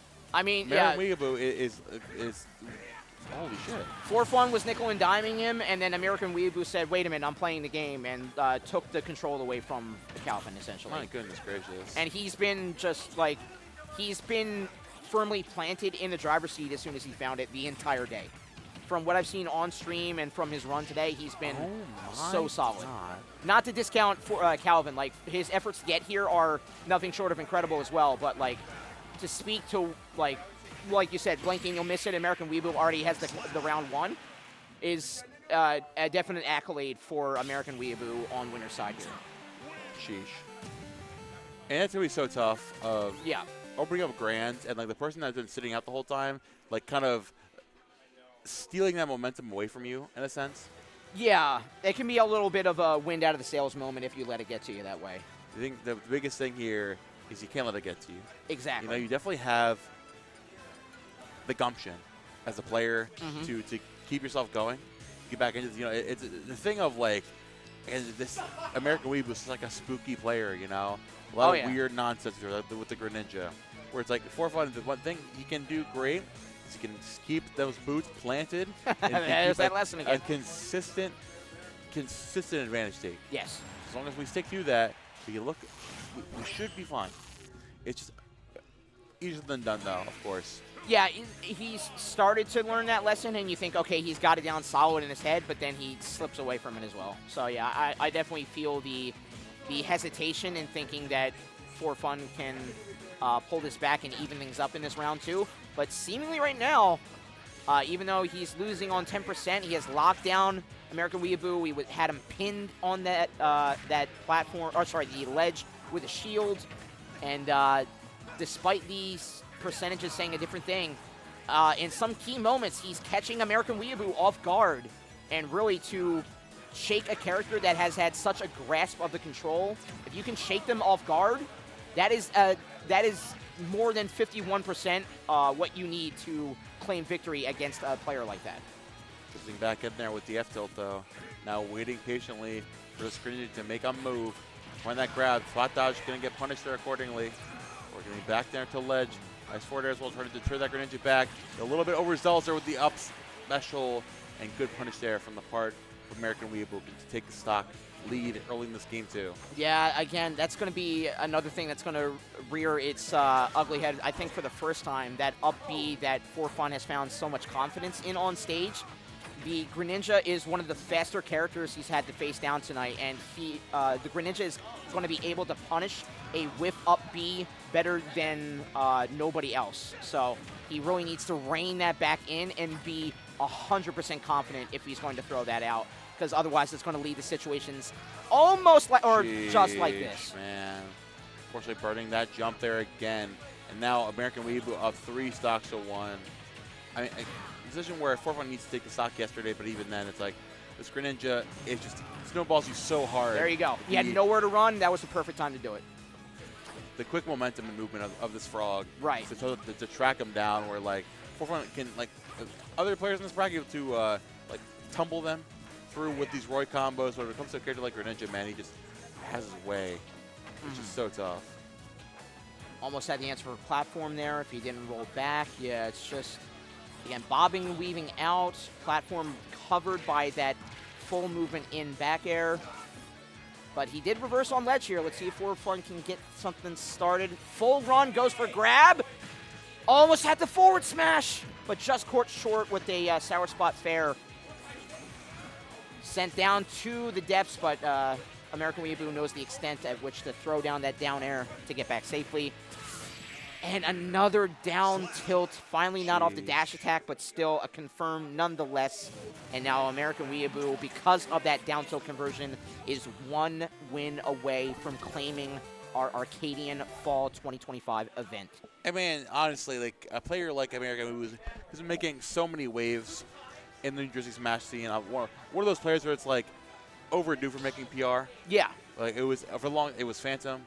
It was Justin. It was I think of players like it was Stefan. You know, players like that. Where they were making moves. They just barely weren't PR. And then it's like, at this point, like we're just waiting for you to make PR. We know it's gonna happen. American Weeaboo obviously is showing a very talented player. Absolutely. Let's see what For Fun can start to do to get his name in the same conversation, hopefully, as those potential up-and-coming PR players. Has to get around. Goodness. Okay. Put the Shadow Sneak in the bag, dog. You're yeah. not going to find it. Again, it sends Greninja far too far out, and I think you have more ledge guarding options that keep you closer to main stage. But he finds a way to clean it up on the other side of the stage. Off the top? All told. Unbelievable. Goodness gracious, man. American Weeaboo, bro. Here we go. Here we go. Dancing Blade not going full commit with forward smash. That leaves him vulnerable. I do like that option, but a hard, fast fall. No. And that is we're so talking about disheartening. wins out of the sails. Yeah. And that might be the thing to do it, bro. It's like the oh no, not like that. Not like that. Remember from the original SpongeBob movie, The Bag of Wind? Yeah. It's kind of what just happened there. It's like where Patrick lets go of the bag of wind and he just flies away. That's what happened right there. Oh my gosh. Unfort. Obviously, congrats to American Weeaboo, but you hate to see it go out like that. Exactly. Not to sell short his just I almost want to say storied win through the bracket tonight. Holding down the number 2 seed overall and not missing a step, not losing to the only person above him in floppy fail because he didn't even get a chance to do so. And again, he locked down control. He held on to it nearly 100% of the time. And this is like more like for it to go anybody tonight besides for Fun, who had an amazing losers run, it had to be American Weeaboo for the resiliency of his play tonight. It was something that you have to go back and check out the VODs for if you weren't here. Oh yeah, for sure. But fantastic stuff there to American Weeaboo. Congratulations to American Weeaboo for being our latest Arcadian champion, the Philly Smash Ultimate Arcadian Fall 2025 champion. Put it up on the board. Yeah. Put it up on the wall. Bada bing, bada boom. You want to do? I imagine we're going to have an interview for him. So. I mean, are we? That's usually what we do. Where'd he go? I know. I'm like, where'd he go? But I don't see him. I mean, I was asking, do you want to handle that or you want me to handle it? It's up to you. I got it. Okay. I just got to put the name in then. That's all. All right, I'll go find the guy. Hold on. All right, cool. Let's get production in. Because he absolutely deserves to chronicle what happened for him to get here. So don't want to leave you guys without anything to talk about here. I see him talking. Most important thing, he's getting his payroll. That's the most important thing right now. Before the interview is the payroll for sure. He's getting that money right first. He's getting that dosh right. Oh yeah, fine. By all means. All right. In that case, Thanks, man. Yeah. Yeah. Let's get you back here. Thank you all so much for tuning in to Top 8 of the Arcadian. I have been Momo. You can catch me down here on Twitter, on everywhere. I'm Momo on the mic for all my on-the-mic shenanigans. I always appreciate the support, appreciate all the people out here, all the good vibes. Appreciate Mini Boss. Hey, man. For locking it down. Always a Everything as pleasure always. to meet the Mr. Momo on the microphone, and always a pleasure to commentate with you, my friend. And with that, of course, I mean, don't go anywhere. So we have got a great interview of our Arcadian winner. We got American Weeaboo, the one and only, Mini Boss is going to handle it from here because that is the boss, of course. Hey.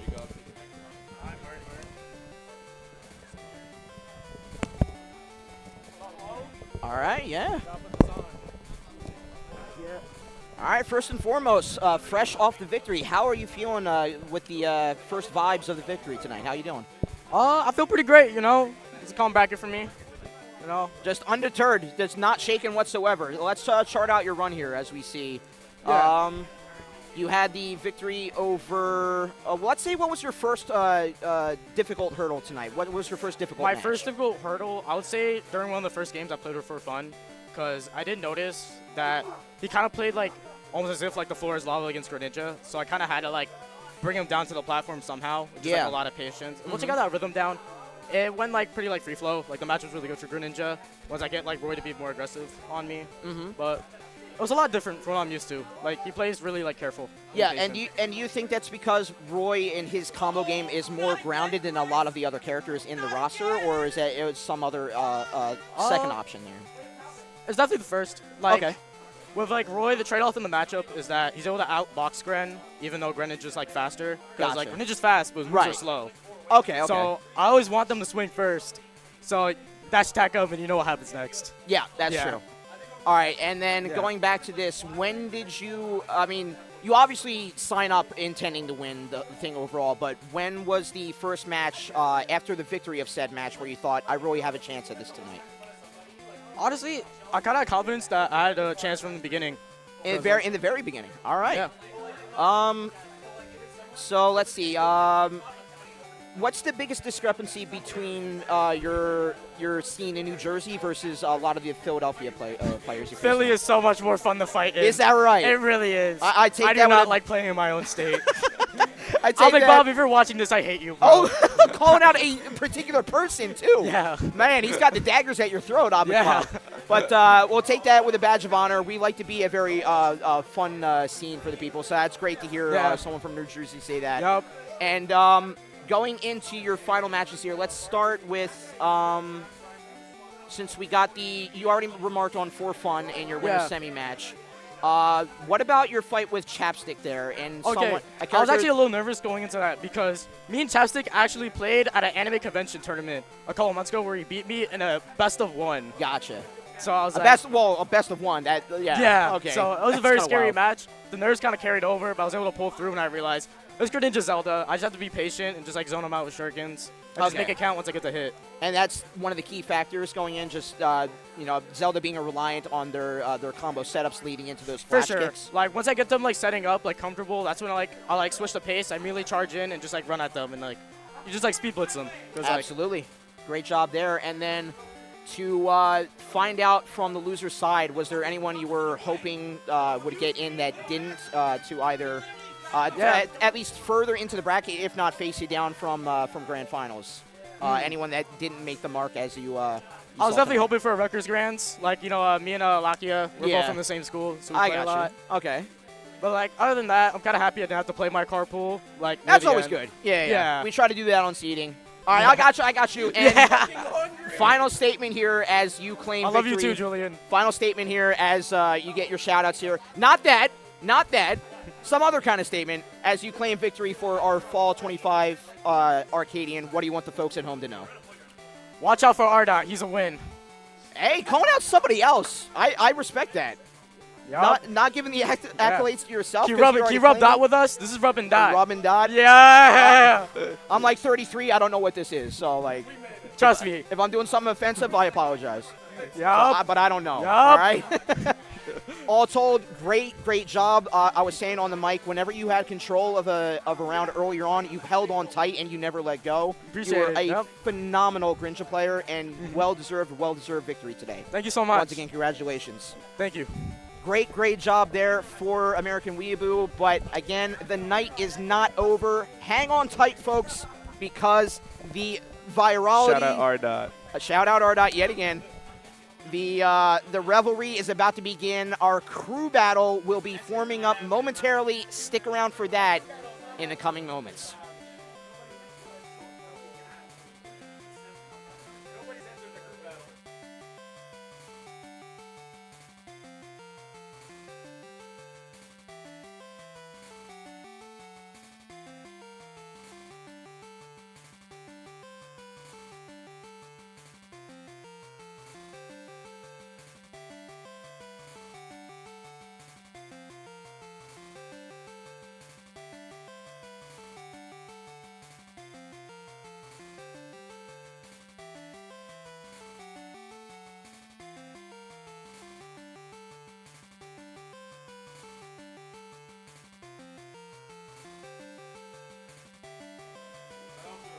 I know it's quicker than you thought I would be back, but unfortunately, we only have 2 signups for our draft crew battle. So unless they want to do a best of 1 for what was essentially, $10 winner take all, it's not going to be happening tonight. I think too many people have other things going on. Unfortunately, it would have been great to have a draft crew battle back at the Arcadian again. But unless we get more signups, it will not be happening tonight. So if that is going to be all for tonight, I want to thank the talent here at the team at Bros Calamity. I want to thank Riften for holding down the TO desk the majority of the time. I want to thank Galactic Poppy for filling in the spots that we needed to tonight. He's the glue that holds the crew together whenever we have an absent spot. Riften always locking down the seating, and it's just phenomenal what he does. Seating is no small task for any kind of event, and he knocks it out of the park every single week, especially on Fridays. So shout-outs to him. Thank you to the founder of the feast here for the laboratory, and Bros Calamity, Moosh the Moosh, for running the longest-standing Smash Ultimate Tournament. Can't do it without him, first and foremost, so big shout-outs to the boss man, Moosh the Moosh. I want to thank Gelato, Jaden, Shiny Pokemon, Black Henry Stickman, whatever tag he wants to go by, locking down the early commentary for our first couple rounds. Always a pleasure to witness his analytical prowess, one of the bigger analytical up-and-coming commentators that we have in the Philly scene for sure. And then obviously I don't need to sing the praises of Mr. Momo on the mic, being the professional commentator that he is. Always has a wealth of knowledge to share in such a short amount of time before he trades it back to his co-commentator. Also an absolute pleasure. If you guys have tolerated me, I have been Miniboss at miniboss_SSB on Twitter. Thank you guys for tuning in, and we'll see you at the next Ultimate Arcadian. Until then, have a good night.